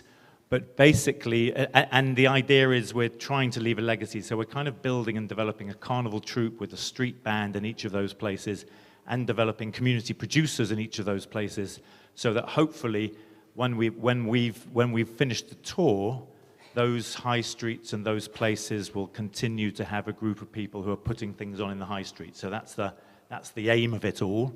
So if you've got a high street, if you're interested in that sort of longer term development, or if you're interested in anything else, then do come and see us. We've got a little market stall at the end of the row. Thank you. Brilliant. Thank you, Daniel. And Phil has just been whisked into the cathedral. You're going to give us a quickie on, yeah. Sorry, I was just at the market. The actual market stall. We run a festival as part of the programme in Bradford called BD is Lit. It's a festival of light. It's about using light to light up places and explore unusual spaces. There is a commission call out currently which closes tomorrow. There is no time on it, so it finishes just before, so like 11:59 p.m. tomorrow night. So any that come through at midnight, I'm so sorry. That's a joke. So yeah, it's a great opportunity, up to 15k on the commissions. It's in partnership with 2025, the Media Museum, and the LEAP, the Creative People and Places programme. If you have projects that are over the 15k mark and you are then going to raise other funds or find other partners and get Arts Council funding, that is totally cool as well. I understand 15k cannot make everything, but it's there. Apply. It's wonderful. Thank you. Sorry I'm late. All right. Right, you've done your time earlier. Thanks, Phil. Great. Right, so get that in. I love those 11:59s. It's when I send every application is 11:59 as well. Usually when the deadline's midday. I've so often got that wrong. Right, brilliant. Thank you very much. Our opportunity pictures. I think that's a useful thing to do. I like that, and it's great just to feel all the different things going on. So we're going to press on with our partnerships narrative. And firstly, I'm next going to bring up Pete from Piff Paff. Very nice to see you, Pete. See you again, having been up already. Are you on this? Yeah. Yeah. Yeah, that's cool. Hello. I have been asked to talk about partnership in the context of neighbourhoods work that we've been doing, which has involved... Oh, I need a clicker. Crikey. I don't know what picture we're on there. Oh, hang on. Oh, my photos are out of order. Don't you love it? Are they numerically? That's the second. Sorry. One of the... You learn from partners. That's the point of partnerships, I think. And one of the first things I learned from one of the partners right up our street is that CPPs work a lot on a principle called action research, which is where you learn by doing and making mistakes is fine. And is everyone up for being part of a piece of action research? It's got to be really quick. Are you going to be really quick and do exactly what you're told? If you listen, someone's going to win this. Right? Everyone on their feet, please. Does everyone know how to play scissor, paper, stone? Find a partner. Hands up if you haven't got a partner. And if you can't stand, say sat, that's fine. Who's not got a partner? Find a partner. Someone needs a partner here. The man with the ponytail. Okay, we've got to move on. Okay. 3, scissor, paper, stone, shoot. Oh, okay. Scissor, paper, with that lady there. Oh, scissor, paper, stone, shoot. Right, the least winny person out of that, sit down. Find another partner. Whoever lost, you've got to sit down. Find another partner. Who's gone? There's a beef going on here. If you lost, sit down. Find another partner. Do it again. Have you done it already? Do it again. If you lost, sit down. Find another partner. She's not going to sit down. You're not giving up. How are we doing? Yeah, knock it out. We want people sitting down.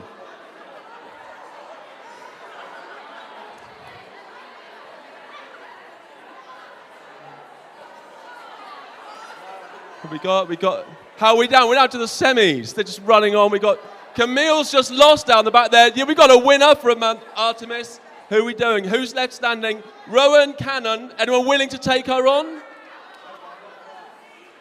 Yeah, okay, we got Artemis going to take on Rowan Cannon.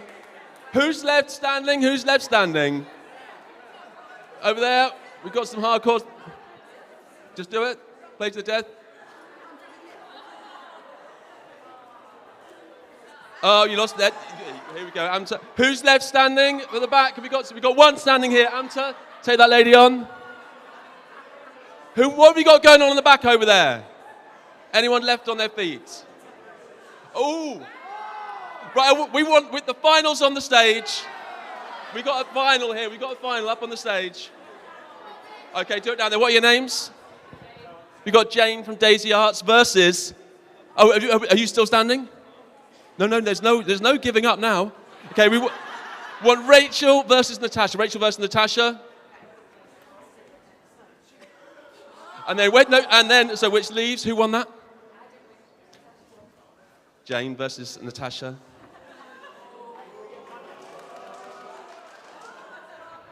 Oh! Well, you cheated, but you lost anyway. Natasha. That's courtesy of our subs. Right, better get right. Okay, so I better hurry up then, probably. Hello, I'm Piff Paff. We were asked a while ago 2021, out of the blue, we were asked to make a show for neighbourhoods. It was COVID. You couldn't do events and bring people to events. None of us are the kind of people to sit on our bums and do nothing.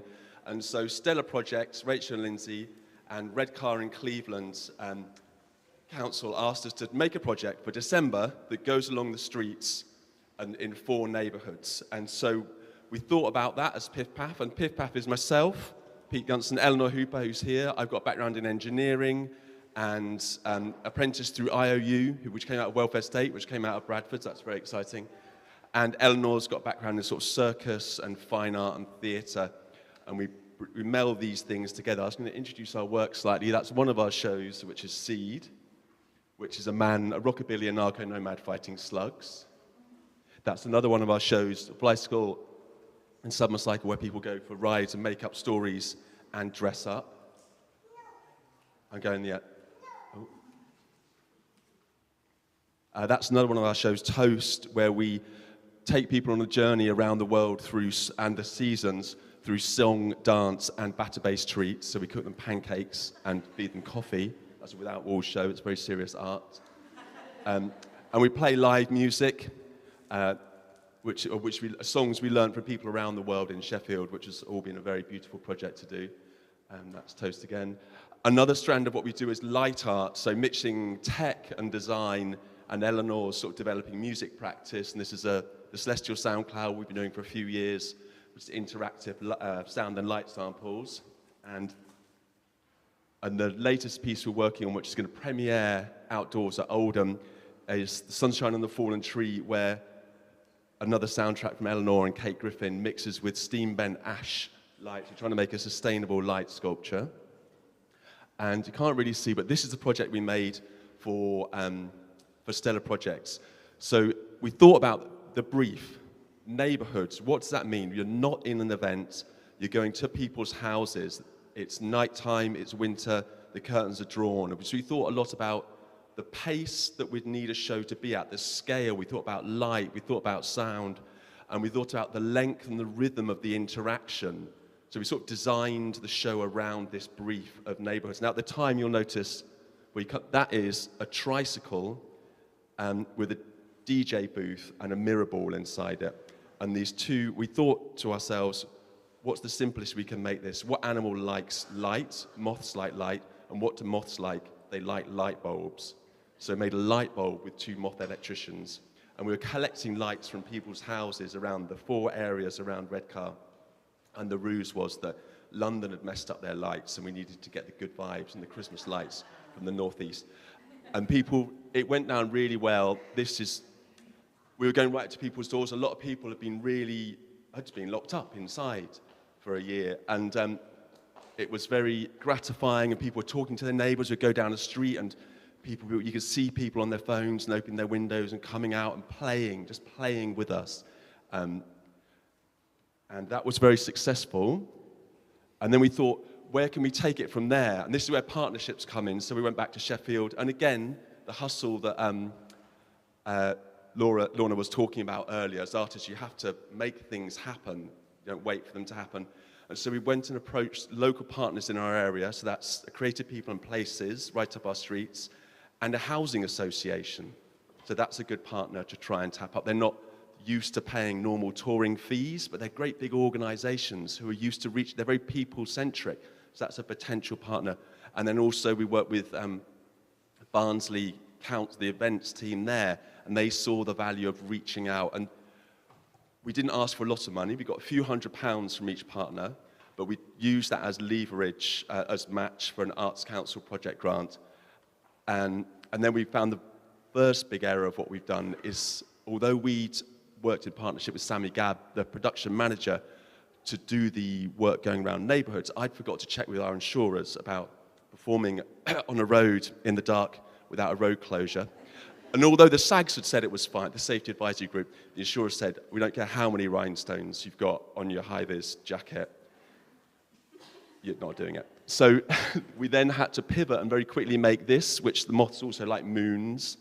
So we made a moon on a stick which goes up and down and goes literally around pavements. It can go through the tiny gaps between a parked car and a dog poo and navigate streets. And we just larked it. There was a lot of work to get to this point. And I don't want to underplay that. We wrote reams of documents, and somewhere there's a slide of reams of documents. There it is. All of these documents are open source. We're really up for sharing all of these. We're really aware of a lot of this work we could have done without jumping through all these hoops, but part of the process was about making the councils understand that this is a normal thing to do and that we've got a right to do this. So we went through all these grind, hopefully to prepare the ground a bit for other people. So please, please ask if you like the sound of what I'm talking about for all of these reams of documents. And so we did it. We did that 1 year, and then we went back to our partners. Now, someone asked, so how much money do you actually get off people? So it was a few £100 the first year. Now, this year, all our partners said it's okay to say we're working with Flux, the CPP, right up our street at CPP, and Barnsley Council again. They each put in £2,500, for which they got 4 mile-long routes, which I went and recce'd, and we'd do sort of 2-hour-long sets, and there's a real sweet spot between 3 and 6 p.m., which sort of drifts, but people are at home, people are coming home, people are just going out to walk their dogs, they're not quite in the bath, and we've been touring like this week and next week around areas in Rotherham, Doncaster, and Barnsley, and in Sheffield, we've got no partners, because they don't seem to care. Someone probably does. But so this is us on one of our own routes. We just said we want to go to these certain areas in Sheffield with really marginalised communities, and it really clicks, and people hang out their upstairs windows. People chat to us as we walk along, and again, it's a political act of trying to say to families and groups that it's good that crazy things happen outside your house. You don't have to go into town. A lot of people don't go into town. This is, I don't know what she's saying to us there. But you have really great, you're just playing with people, which is the root of what we do.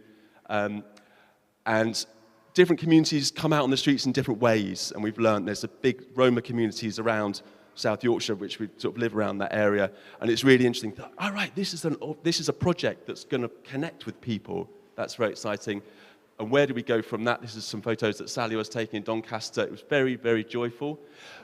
What's the next stage of action research? On Saturday, in 2 days' time, we're doing a neighbourhood event in our local area, a bit of asset-based community development.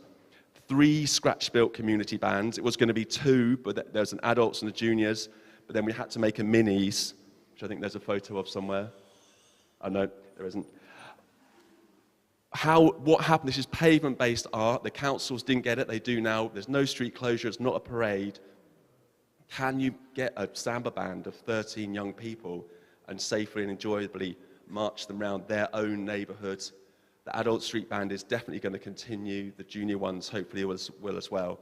And that's just a summary of that. Sorry, I'm garbling a bit. It's been really exciting, and it's been very quick and very action research. I would very much encourage anyone who wants to take work to people where they live to do it. Ask us for advice. Thank you very much. Oh, God, that's what I meant to say as well. Supported by Outdoor Arts UK, last year, Angus and the team supported us to create a document. We're not the only people doing this. Thank you, I meant to say that. Matt Pang, Dan Fox, Serco Rambaba, Lynn Routledge, and just Corvus Angelicus down in Bristol. Loads of people have been doing this. We tried to collate some of these ideas to hopefully inspire people, and there's a document on the Outdoor Arts UK website, and it will be updated, hopefully, to talk about this sort of asset-based, sort of getting the materials of an area, building some social fabric, and having a lot of fun.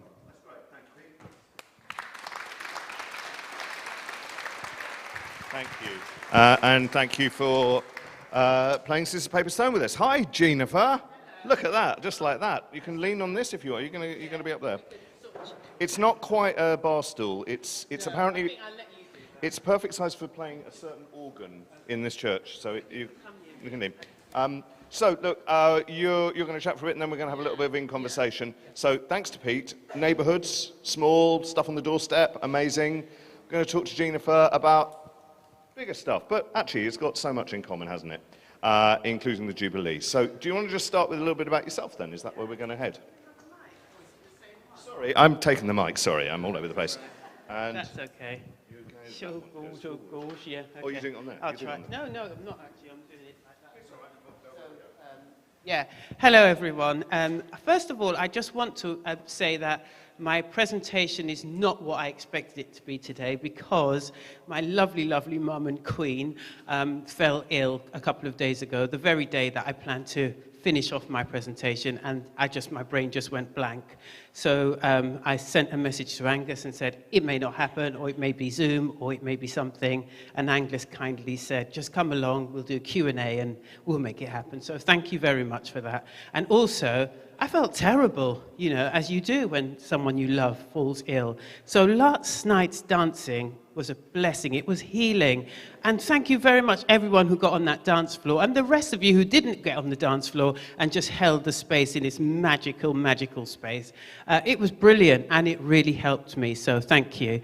Working in partnership. I'm Jennifer Jean Charles, and I'd like to just talk to you a little bit about how I started. So for about 10 years, I ran my own company called Bullies Ballerinas. That's my friend in the forefront of the photograph. And I would say that's probably my first experience of what I would call a partnership. So when Angus asked me about partnership, I thought, right, let's think about partnership. I think I started thinking about it as something where you're equal, you both bring something to the table, and you're committed, and and you have different strengths. So for Pearl and I was all into the accounts and the dancing. We were both into that.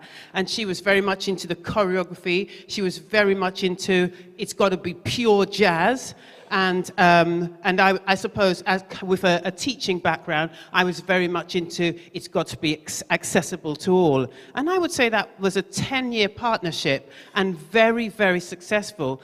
My only regret is that we saw that partnership as our baby. And then 10 years later, when Pearl had a baby, it just felt like her focus was somewhere else, and we decided to just fold the company, which is a shame, really, because I didn't have the energy to run it on my own and couldn't find anyone else who would want to commit, or we didn't ask. So that went to bed, and I just then began to work as a freelancer.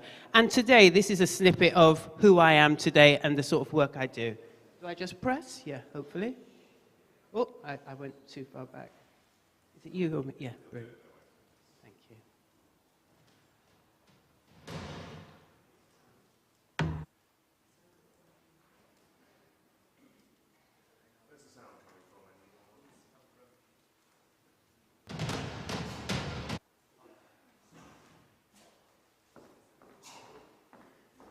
Whoops. Talk amongst yourselves. Yeah. I suppose I could just go forward and, I suppose, in around 2005, I met a coach. And at the end of that year, when I met this coach, she said, what do you want to do? And I just said, what I'd really love to do is to turn my world around. So at the moment, 25% of it is creative, the other 75% is admin, and I want to turn it around. And she said, how long? And somehow I landed the big dance on Trafalgar Square, because when they were looking for loads of choreographers, I said, hang on a minute, who's going to actually manage all these choreographers? My ego's not that massive, I reckon I can do it. And that actually started off my outdoor arts experience. And I'm really, really pleased to say around that time, I met Bradley from festival.org and GDIF, if that's how you might know the organization, who produced that big dance on Trafalgar Square. Around the same time, I met Ali Pretty from Connecticut, who then introduced me to Liz Pugh from Walk the Plank and John. And I'd say that has been quite an amazing journey. And those three organizations, Connecticut, Walk the Plank and Festival.org, have been major players in a lot of the large-scale work I have done. And when I think about relationships, I guess I think think of partnership, I think relationships, I think that's the important thing. A lot of, there's a big focus now on social media and Facebook, and I still stick to face-to-face. I think that is the most important thing. Go and talk to people. I think that's how we build partnerships. We talk to people. I start with listening to what people's dreams and their hopes and what they would want to do, what's on their mind, what would they like to do. And I spend time listening to that, and then I respond, and then if we're lucky and it aligns, then perfect. If not, it was just great to hear other people's visions. That's how I see partnership. Wish them well, and we just keep going on our journey. So it's these roads, and sometimes we meet, sometimes we part, and sometimes we come back together again. So this is some of the highlights from my last 10 years, I suppose, or more. Thank you.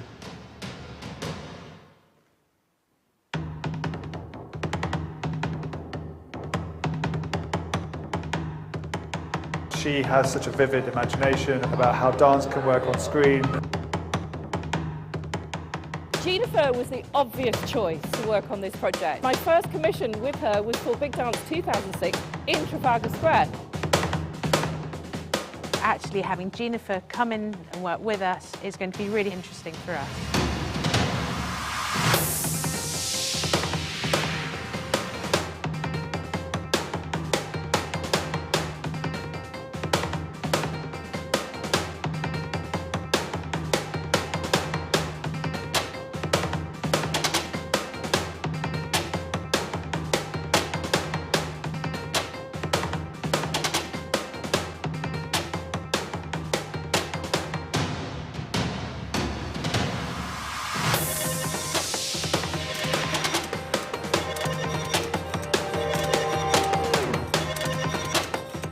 She has a way of getting each person to create themselves, take risk and try things out.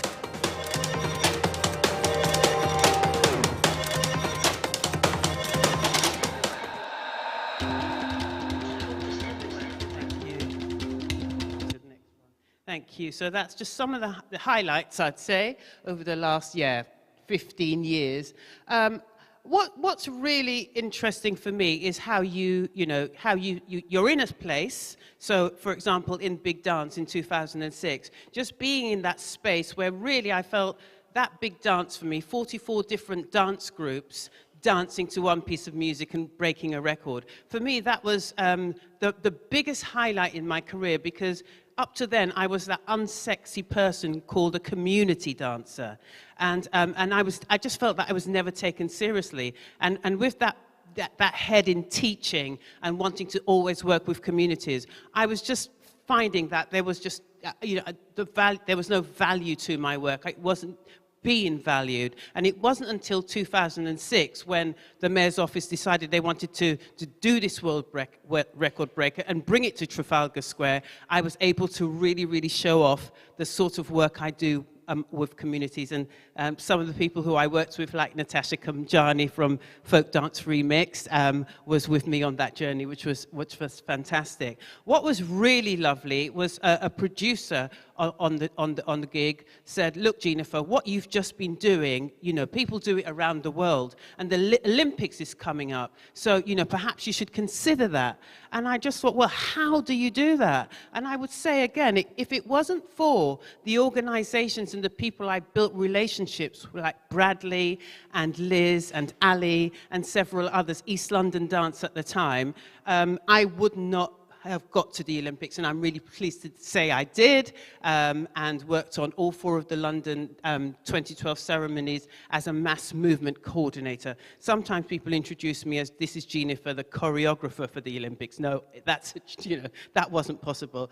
But to be part of that creative team was quite amazing. So, some of these images, I would say, are the journey to getting to where I wanted to go. And it really was about building relationships from the big dance and moving forward. So I just want to go on to, my journey for Black Victorians, which is something I've just been touring recently. In 2018, Angus invited me to talk about the power of the possible.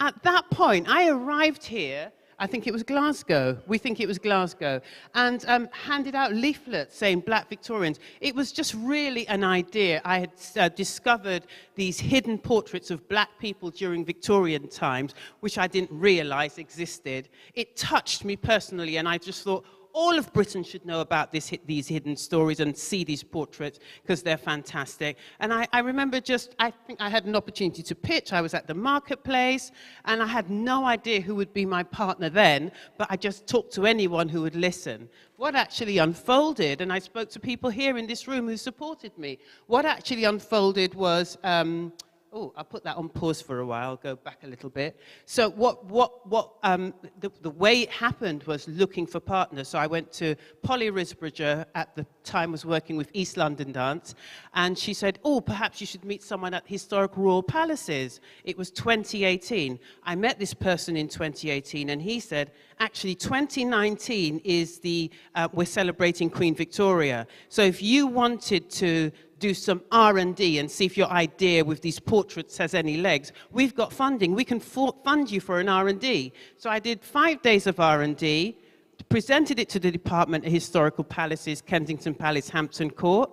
They thought this has legs, and they gave me another 5 days of R&D. And that's how my Black Victorians began. Now, then the pandemic hit, and then everything fell off the table.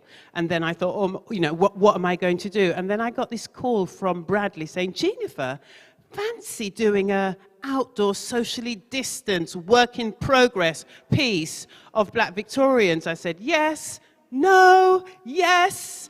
And then actually, the rest is history, because that is how Black Victorians became a reality.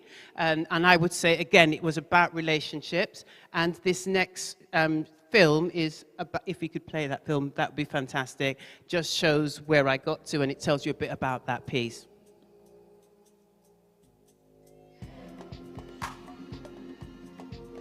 This piece was inspired by an exhibition of Black people in portraits, hidden for over 100 years. And I thought, as a choreographer, that's my next piece.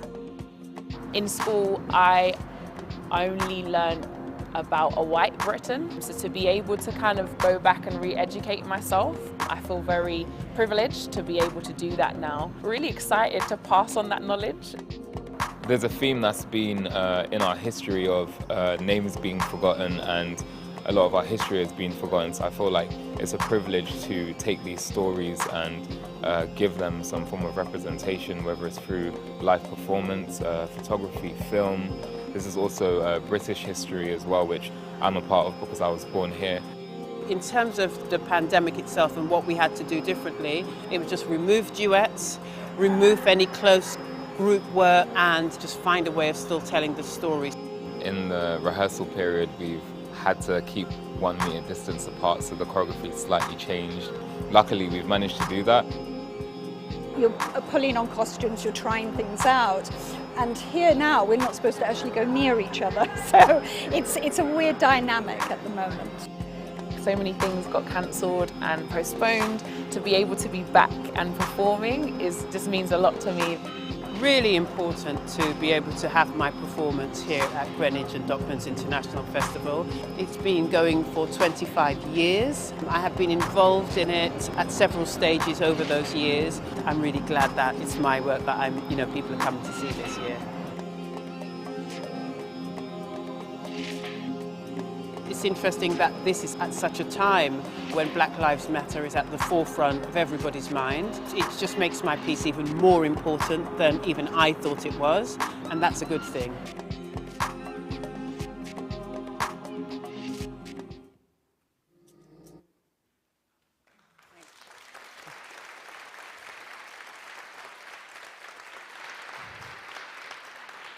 Thank you. And I've got the logos up. Pete, you were talking about logos. I've got the logos up. I'm going to keep them up now because these were my partners, as well as the people who are not there. Their logos are not there, but would listen to me, would give me time and sit and have a chat over coffee and tell me, yeah, this is possible, this is fantastic, this is who you should speak to. And that's how I have managed to build partnerships. And I just want to say, yeah, it's been very, very exciting. Did you want to ask me some questions? Okay. Could you just say a little bit, though, about the Jubilee? Because we've talked about it as being a big thing, and you were when I was watching you were the last one to come for me to snap that photo. Just talk a little bit about that. Yes, the Queen's Jubilee. So I got a call, like many artists did, thanks to the list you gave to Adrian. And when I got this call, it was at first, wow, yes, I'll get involved. And I thought, what do I really want to do in this event? Because it's a global event, and I really want to present my true self. So to cut a long story short, when I finally was asked could I do a piece about key workers and work in partnership with Connecticut with key workers, I thought, yeah, that's it, because that's me. I understand key workers. I felt like a key worker myself during the pandemic, looking after my mum, and it was just really important to bring these people out on the Mall and to celebrate them. And also, I really wanted an opportunity to ensure that if the world was going to look at Britain, that they saw a really, really diverse Britain. And so I was able to add voice to this already actually diverse event. And felt very, very proud to have taken part actually because of that. Mwen vle di zot an bagay. Mwen ni a lot lang mwen ka pale, lang sa la se patwa. Mwen vle sav ki manye, mwen pa ka jeme pale lang sa la. Mwen ni a lot moun an di dan mwen, kote moun sa la e ben. What I've just said is, I want to find out why I don't speak this patois, the language that my mum gave me. I never speak it. It's just hidden inside me. And sometimes I feel that there's another person, that hidden voice. I think that's my next piece. And I'm going to be looking for partners. That's it. I did. Why not? Why not?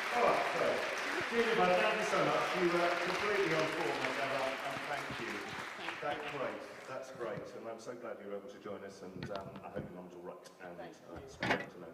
Thank you, Jennifer, thank you very much. Right, goodness me, that day's gone quickly. Did anybody lose a crystal? Blue crystal.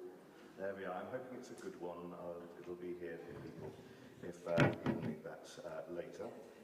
There's the glasses, there they are. Right, we are rapidly coming to the end of the presentation section.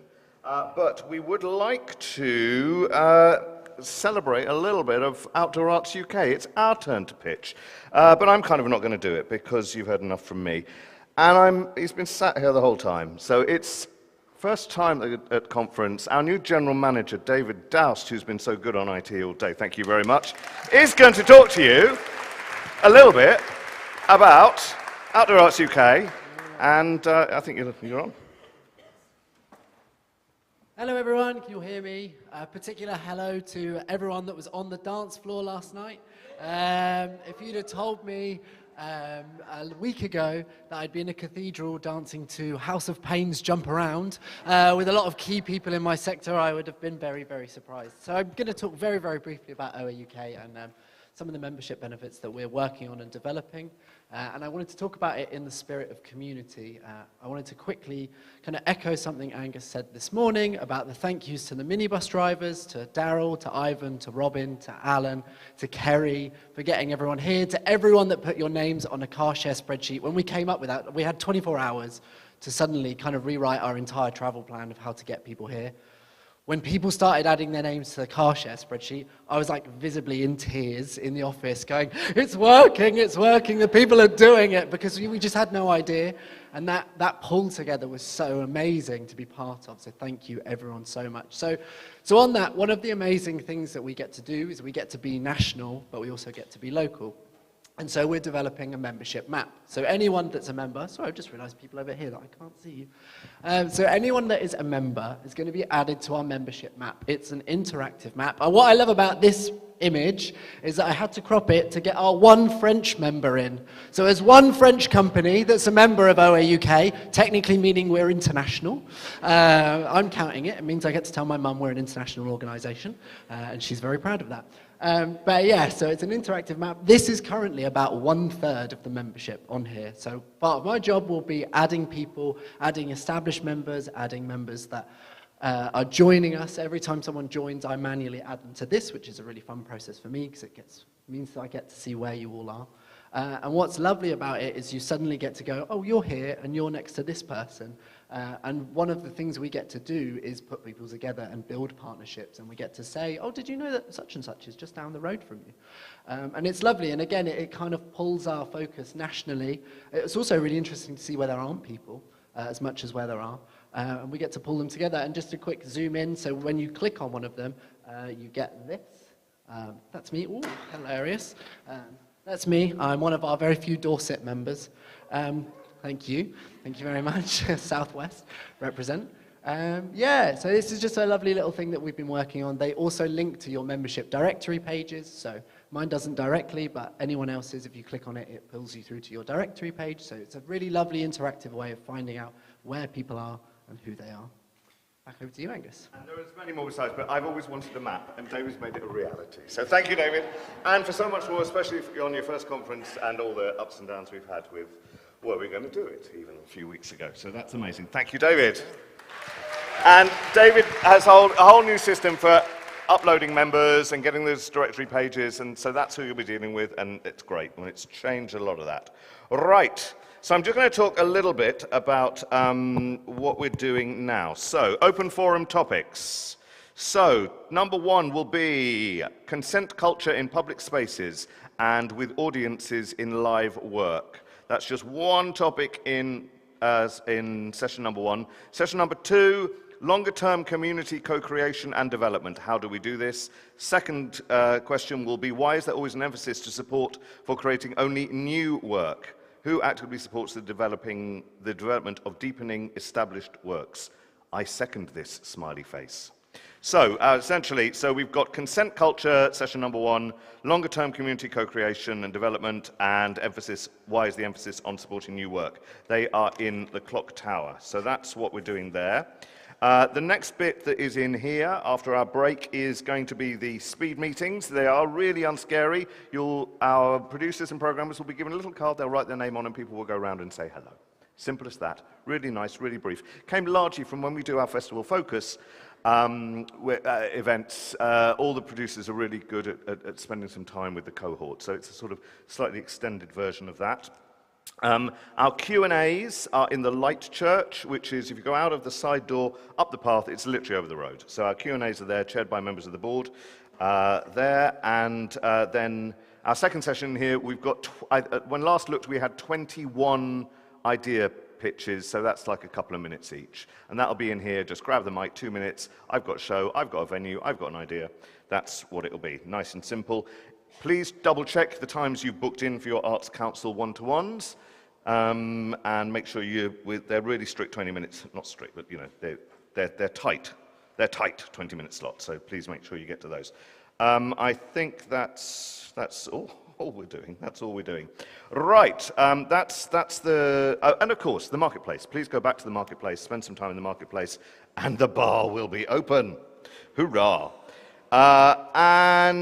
So what I now want to, so we're going to, this is going to be the last time we're as a group together. So I'll just take a little moment to thank our speakers and for running with the partnership theme. That was great. So many different examples, so many different scales, such amazing tenacity. So many of those stories did refer to what I was talking to at the beginning about Brexit, about COVID, about working together, about hyperlocal, about massive scale. All of those embrace those different types of outdoor work. And despite all that gets thrown at us, you know, we are somehow able to deliver, and that's incredible. But those narratives have told that so beautifully today. So I'm very grateful to all those speakers, and for we're pretty much sticking to time as well. That's always a winner.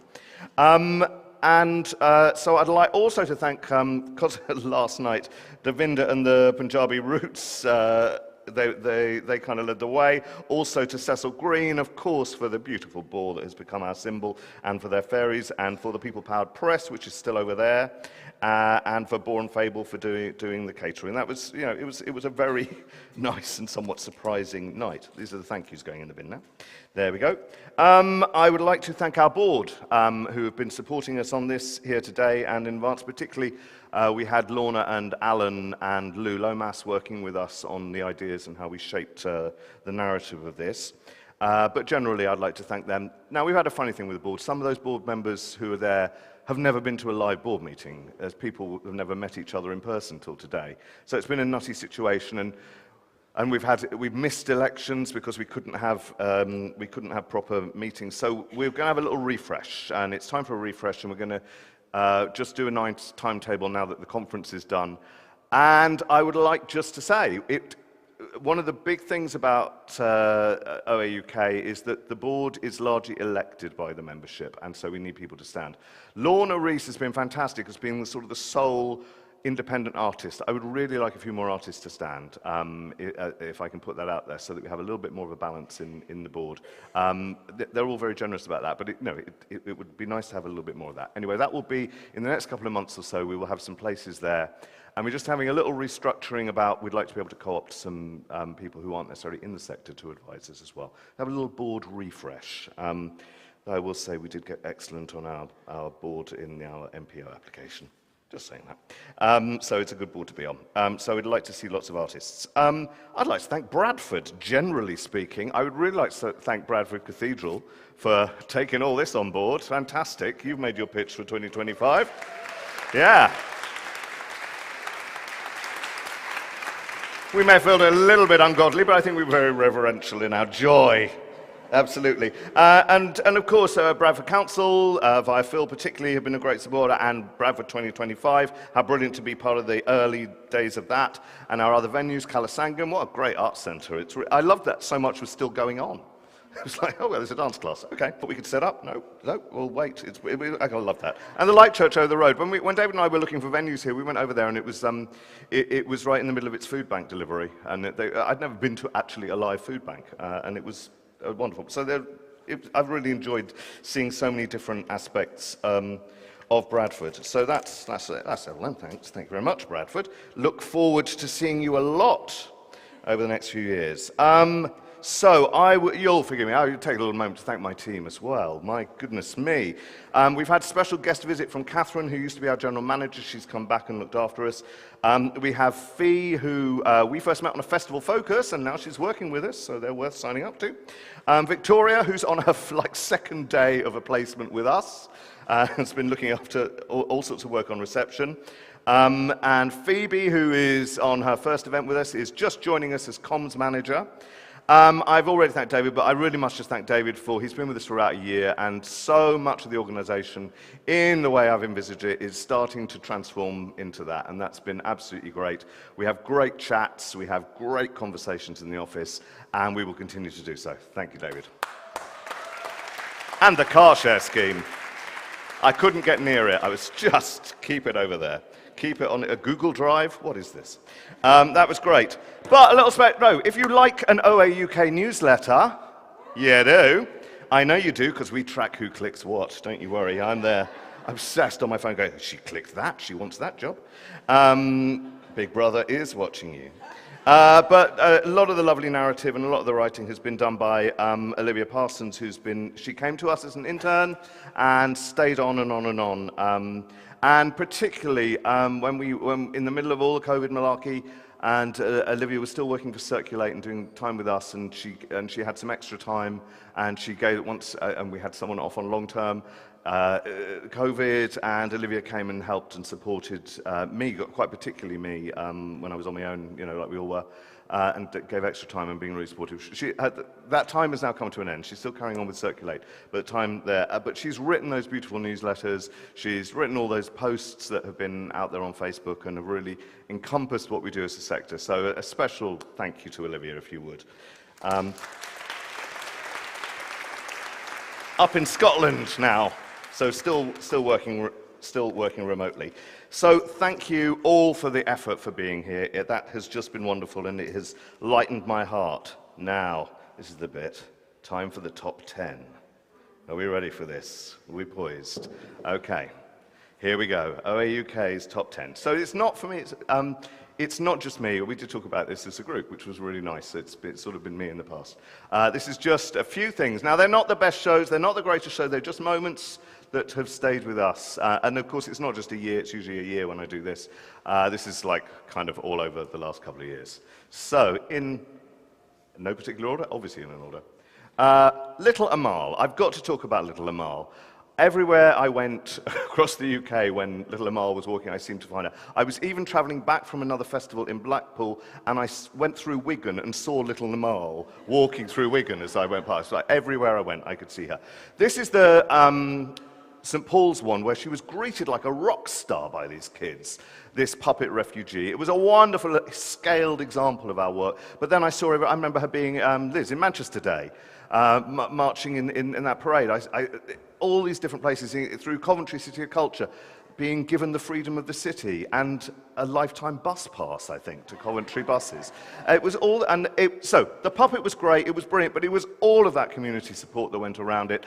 And just, I tell you, this bit when she walked around the corner at St. Paul's and these kids went, you know, it was like Beyonce had just walked in the room. It was fantastic. And the narrative there. I also love the story, if you look on the video of it, that some places didn't want her and she got stoned. That's also part of the story. Horrible part of the story, don't get me wrong, but I think it was and it belonged outdoors. Of course, her journey was an outdoor one. So yeah, I had a great time with that. Okay, Mirage Company Diptych. I saw it first in Hull myself, and David and I saw that, and we were taking a festival focus group who all had a good time with that. Then we saw it again in Fira Taraga. And it was one of those nights in a Spanish evening, and everyone got up and danced, and it was just like this was heaven. It was first time back in Europe, and Natasha from Folk Dance Remix just stood there and went, I'd like to make one of those, looking at that show. And it was just it was like, this is why we brought you and all of the group here. We'd had such a nice time in Taraga. It was so nice to be there. It's a great show as well. It's got an extraordinary energy and an interesting underside, and yeah, international work at its finest, kind of narrative dance, but yeah, great, love that. Where are we going? Oh, right, we're abroad again. Tête de Mule, it should be Parasite Circus, that's my typo, Stockton International Riverside Festival. 2 crazy French artists, wonderful characters, great puppeteers, blood, guts, dangling breasts being cut. It was so violent, so ugly. Kids loved it. Some people walked away. It was grotesque. It was grand. It was huge. It was filthy in the right kind of way. And love that streetness of it. It belonged out there, and they were just such great performers. And a really sentimental, happy ending, which was utterly unforeseen. Very moving at the end. Really rated that. Right. Up in Scotland, meanwhile, hey idiots, text me your climate change solutions by adrenalism. This I really like. So many of our shows do deal with environmental matters, and this one really skewers business, skewers the corporate end of things. And it's satirical, and it's rough, and it's a bit crazy, and it's got so much participation, and I really run away from it, I can tell you. But I really enjoy its sense of urgency about the really important narrative and the kind of silliness of it and how we all are. This is a festival Anna had in Bell Square in Hounslow, so I'm sorry, I may have to say something in this beautiful cathedral. It's a festival that was run by Mira Kaushik, who used to be on our board, and she did a South Asian festival, and really, this is a beautiful image, and there was a lot of it that was beautiful like this, but there was also a Muslim punk singer, and she sang a song called Fuck You, Sajid Javid, and in the middle of Hounslow, and I absolutely loved it, and I think her name was Javid as well, so she said, I'm no relation of mine. And it was a real shock to me. I've seen a lot of South Asian work, and there was that, and then there was a jazz, South Asian music fusion, and there was some great narrative storytelling as well as some more traditional dance, and it really changed my perceptions, and I see a lot of this work about that. So, and it's coming back next year, and actually Olivia, I hope, will be producing that in Hounslow. This is, I don't usually love a bit of, I don't love projection mapping, it's fine. But this is a piece that was in GDIF called Discover Ukraine Bits Destroyed. The first name, which I won't try and mispronounce, is the photographer.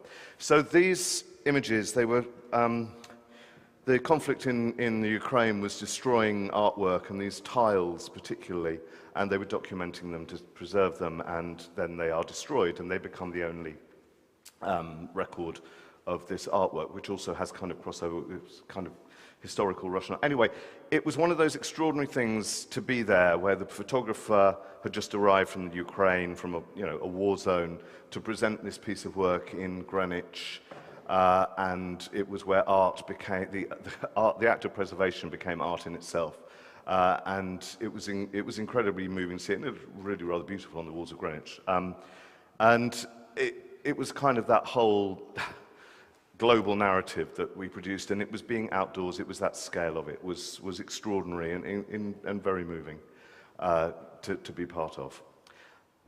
This is actually, I think Avinder's gone now, but this I saw this show a few times. Saw it in Stockton as well. This is Circus Raj. I really enjoyed this piece. It's very honest piece of circus, and it's kind of humble. It's charming, but it has a lovely authenticity to it, and I really enjoyed seeing that Circus Raj. And it moved around to various festivals, so if you caught it, you'll probably know what I mean. It had a lovely spirit to it, and really, I met them after a really lovely group of artists. Okay, Winchester Hat Fair. Well, you know my feelings on that already. But this is something that happened was, okay, Sam, the tightrope artist, got COVID, and Daryl and Gromy Tom, I think that's Abel Mabel, they just did the last show. All the buskers, all the hatters got together and did a big impromptu show together, doing all the highlights from their acts, and it was so in the spirit of Hat Fair and pulling together and being a community such as we are. And there's half-dressed men in tutus, which is everything you want in street theatre, isn't it? And it was great. It was just, it happened, and everyone went, well, this is how Hat Fair has to end, always. May that be the case. Yeah, I know what I'm saying. This was lovely seeing a UK circus company who wanted tractor work. Someone said tractor work. There's tractor work in this. Farmyard Circus. I first saw it in Eastleigh Unwrapped, then saw it again. It had developed and grown quite a bit in Out There Festival. Really nice to see a UK company stepping up in that way. Again, a real charm and authenticity, and really nice circus and juggling leeks. Who doesn't enjoy that? Here's a few. Okay, we're getting up to the number ones now. So here's a few. I've got to mention Orton Dance Theatre and Echo. I saw it so many times. And again, lovely that it had a show and a narrative and a really strong story, environmentally based, but also fitted beautifully in your parade, which was great. This is Kitchen Sink down at the bottom here in pink, about the pink tax. This is where they have a men and women game show, and the men get loads of extra money because they don't have to pay the pink tax.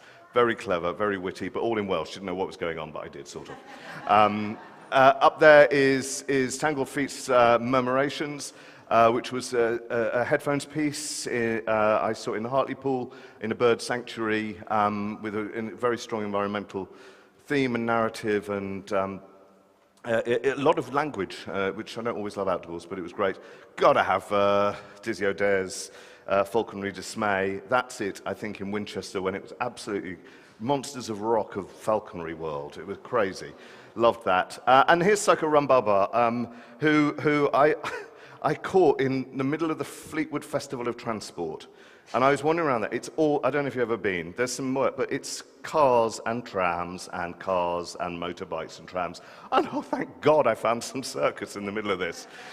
And I'd cycled all the way from Blackpool. I was like, where's this? Oh, thank God there's circus. And it was just lovely to see them, and they're such a lovely company. And actually, I remember they kind of saw me and went, right, let's do the show, because they're on wheels. You have to be on wheels to be in the Fleetwood Festival of Transport. So they stopped and said, do it for Angus. That was great. So that was lovely. Right. I've got a tie at number one now. I've got a tie. Couldn't quite do it. And you'll see why. They're thematically related. So, Jennifer, ho-ho! You get in there with Black Victorians, and I'm really pleased you showed that film a bit early on, because I remember being there. And it has grown into such a mature piece of work. I've seen it in many different contexts, some of them aesthetically beautiful, some of them not so much. And it's incredibly powerful narrative. And I pair that with Joseph Tunga's Born to Protest. And again, they should be a double bill, and they share some performers.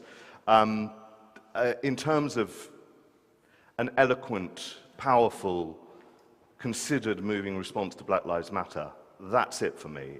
Far better than reading a newspaper or listening to a journalist. This told me the story. This made me understand in my heart how it felt, and put these two together. You get the historical, they're linked, even though one is much more contemporary. and they're beautifully delivered, world-class work. And I say that quite particularly because when I talked earlier about going to the House of Lords and talking to them just before I went to Tarraga, and I talked to them about the fact that I was going to watch Born to Protest in Plaza Mayor, and I talked to them about that. And I was so proud to see a British company out there, and it was them, and it was just, God.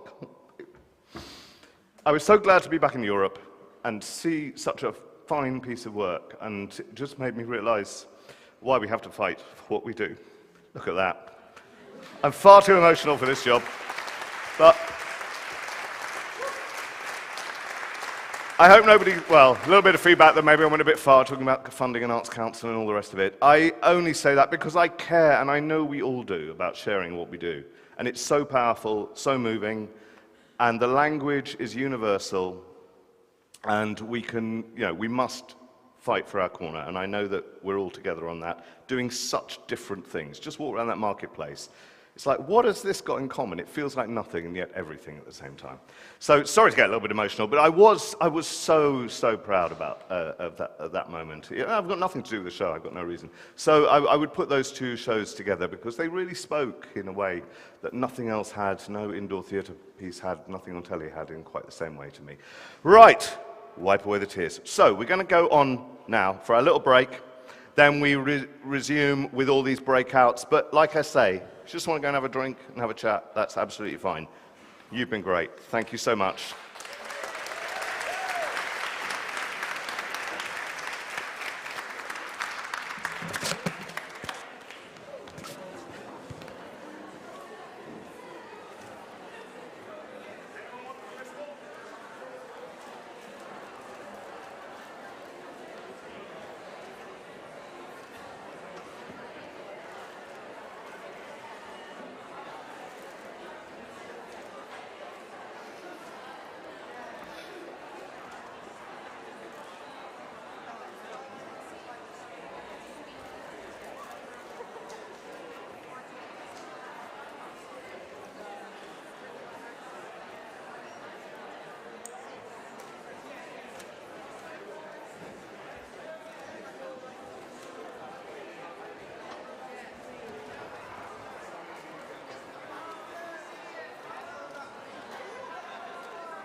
So we're going to move on to Ideas Summit. We're going to be talking at you through a microphone, so you really can't feel that. Thank you. Thank you for doing it. Thank you very much. Thank you, producers. Thank you, artists and friends. So head into the main body of the region for Ideas Summit in a couple of minutes. Ideas Summit in a couple of minutes. That's great. Thank you all very much. Was that organised chaos or chaos? Are you ready?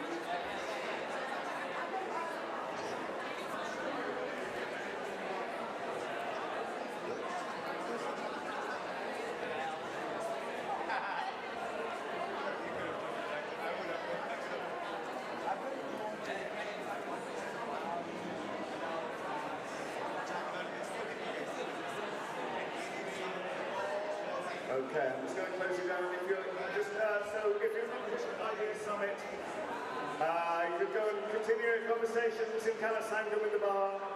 But we're going to do the Ideas Summit. We will have a noise issue. So if you're here for the Ideas Summit, can you head to the middle? If not, carry on in the bar. That's more than welcome. And just unkindly closing things down so that we can move on to the next bit. That's great. But you can grab each other and talk in the bar. The bar's over in Calasangam. You're most welcome. We have to be out of the church on time, so lightning doesn't strike us down.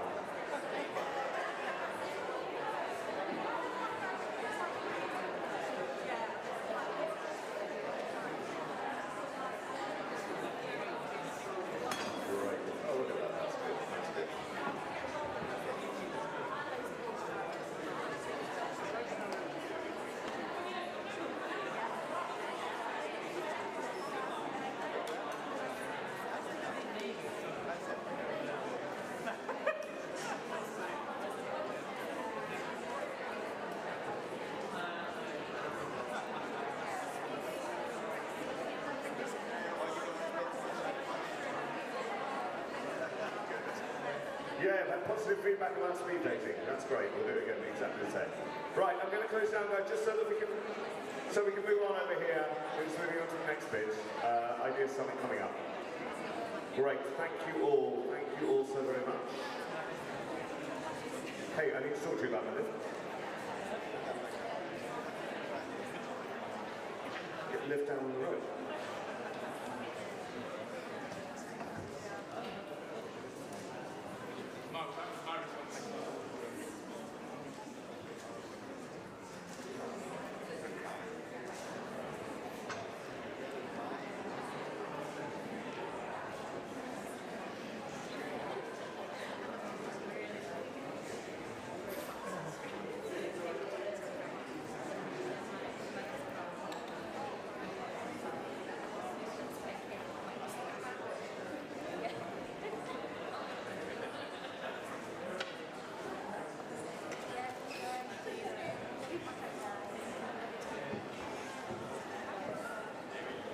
Great, guys. Right, excellent. Look, sorry, I was having a gossip. I didn't realise that the room had a call to order. Okay, okay, I just want to say that was a bit chaotic, but I think you all did grandly. Thank you very much indeed. And I hope you do get some ideas, connections, and new contacts out of that. I'll think about how to stage that again in the future, but it was kind of quite fun. Sarah, you're going to look after the Ideas Summit for us, aren't you? So I'm going to hand over to Sarah Bird from Outside CPP. I've learned that very well. Thank you. Keep saying it, because then I remember where I'm actually from. Okay, so we're just going to dive straight in, because we've got loads of people who have... Oh, hello. Are you co-hosting this? Okay. Well, welcome to Graham from Leicester City Council. So we're just going to dive... I've got a list up here of people who are coming on. We'll dive straight in. So first off, I've got Jill Simmons and Paul... Oh, some of the handwriting here is a bit messy. Paul Lawton, maybe? Brave, bold drama. Brilliant. I can speak. Great. You've got 2 minutes. 2 minutes. Hello, everyone. I'm from Bristol. Brave, bold drama. Brave, bold drama. We have 2 shows that we want your help with and we want your interest with. The first one is a playable family theatre show. It will use the Company of International Artists characters.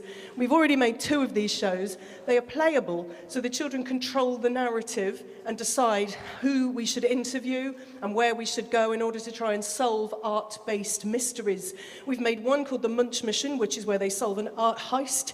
We've made one called the Midnight Mission, where they have to solve a poltergeist mystery. And we want to make a 3rd one about forgery. Because interestingly, there have never been any recorded female forgers. This either means women are really great at forgery and want to keep it that way, or it also possibly means that men do it because they then want to kind of prove and pull power and go, hey, look, I fooled all of you people, and they kind of want that payoff. Either way, we're interested in the fact that there's never in the history of time been any known female art forgers, and we want to make a family playable theatre show about that. Yes, please, thank you.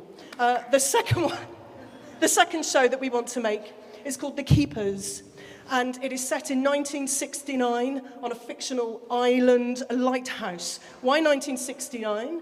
Because that is the last year in Britain that lighthouses didn't have helipads. And therefore, if you were on an island lighthouse in 1969 and something went wrong, you only had the 3 of you to get through it. And we find that a very powerful metaphor. So we want to make a show for families that is about what happens if something goes wrong, because a lot of children's lives, things have gone wrong. And we feel that a lot of family theatre can be a bit simplistic and can be scared of acknowledging that sometimes life isn't quite as we want it to be. We want to make a show called The Keepers that is a tool with child psychologists on board for a resource for families to be able to talk about maybe what happens if something has gone a little bit wrong. How do humans regroup around and reshape their team in order to carry on? And that's kind of things for Coastal. Thank you very much for your time, and good night. Thank you, Jill, from Brave, Bold Drama there. Okay, Eleanor from Beside Ourselves. So you think you can rule. Where are you, Eleanor? Eleanor. Are you here, Eleanor? Besides Ourselves? She's in the Arts Council meeting, I'm so sorry. Okay, right, next one then. Emily Robertson, Highly Sprung, Accelerate. Emily, Mark, okay, Mark. Come up here, you've got 2 minutes, Mark. I'll do it in a minute. We want to do it in a minute. Oh, well, okay. That's what Sarah says, yeah? Hello everyone, I'm Mark from Highly Sprung, and it's lovely to be here. I'm going to try and do this in a minute, and then take another minute just for my exit. We are making a show, we're planning to make a show called Accelerate. Does everyone remember when lockdown happened and we all sat on our keyboards and we were keyboard warriors and we all said, let's build back better? It was a great idea back then, and how is it working for everyone else? Everyone else feeling tired? Everyone else feeling exhausted? You have no energy? Yep, the planet's exactly the same. Oh, how meaningful. So Highly Sprung, we do environmental outdoor work. So we've done Urban Astronaut, we've done Castaway, which I'm sure you've all come to the marketplace and taken a lovely suite and used it to decorate our performer on the picture. We want to make a show about the energy crisis about the planet, but also about us as humans. And we are setting it on treadmills with bungee. What could go wrong? So bungee aerial on a treadmill. People said we couldn't make an astronaut fly. We did. People said we couldn't make a fully gyroscopic flying machine. We did. We can do treadmills and bungee. So if you are interested, we are looking for commissioning partners, people to sort of help support that Arts Council bid that is going in very shortly. And also, another idea I just had talking to lots of people out there. Highly Sprung are also experts at community work and working with children and young people in the community. We've recently won a Pearson's Gold Award for our work in education. And actually, theatres and arts companies who work inside theatres do loads of outreach work. Why aren't we doing it as an arts organisations and industry? Why aren't we going out to schools during the week, delivering work about the work that they can then see at the weekend? It's a no-brainer. If anyone would like to have a conversation about that, I would love to have that conversation. I've gone over a minute, I apologise. Thank you. Thank you very much, Mark. Next we've got John Hicks. Oh, there There you are, John. Thanks very much. We're trying to make a new show. Two workmen steal their moment in a silent comedy eccentric dance double act to music. I'm not a trained dancer, but I use dance in shows quite a lot. I've worked in a double act with a guy called Matt Radkin. We've enjoyed it thoroughly, and we want to make a new show. Why this? I turned 60 last year, and I want to do a show while I can and show to other people that you can still enjoy exercising at a certain age. I want it to be environmentally friendly because I've always got loads of props, but I don't want to be preachy about it. I just want to do it. So we're going to be able to take it on the train. It's just going to be two people. It's going to be light on its feet, we like to use. We've done a lot of community engagement in a recent project, and we want to pursue that, and so potentially get people involved in the show, older people and younger people, primary school age, and give them a chance to devise a routine within the show. And we'd also like to be able to share the show for free at either a primary school or a care home at festivals. We'd make that a kind of a rule of doing the show. That's about it. If anyone's interested in kind of helping us produce it, that would be great, or seeing more about it. Thanks very much. Thank you, John. Jenny Wilson. Jenny Wilson, a regular. Is Jenny here? Going once? No? Okay, we shall move on. Vince Ver. Are you here, Vince? If you are pitching, by the way, if you could come closer to the front, that would be great, just to save some time. But no Vince? Where are you, Vince? Another Arts Council. Okay, Mo Rama, installation? No, it's not installation, it's I'll let you describe it.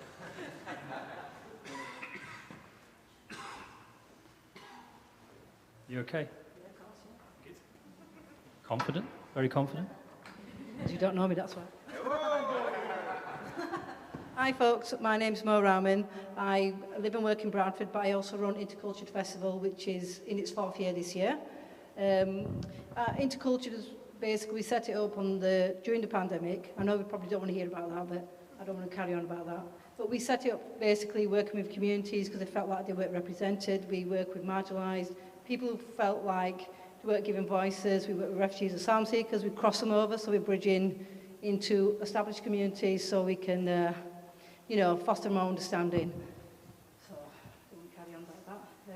So we literally do everything under the sun. We do open mic nights, we do theatre performances, we do a massive cooking strand, we do mini concerts and not only family fun days, but we are looking to develop an outdoor strand. So we're looking for people who are interested in helping us develop this strand, partners, collaborators, artists, funders. We'd be happy to throw your money at us, so no problem there. So that's the reason why I'm up here, because that's where we're looking at hopefully for the future of Intercultured. Brilliant, thank you so much. Thanks, Mo. She's also brilliant. If you need a chef, then Mo's your person. Go to her and she'll sort you out with some brilliant cooking as well. Next, we've got Charlie Hammond. Grind. Yeah, I'll be quick.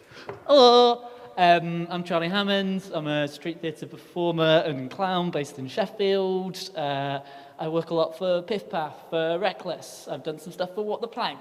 Anybody who needs a performer, I will take your money, thank you. I am making my first sort of solo show in the Outdoor Arts, which I've got some residency time with Sheffield Theatre Delhi. It's going to be called probably something like The Daily Grind. It's going to be based around a little coffee cart. Turns out coffee is actually really fascinating and was one of the big drivers of global capitalism and the great Wall Street crash because it was a big commodity. I'm very funny. I'd like to make that show. I'm going to make it off my own, sort of in a small way if I don't get money, and if I get more money, then I can make it bigger and better. Yeah, please employ me. That's the pitch. Thanks very much. Thank you. Okay. We have another Eleanor from Piff Paff. Eleanor from Piff Paff, are you here? No, I'm not Eleanor. Jenny, why don't you come on now? How long do we have? 2 minutes. I'll try and do it in 2 minutes. Okay. I'm Jenny Wilson. I'm from Bradford. I have about 16 million different things I'd like to pitch, but I'm going to start with misinform. I tell lies about places. So if there's any stories, urban myths, that kind of thing about the place where your event is, or the place where you live, or whatever, I wonk those stories into not quite truths, alternative facts, as Donald Trump would put it. And I have a misinformation tent and an alternative facts table, and I give people badges that say you've been misinformed, and I take them sometimes on guided walks around their place and tell them lies about where they live. Which was hilarious in the World Heritage Site of Saltaire when a bunch of Japanese tourists tagged along. I've actually had my facts quoted back at me, sorry, Saltaire. So that's one. The other is I just got a DYCP, whoop, whoop, and I'm experimenting with music and poetry and a bunch of other things. And what I want to do is write alternative and non-toxic love songs. Most love songs are kind of like, if you leave me, I will die, and life has no meaning without you, which is really, really problematic on a number of levels, I think.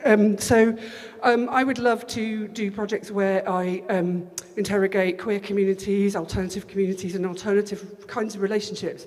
Our relationships with our children and our family members and our communities, and the way we love flowers and interesting buildings, and write love songs about those and share them back with the communities that I do that with. And if, last but not least, I just ran the session in the attic about consent. And that is not about sex, it is about agency and choice, and in particular in this sector, whether it's okay or not to drag someone onto the stage and force them to do something, or whether you can do that in a more consensual way. And I have developed a consent compass, which is a little kind of like checklist tool thing to help you work out whether you're performing in a consensual way or not. And I would love to share that with people, train people in it, help people make their work more consensually. That's me. Brilliant, thanks Jenny. Next up we've got Vince Furr. Yay. Hi, I'm Vince Furr, a Bradford-based dancer, choreographer and aerialist.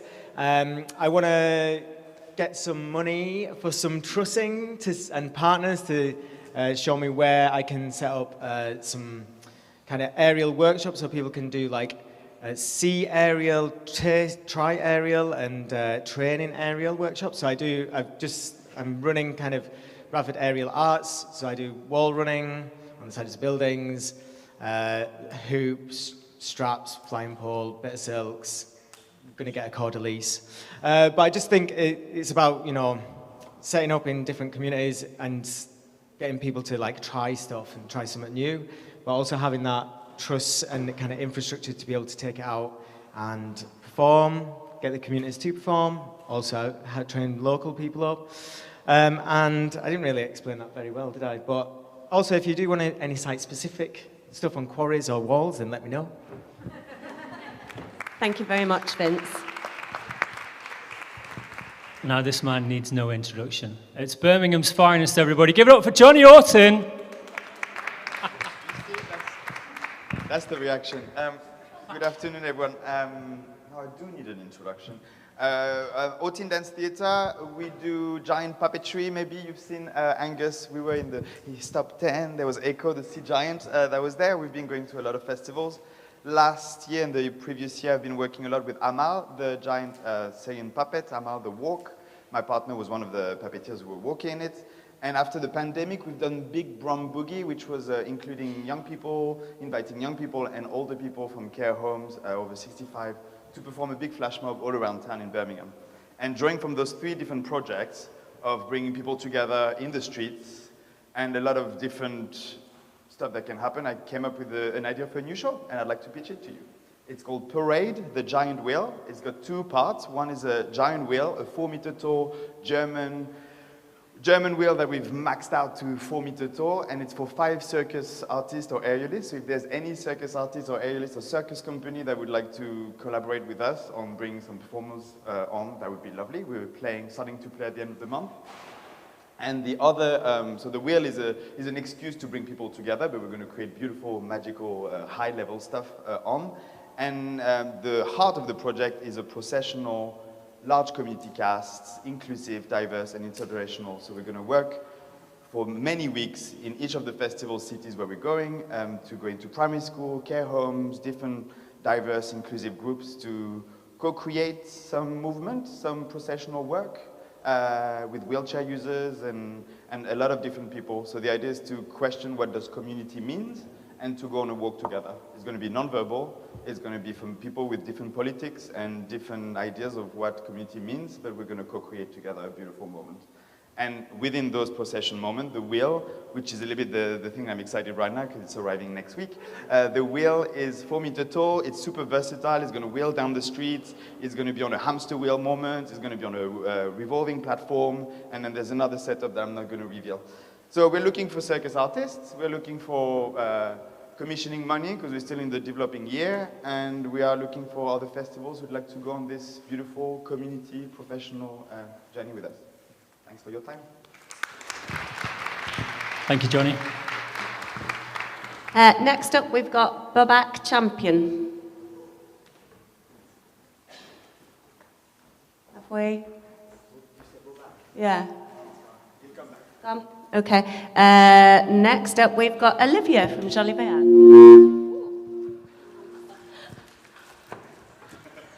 Is that me? Hi, thanks everyone.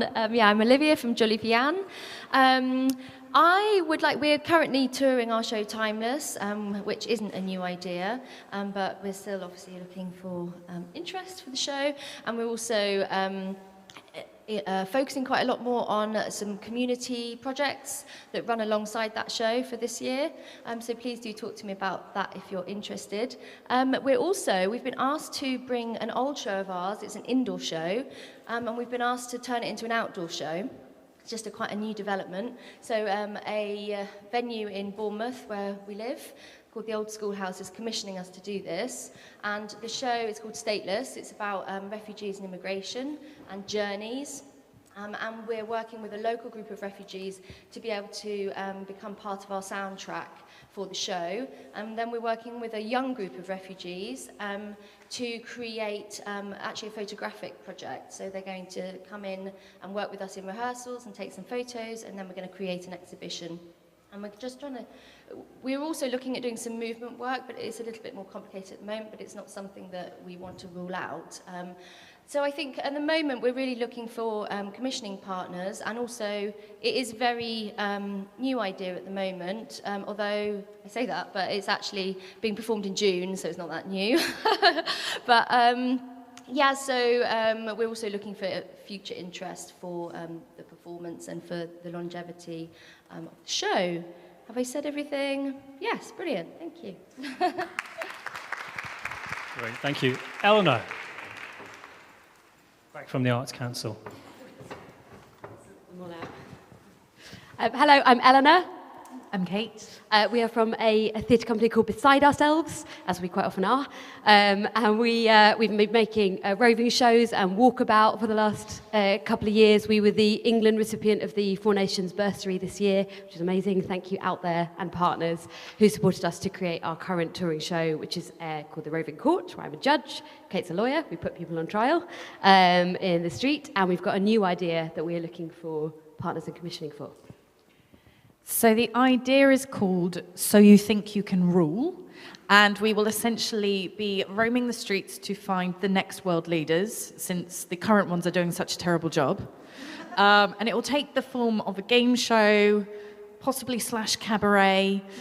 We're also looking to expand our access ability to our work by including BSL performer in the actual performance of the show and the creation of it as well. So it's quite an ambitious project. Yes, I will hand back to you. And for anyone who remembers Wet Picnic, big touring street theatre company who we've both worked for a long time, and their show, The Dinner Table. So we've inherited that piece of set, The Dinner Table, and we're going to create a new show with it. So it'll be around the idea of this round table that can move through the streets. It's a big table on wheels, like a dinner table, if you can imagine that. So we're going to reuse that piece of set and change it into something else. So we're looking for people who are interested. We think it might be might need quite a few R&Ds. So people who think that's something that I might be interested to get involved with, that could have a loose kind of structure this year and something bigger the next year and the following year. We think it's a show that might have quite a lot of longevity. So yeah, if you're interested in that idea and where it might go and how it could work on the street, please let us know. We're beside ourselves. We're in the delegate list on an email, something. Thank you.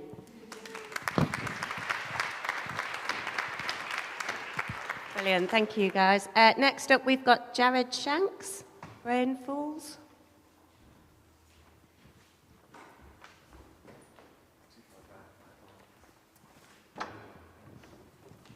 I'm Jared Shanks. I'm with Brain Fools. We're a contemporary circus company. We came here with Lucky Pigeons, but we have a new show that we're putting together, and our whole thing is trying to create shows that aren't as reliant on having 20-foot ceilings, or meters, that's what you use in this country. But we're trying to create a show that's all about our interactions with objects. So we're trying to build structures out of objects and people, and then hang aerial off of them, and also using this as a way to kind of explore how objects can have a lot of sentimental value, and we can lean on objects both like professionally and kind of interpersonally, and this exploration of this kind of relationship that we have with those kind of things. And we're in the kind of, we've done an R&D, and we're in the kind of point where we're looking for venues and places that are willing to let us perform this new piece and hire artists and really finalize it and start the whole process. If you want to, please talk to us. Thank you very much. Thanks, Jared. Chris Singleton, Brave Words.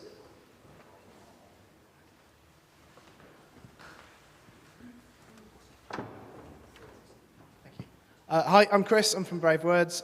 We are making a show this summer called Mutton, which is a 3-part arts project.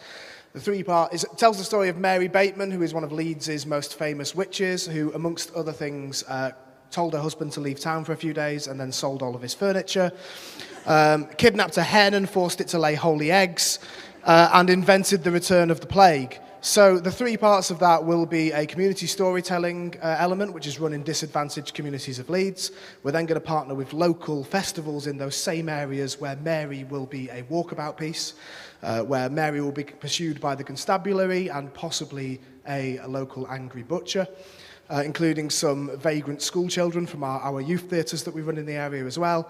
And the 3rd part of it will be an indoor play. So when they meet Mary or one of the children, they'll hand her a magic charm, and it'll say on the back of it, please come to the play on this date in this community centre in your local area. So unless you've got a suitcase of money, we don't need help with the first bit, as it were.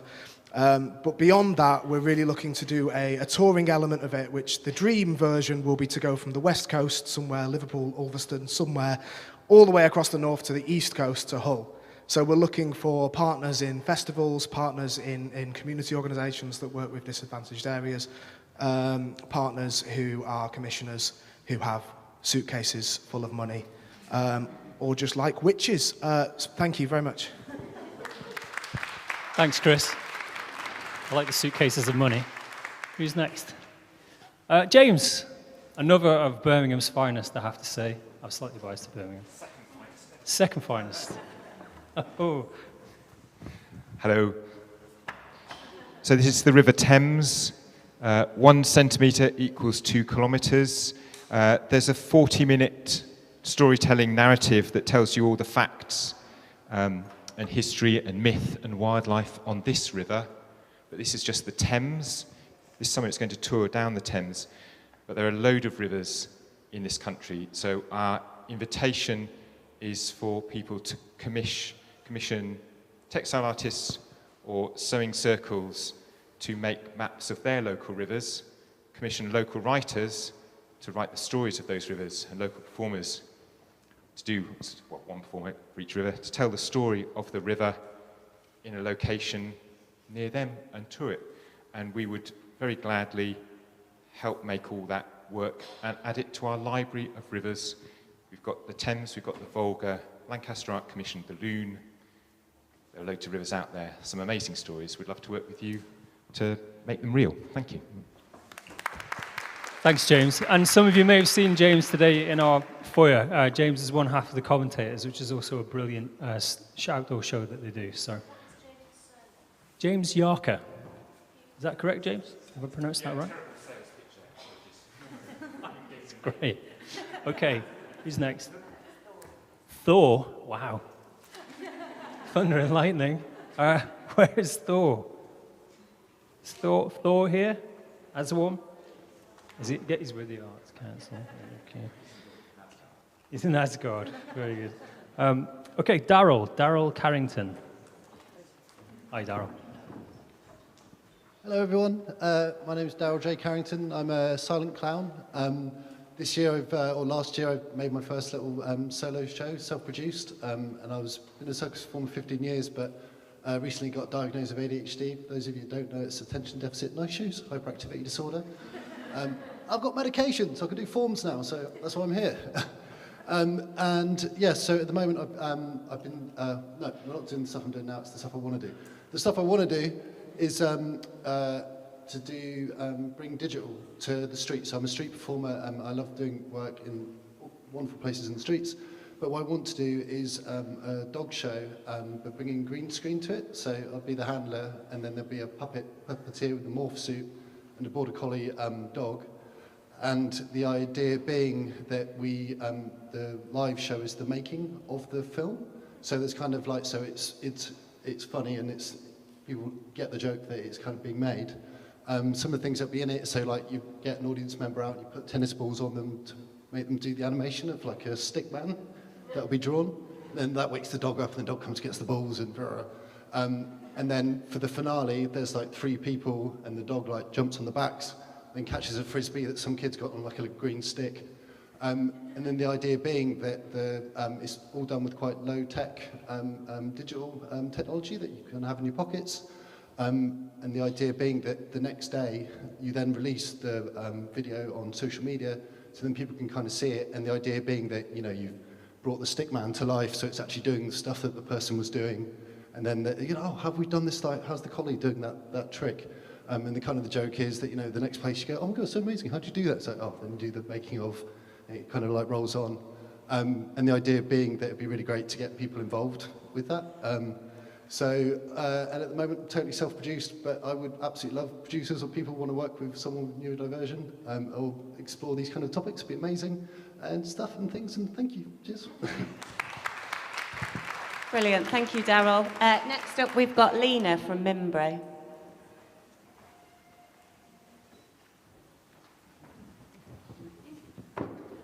Hello, I'm Lena Johansson. I'm Joint Artistic Director of Mimbra.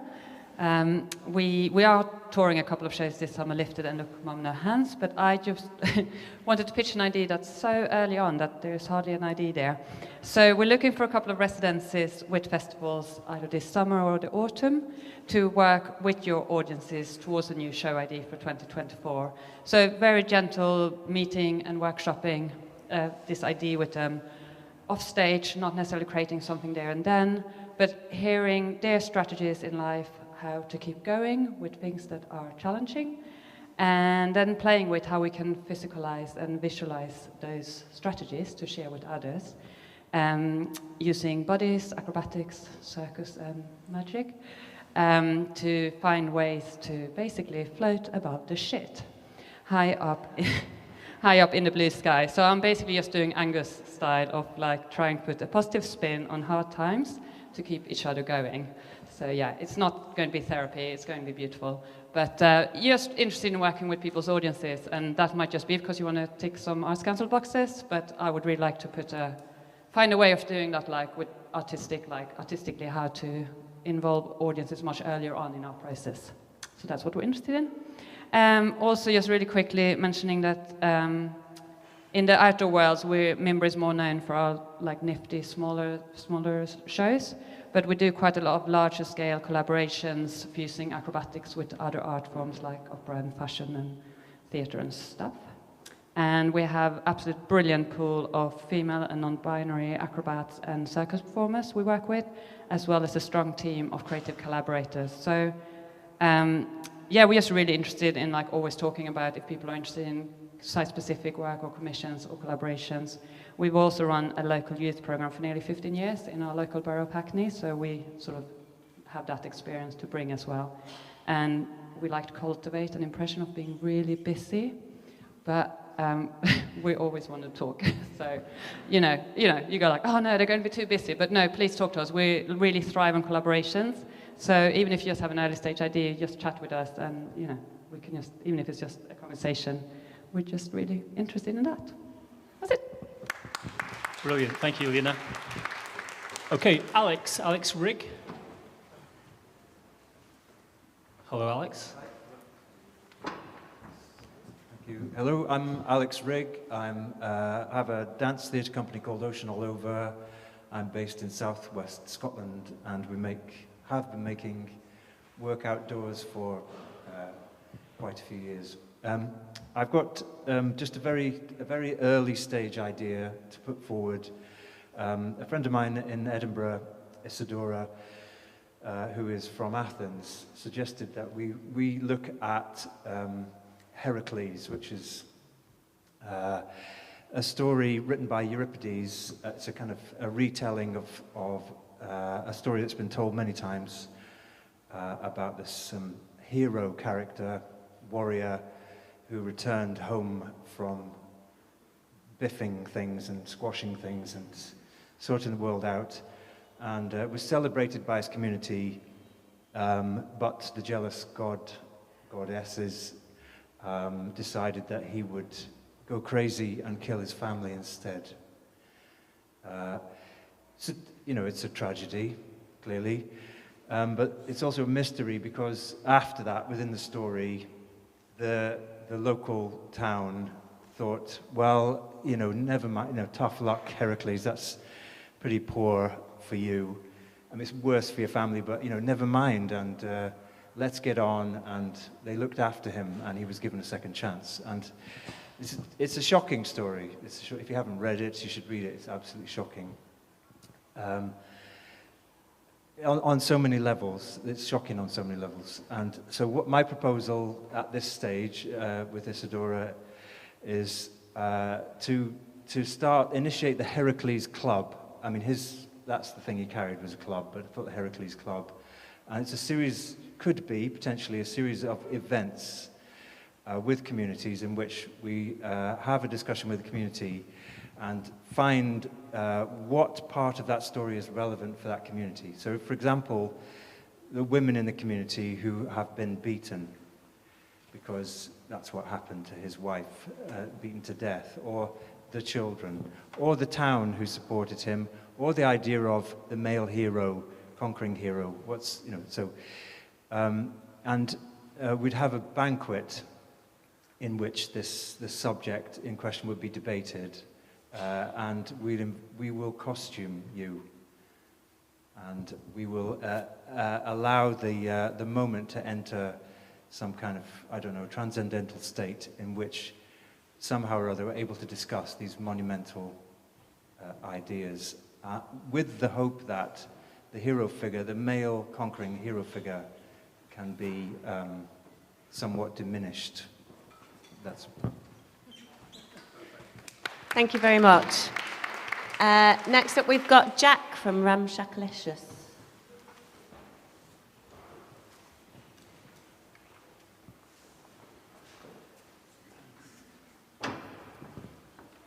Yeah, I'm Jack from Ramshackalicious. I was going to be presenting an idea with Bron from Hijinks. We're trying to make a co-production together, but they've gone home already, so it's me. We're looking to make a Buffon clown army with 7 performers from Ramshack Performers and from Hijinks Performers. Hijinks are an inclusive theatre company. And it's all about disrupting public space.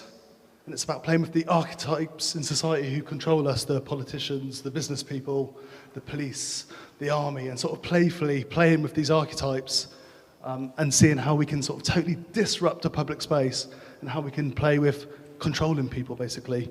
And the end result is we want to try and find a way to like incite a joyful riot. So there's going to be a lot of love in it. A lot of love. I'm starting the process at the moment. I'm going into hijinks sessions at the Academy 2 days a week, and we're exploring form, we're exploring clown and bouffon together, and developing skills together, and that's going to sort of build towards some residency work. We're bringing a teacher over from Berlin to come and teach a week of bouffon with us. So what we're looking for is some people to help us R&D this production this year, partners to space or any financial support people have got with a view to making the production the following year. Thanks. Thank you very much. And I think last but not least, we have Natasha from Same Difference Arts. Natasha, are you here? Why do I feel the Arts Council is not this person again? Okay. Well, that brings the Ideas Summit session to a close, unless there is anybody in the room who wants to come up on stage to pitch an idea. If not, then I think that's the end of this Ideas Summit. Okay, so thank you very much for your time. Oh, hang on. No, we have one contender. One contender left. If you wouldn't mind introducing yourself. My name is Devika. Accidentally, I'm here today. I work a freelance basis at the Balvi Singh Dance Company. Got this pass. I'm Indian classical dance and theatre artist, associate artist in Stage at Leeds, University of Leeds. I have a big dream going forward, which is making a large-scale outdoor performance, and which is based on mainly movement from Indian classical dance and theatre. So I'm looking forward to bring more people into the art form. So you're welcome, and please do connect me. Great, thank you. Well, thank you very much for attending the Ideas Summit. I know the bar, I think, is open, so maybe we'll see some of you in there. But yeah, hope you enjoyed the conference today, and we look forward to seeing you all soon. Thank you.